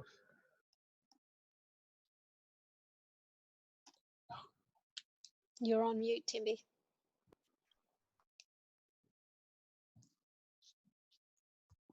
Sorry, can you hear me? Now we can. I had Steve, Andrew, Yako, Kelvin. That's all I saw hands go up at the time. Thank you. Thank you. May I speak now? Thank you. Thank you, Mayor. Look, it's certainly a great project and would add value to the city and improve amenity. However, it was just a few weeks ago when we were presented with a briefing on the worst case impacts of COVID-19 on Tauranga City Council, in which we were looking at a $70 million reduction in revenue and being constrained, again in the worst case, to a maximum capital spend for 2020-2021 of $10 million. Now, sure, some things have changed since then. LGFA may, subject to board approval, increase the net debt to revenue requirements up to 300%. That's positive. And also, hey, I mean, our pools are open now, and the forecast is that they may be closed for a lot longer. But the point being, we were looking just a few weeks ago at a maximum capital spend of some $10 million. And we, of course, have the Waiari water treatment plant, which is critical piece of infrastructure for our community. And so when I look at this project through that lens, which I think we all must, and I think we all do, you have to look at the interests of the city as a whole, not project by project.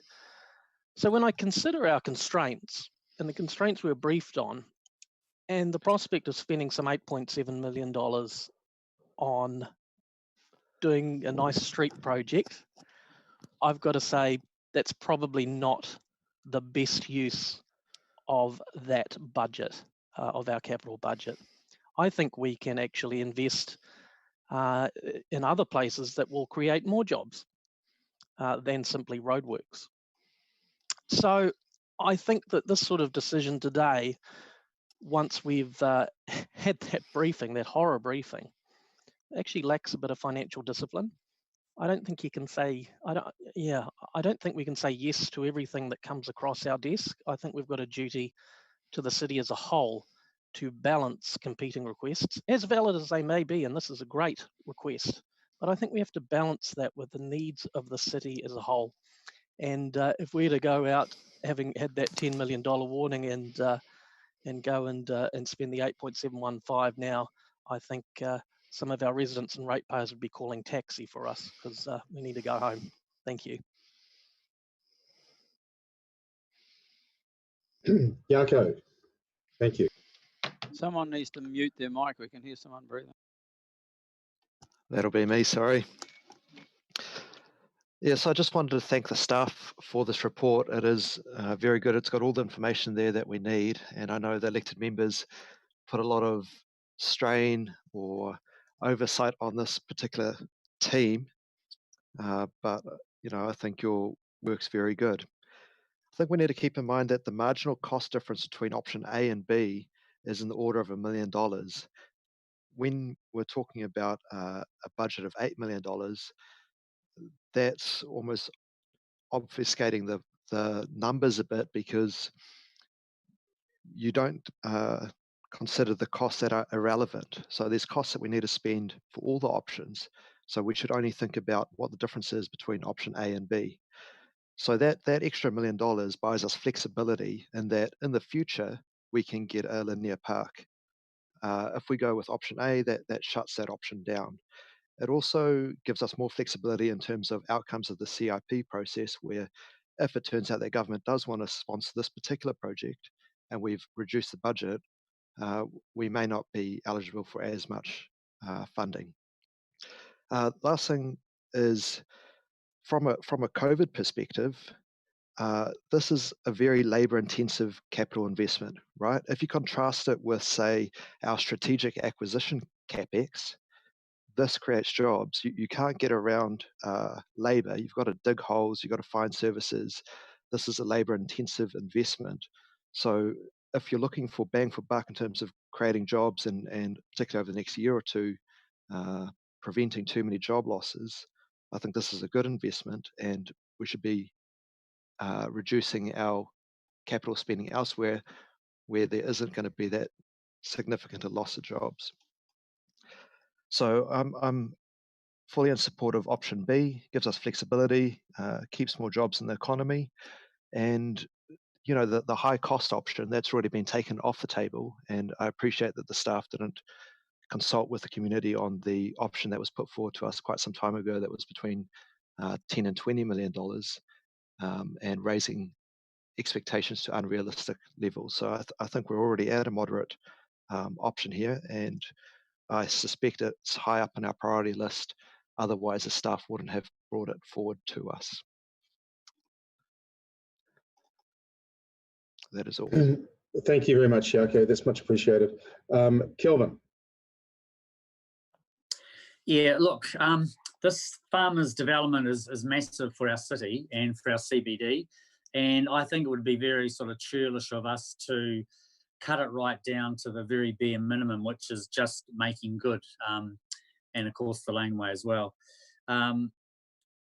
There's going to be massive impact for the farmers development, both in terms of retail, but also in terms of residential intensification. And we know that there needs to be added amenity to encourage that. When you look at the various cost options, the cost per square metre, particularly of the Elizabeth Street upgrade, is very different, very similar between option A and B. But option B, you obviously get a much wider extent of the park. I think it's some 15 metres compared to option A, which is 11.5. So very happy to support option B. It is a big investment, I understand, but when you look at the overall picture of what this farmers development is going to achieve for our city, I think it's important that as a council we contribute our fair share. I remember back when we were looking at the linear park through the whole of Elizabeth Street. At that point, the numbers were quite eye-watering. So of course we did scale it back to this sort of more reasonable figure. So I'm happy to support this. And I agree with Councillor Arbery. We should really be looking just at the marginal costs rather than the total budget, because a lot of the money has to be spent anyway. Thanks very much. Thanks very much, Kelvin. I'm not sure who was next. Sorry. Tina. Thank you, Tina. So I just wanted to say that I believe this is a long-term project and that we can't be short-sighted. And I believe we need to do it once and do it well. And yes, COVID has had a massive impact and it will affect us for a while, but it will pass. And this project is a long-term project for our CBD. I think we can't take a short-term view of this or have a knee-jerk reaction when we've been planning this for quite some time. This is a long-term investment into our CBD. So I think we have an incredible opportunity to invest while the farmers' construction is happening.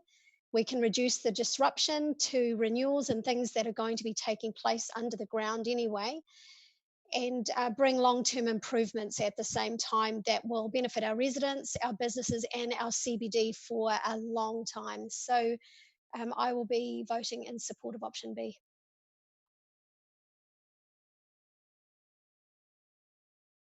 Sorry, thank you very much, Tina. Bill, I think you wanted to speak next. Hey, thanks, Tenby. Just a few points I do want to make as first. It has been mentioned before about COVID-19. I think some of us tend to forget about that, but we can't. And by crikey, a pandemic that happens once in 100 years, absolutely we've got to take that into consideration. I feel, secondly, there are far more priorities of this amount and other places to be spent. We are responsible to our ratepayers, and as Councillor Morris mentioned before, a city as a whole. We didn't consult a less costly investment to our community, and I think that was poor. Investment in some eyes of the councillors to the city, they feel this is a plus. But for me, to spend $11 million plus total, including your infrastructure, which who knows, it's like Durham Street, climb a little more. But to invest that amount now, I'm sorry, it's not on. I don't support it. Mayor Temby, I'd move under Standing Order 25.2B that the motion be now put. We've had 2 speakers in favour and 2 against, and we have a lot on the agenda this afternoon to deal with. Thank you, Councillor Baldock. Can I get a seconder for that, please? Is that a, Councillor Cloud, is that a seconding? Yeah. Thank you. Yeah, happy to second that. Thank you very much. Councillor Baldock, did you want to speak to the motion? No, I don't speak to it. The motion is put without any debate.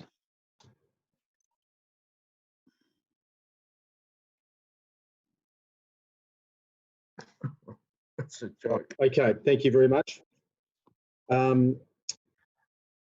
Just from a process point of view, so there is no further debate, is that? No. Well, the mover has a right of reply, but other than that, it's the motion is put. And a procedural motion is put straight away. All right, thank you very much for that, Councillor Baldock. That being the case, the recommendations, Councillor, before you, A, B and C. I put it to you, all those in favour say aye. In fact, sorry, I'm just going to read out the, I beg your pardon, I'm just going to read out the list in alphabetical order as always, so we get it. This is outrageous. Firstly, Councillor Arbery. Aye. Councillor Baldock. Aye. Councillor Clout. Aye. Councillor Granger. No. Councillor Hollis. No. Councillor Hughes, Aye. Councillor Kitty, No. Councillor Morris, Less democracy, more bulldocracy. No. Councillor Robson, Refuse to cast a vote. This is outrageous. Councillor Salisbury, Aye. and I'm an aye as well. I take it there's, so you're abstaining, John? I just refuse to cast a vote. Okay. All right. Record me as absent. I've left the room for the purpose of this vote. I refuse to cast a vote. Right. In that case, the motion is carried. Sorry, just for clarification, it's not in that case the motion is carried. The motion was carried whether I was present or not. But to use that sort of process is just objectionable. Yeah, apologies, Mr. Mayor. In protest, I withdraw from the meeting. Thank you. Thank you for that. Thank you very much for that. We're moving on to 10.4 Wharf Street. Doug, are you going to talk to this? I'll start off and thanks. Just get into the right page. Look, we're just going to leave this one on the table as read. Doug's available for questions. It's a procedural paper to pedestrianise the section of Wharf Street that we're upgrading currently. So I'll take the paper as read, and I say we're here to answer questions, but Doug has the project knowledge to probably answer any questions you might have. Over to you.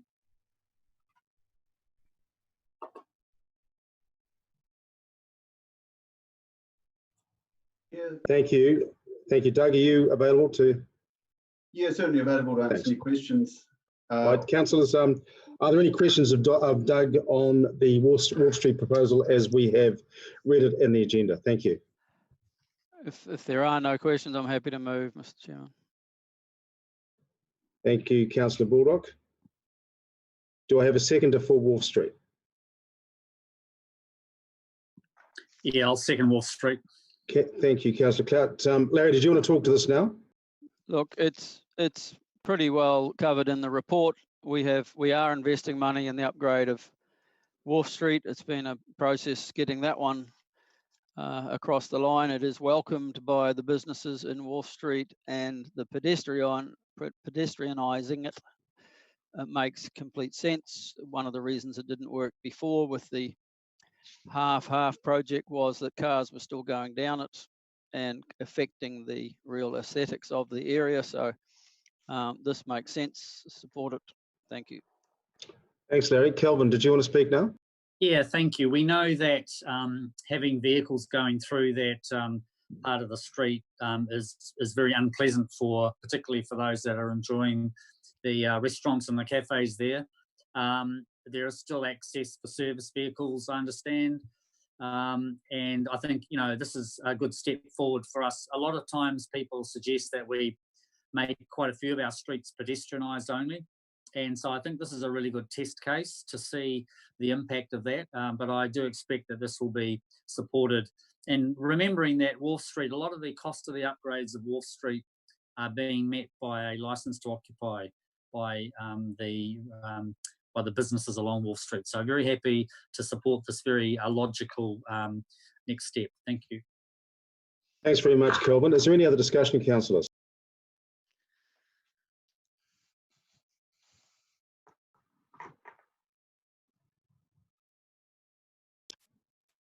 In that case, I will put to you that the recommendations as you read them, A and B, all those in favour?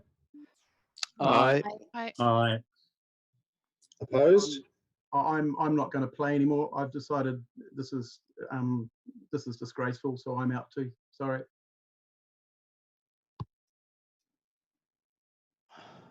Great. Okay, so I'll put it to you again. All those in favour? Aye. Aye. Aye. And opposed? Aye. Any abstentions? Yes, please record me as an abstention, Your Worship. John, you are recorded as an abstention. Thank you. The motion is... Excuse me, Mayor Powell, could we actually just do that? Could you actually just do the roll call on that so we make sure we're clear who's actually still in the room and who's left? Can we actually please put that vote by name, please? Thank you, Robin. We'll do, folks, if we could just repeat this again.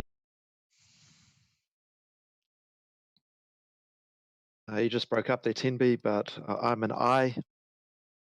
Thank you, Yako. Councillor Baldock? Aye. Councillor Clout? Aye. Councillor Granger? Abstain. Abstain. Councillor Hollis has left the meeting. Councillor Hughes? Aye. Councillor Kitty? Yeah, I'm just leaving the meeting too. Thank you. Councillor Morris has left the meeting. Councillor Robson is an abstention. Yes, thank you, Your Worship. Thank you. And Councillor Salisbury? Aye. So there's 1, 2, 3, 4, 5 yeses, Robin, 5 ayes. You haven't counted yourself, I don't think. I beg your pardon, and myself, I'm an aye, I beg your pardon. Thank you, everybody. So there is six ayes, 2 abstentions, and those that have left the meeting not recorded, of course. Do we have a quorum right now? Yeah. Yes, we do, Tina. We're on to 10.5, Accessible Streets Consultation Submission, an innovative idea by Minister Julianne Genter. Karen, are you talking to this, or Gareth, or Nick? I can introduce it, Mayor Tim. Thank you, Nick. I think we have Karen as well with us, Andy, who prepared it. He became a father, so congratulations to him and Eileen. They had a child just the other day, so he's got other things to do, but Karen should be here, and hopefully she's given Roxy a bone today. Roxy, that was a dog that made an appearance at the last meeting. So, so this is NZTA proposing a rule and law change in order to look after vulnerable road users and creating a safer environment and encourage mode shift. And the consultation document is attached, and there was also roadshows around the country. It is in order to help meet the government policy statement demands around accessible and affordable transport, safety, livable cities, moving people rather than cars, environmentally sound, and delivering value for money. So they're sort of stipulated goals by the NZTA. So I've just taken them out of the document. Our submission is appended as well, and it agrees with all the recommendations with some modifications. So I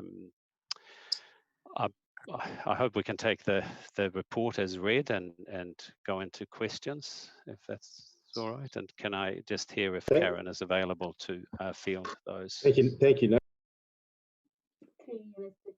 Thanks very much, Karen.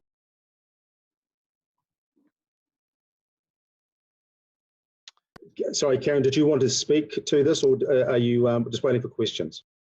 Mr. Chair, I'm quite happy to take questions and take the report as read if that's appropriate.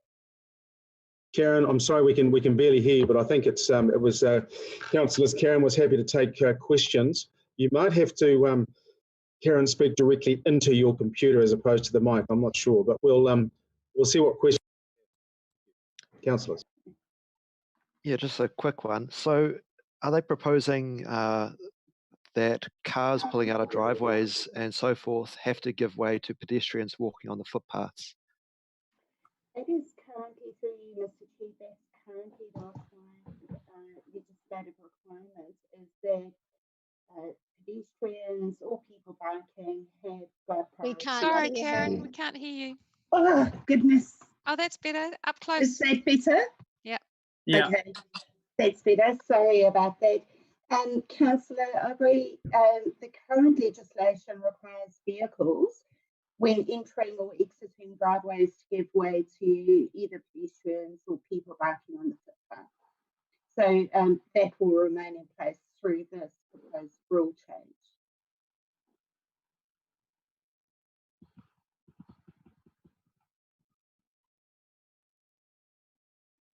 Sorry, I'm actually struggling to hear at all. Karen, sorry. So what I'll do is I'll just unplug my mic and talk straight into the Sorry about that. Is that That's actually much better. I have the same problem with the headset myself. Thank you. My apologies there, pal. Councillor Aubrey, within the current legislation, vehicles exiting driveways or entering driveways need to give way to pedestrians and people biking, and that will remain in place through this proposed change. Okay, thank you. No problem. Thank you very much, Jaco and Karen. Any other questions of Karen, councillors? Councillor Robson. Yeah, thanks, Karen. There was a lot of work obviously done by staff. The completion of the questionnaire I thought was very, very good. And given how somewhat turgid the entire document was, it was hard work to go through. I suppose my concern is that, are we comfortable, and it's difficult because I don't know whether we've got a policy position here clearly, but are we comfortable with what it seems to me being complicit in agreeing to a somewhat half-hearted response to some significant issues? It seems to me a lot of what's proposed is actually in lieu of actually providing decent infrastructure, as they do in those wonderful countries in northwestern Europe, i.e. separating cycleways and separating pedestrian crossings. And there are a number of groups that are publicly disagreeing with these recommendations. Disabled community, which some of you are aware I have a strong connection, and the elderly as well, which some of you would suggest I have a strong connection, are sort of questioning how well thought out this particular proposal is, and yet we don't have an option to respond to the proposal as a whole. Have staff got any comment on that? You see the point I'm making? We're filling in a questionnaire, but it's a bit like a TCC consultation or occasionally a TCC meeting where some people don't get a right to speak or don't get an opportunity to speak as one would hope they should.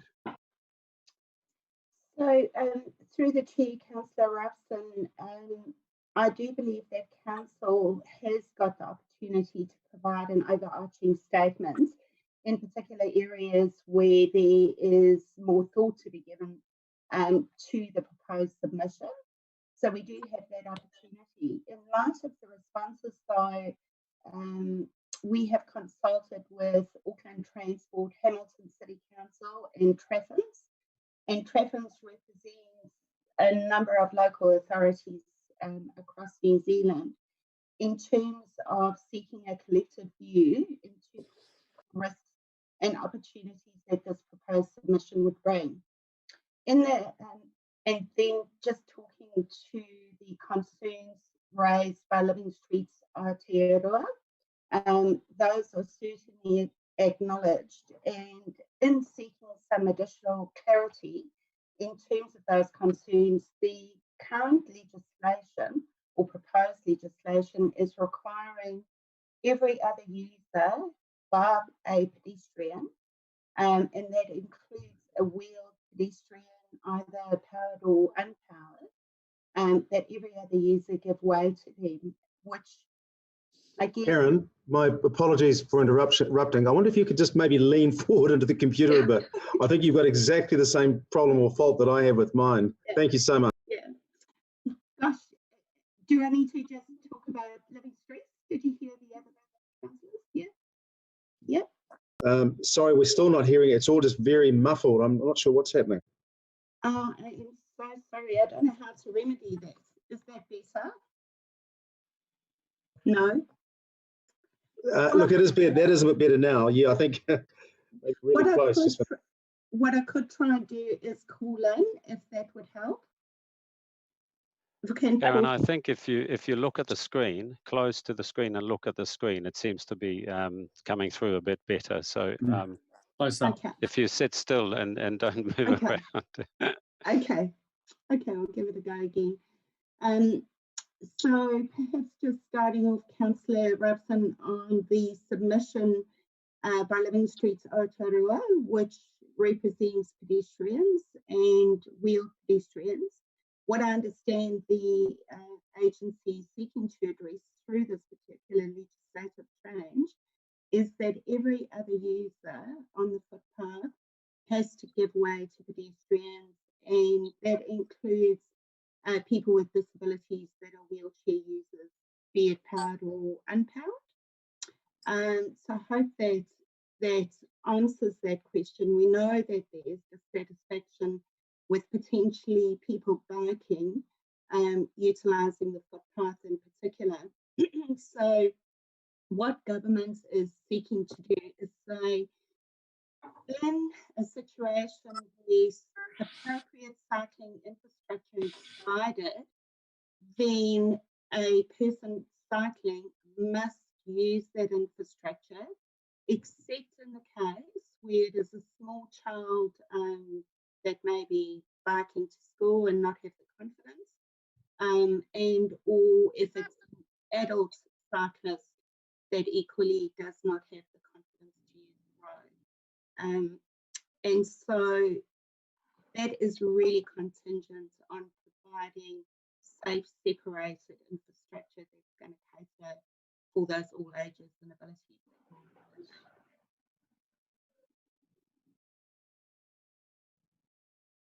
Okay, Karen, thank you. We're struggling hugely to hear. I think we got some of it. I got some of it, and maybe others got something else. So between all of us, maybe we can put it together. I don't know. Councillors, what can we do with this? I'm happy to call Karen, and so she can speak down my phone, if that would help you all. Would that be a way around this? Mayor Temby, I think given that the report is reasonably full and there were no questions really about specific issues of our submission, I wonder if we can't just move that we endorse the submission. There are bigger issues which John was raising, but I don't think they are necessary to be addressed here in this meeting, given the challenges we're having with the technology. John. Thank you, Larry. Yeah. John. Look, I think that I'm more with Mayor Temby than Deputy Mayor Baldock on this, that there is a potential workaround so we can get an answer to a question and think about how we might address things. I think to attenuate debate or discussion on the grounds of small technical difficulties in 2020 is an admission of failure. So, I mean, there are subsequent questions, but I wanted to get that overarching question in first. You know, the reason we have staff here is to provide independent, neutral, quality advice. To proceed without being able to hear it would seem to be at odds with what we should be doing, the right kaupapa. And there is a workaround here. We can get a response on phone, can we not? I can also comment on the second question, Councillor Robson, with regards to the funding component. Or possibly the other thing would be if councillors had questions, and if Karen can hear, she could hear the questions and possibly phone or email responses through to Nick.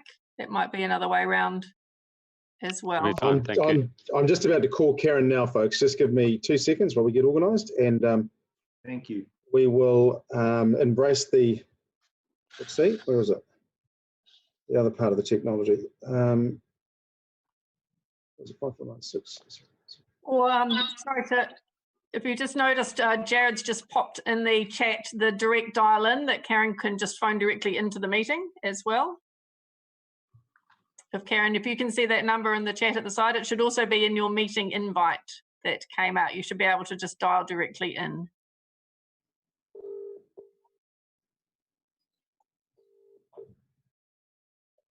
Good afternoon, it's Karen. Yeah, Karen Temby. Thank you for this. I see Jared's put on the sidebar also that there's a direct dial. I don't know which suits you better. We're on now, or do you want to call in on that? Excuse me, on that landline. That's fine. Yeah, okay. You'll need to speak right into the phone, Karen. We're going to have the same problem yet again. Right, I'll leave my mic unmuted. I think look, it may pay for you to repeat your entire answer, Karen. I think that's probably the best way to go.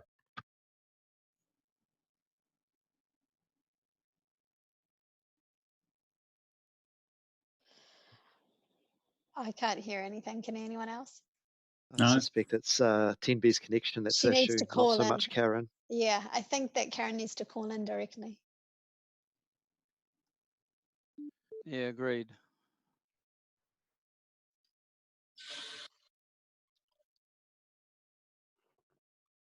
Perhaps we could leave this to live for a moment and move to the next one while we just get Karen sorted by connecting into the meeting. Would that be a possibility? Yeah.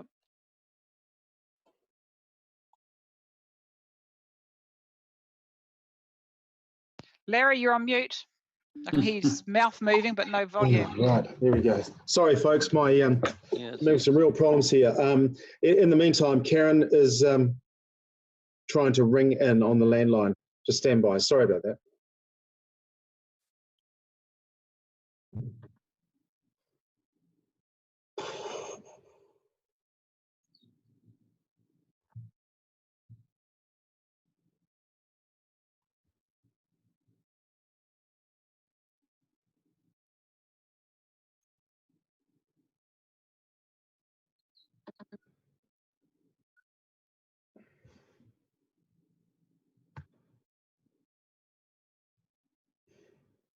Karen, how are you getting on? Are you able to ring in?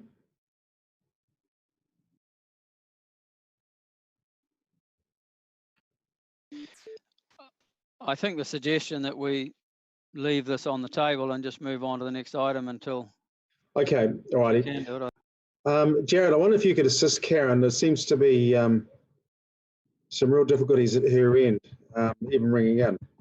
But we will do that if everybody will. Me, Tembi, can you Oh, hear Karen, me? you're there. Great. We can hear you loud and clear. We can hear you loud and clear. Thank you. My apologies. Can I suggest, Okay, so yeah, if you could just repeat your answer, Karen, if that's okay. I think we will. We're there now. We can hear you loud and clear. Thank you.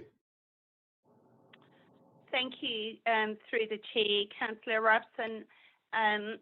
Just in terms of the concerns raised by Living Streets Aotearoa, the primary concern is in relation to e-scooters and cycles using footpaths.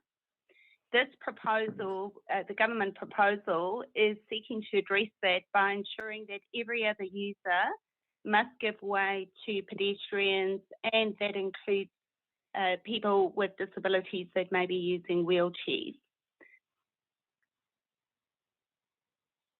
So while it's not ideal at the moment, I think we believe it is a good placeholder. That takes into account that there is definitely a need for the future to provide separated facilities that separate pedestrians and people biking or e-scooters or other future e-mobility devices. That program of work will be delivered through the our council proposed accessible streets cycling program, and acknowledging that that will take a wee bit of time to deliver. And if I may, Councillor Robson, I might have missed the first part of your question if I hadn't answered it in full. I think, Karen, that was Nick here. If I can respond to that. So that was about the funding component and doing this, or the notion that this might be done instead of funding infrastructure. And I guess the comment there is that this is a rule and law change, and that it is different from the Regional Land Transport Fund. They are connected, though, in that the gains out of the mode shift that this could encourage will have, that's how the Transport Agency this as delivering value for money. But it is separate, a separate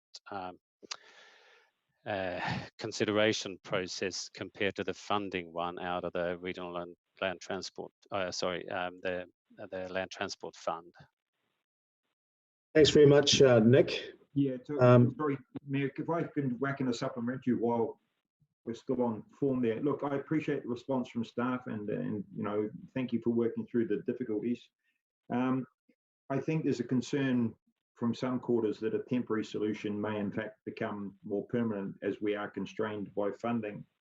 And there is some concern about the economic analysis, which seems to be very, very partial in terms of providing an economic assessment in favour of this. But I have a specific question,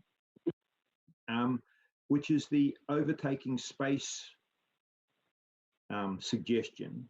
And has there been an analysis done of effectively our roads as to how feasible this is? And all I'm thinking about here is a person on a mountain bike occupying possibly 750 mil, 800 mil of space, combined with a 1 meter spacing. So we're now close to 2 meters to be safe.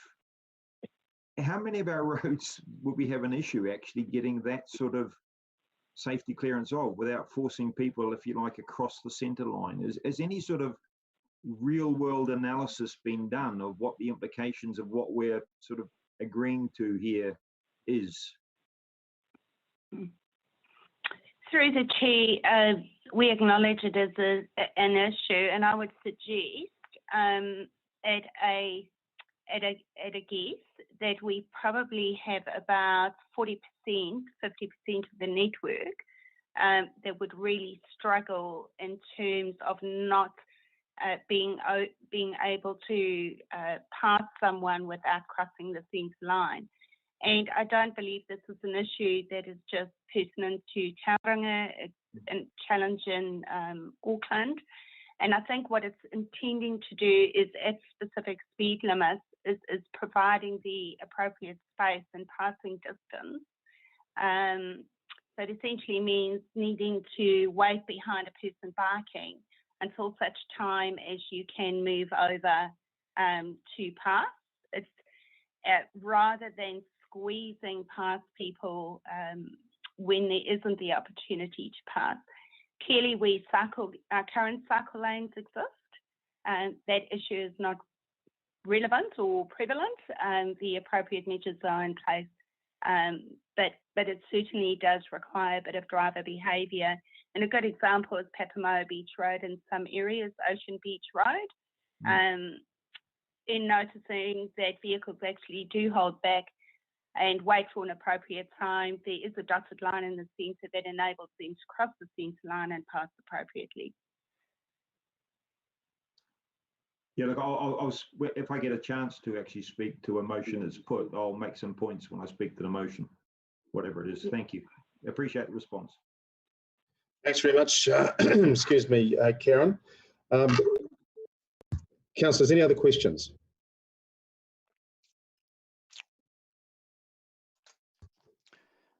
All right, thank you.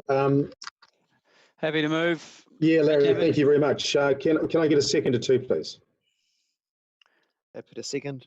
Thank you, Jaco. Do you want to speak to the motion now, Larry? Yeah, we're just supporting the staff's submission to these proposals. I've been through it. Feel that our responses are all reasonable. None I wish to correct. There's even commentary on the way that, because it's a sort of agree strongly, disagree, agree, no, that there are commentary at the back too, and I think there was some commentary on that item that John was raising. So happy to support the submission going off into the process. Thank you, Larry. Jaco, would you like to speak to the submission? Just briefly, when I was reading through the questionnaire that we submitted, I largely agreed with the agrees and strongly agrees that Tauranga City Council put forward. Some of the things that I quite enjoyed is giving buses priority pulling in and out of the roads when we're in our city speed zones, and also electric scooters and things having to give way to pedestrians on the footpaths. So I think those are all positive steps. Very good, Jaco. Thanks so much. John. Yeah, look, speaking to it, I'm conscious there's a 5-minute clock. My concern with endorsing the submission is the submission effectively endorses much of what's in the regulatory package and thinking about our community, whether we think it's a good idea individually or not, is slightly outside, or, doesn't recognise, I believe, our responsibility. Numerous community groups up and down the country have responded with some concern to this. And there is a delicious irony that with regard to Elizabeth Street, which I will note I didn't get a chance to comment on in terms of the debate, but in terms of Elizabeth Street, one of the motivations is increased perceived safety. As a matter of fact, the safety issue itself probably isn't that significant, but perceived safety was one of the key motivators for the arguments for the enhancement of Elizabeth Street. There is a significant issue with the perception of safety when you allow e-bikes, which are heavier than the average bike and capable of significant speeds, to mix with pedestrians. To me, some of the, I can see good intent here, but good intent is no substitute for good policy. I'm not comfortable with endorsing it without more nuanced comment. What we're doing here is effectively endorsing a regulatory package which will drive certain older people off the pedestrian pathways. It will just take them out, reduce their ability to move. And in the city that has an increasing number of people above the age of whatever, we just need to recognise where this is going. I think this is an ill thought out regulatory package, a mixture of some good, some bad, like the curate's egg. And I think we need to provide a stronger overarching comment.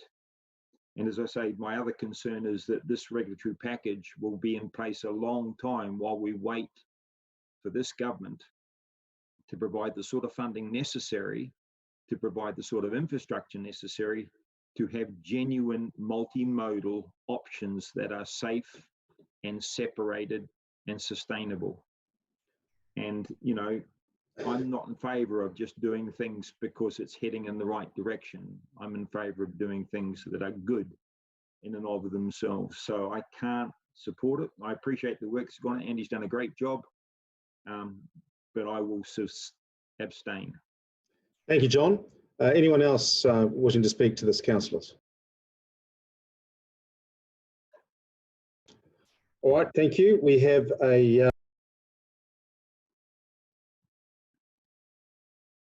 You're muted. Sorry, I beg your pardon. We have Larry is moving this and Yako is seconding, as I recall. So I'll put it to you, councillors. All those in favour say aye. Aye. Aye. And I'm an aye. Opposed? And John, you're an abstention? Yes, for the reasons that I've been recorded for posterity. Thank you. And Bill, you're an abstention? Yes, I am. So Yako, I'm just going to do a roll call if I may. Yako? Aye. Larry? Aye. Kelvin? Aye. Bill, abstention. Heidi? Aye. John's an abstention. Tina? Aye. And I'm a yes. The motion is carried, folks. Thank you very much. And I appreciate the work that's gone on to this as well, staff. Thank you for all that. Jared, thank you for sorting out our technical problems. And Karen, thank you for hanging in there with the challenges. We're on to item 10.6, the appointment of a deputy chairperson to now Putereri Ao Moao. Happy to move, Your Worship. Thank you, and I'm happy to second that if that's all right. I'll sit out of this, Mayor. Thank you. On this one. Thank you. Thank you, Kelvin. Appreciate that. Are there any questions of anybody on this appointment? There being none, I'll put it to you. All those in favour? Aye. Aye. Aye. Against? Any abstentions? The motion is carried. Thank you very much. Congratulations, Kelvin.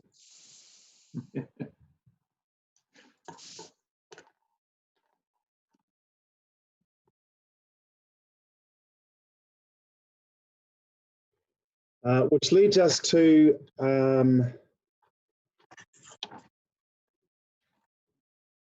Sorry, just bear with me 1 second, please.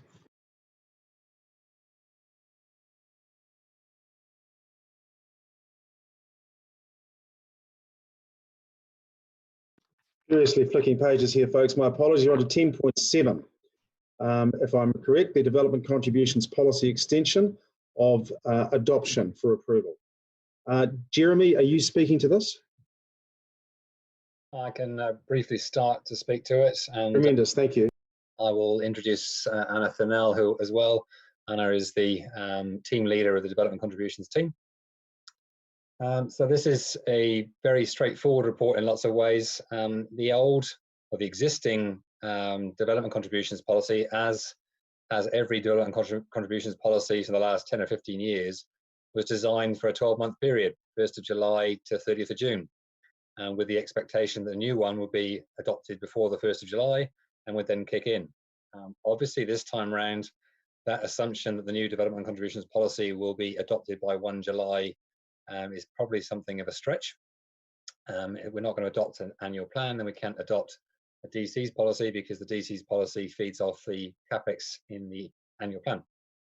So we have sought some legal advice as to how we address that, and the best answer is to effectively consult on an extension of the 2019-20 policy. So just roll it through for as long as it takes for us to adopt a 2020/21 Development Contributions Policy. There were 1 or 2 other options, but this is the neatest, tidiest, most easy to understand version of those options. Other than that, the rest of it's in the report. Happy to move, Your Worship. Thank you very much, Jeremy. And I've got a mover by John. And who was the second? I'm sorry. That was me. Diaco, thank you very much. John, would you like to speak to this motion now? Yeah, look, I appreciate staff. This is and the legal advice seems pretty sound. This is an elegant workaround to an unfortunate situation that's outside our control. Yeah, elegant workaround. I like it. Thank you very much, John. Jaco. It's a sensible solution. Indeed. Very good. Thank you very much. Are there any other comments by councillors or on this motion? Thank you. There being nothing that I can see or in the sidebar. Right, that's got nothing to do with this. Thank you very much, Councillor. I'll put the recommendations to you. All those in favour? Aye. Aye. Aye, from me as well. Anyone against? And any abstentions? Thank you, councillors. That is carried, which moves us straight on to the discussion of late items, which have already been included as part of the business, which then moves us into the public excluded session. So I'll call for a resolution that we move from into the public excluded session. Can I have a mover and a seconder, please? Tina, mover, and Heidi, I think. Second. Second, thank you very much. All those in favour? Aye. Aye. Opposed? Abstentions? Yes, opposed. You're opposed, John? Yes, absolutely. Okay, so one more time, all those in favour? Aye. Aye. Aye. Opposed is John. Aye. Are there any abstentions? All right, so we've got one opposed to this, all the rest are ayes. Robin and Coral, thank you. Coral or Robin, can I ask that you, we now moved into public excluded, that the video is turned off, please. Yes, just give us one moment to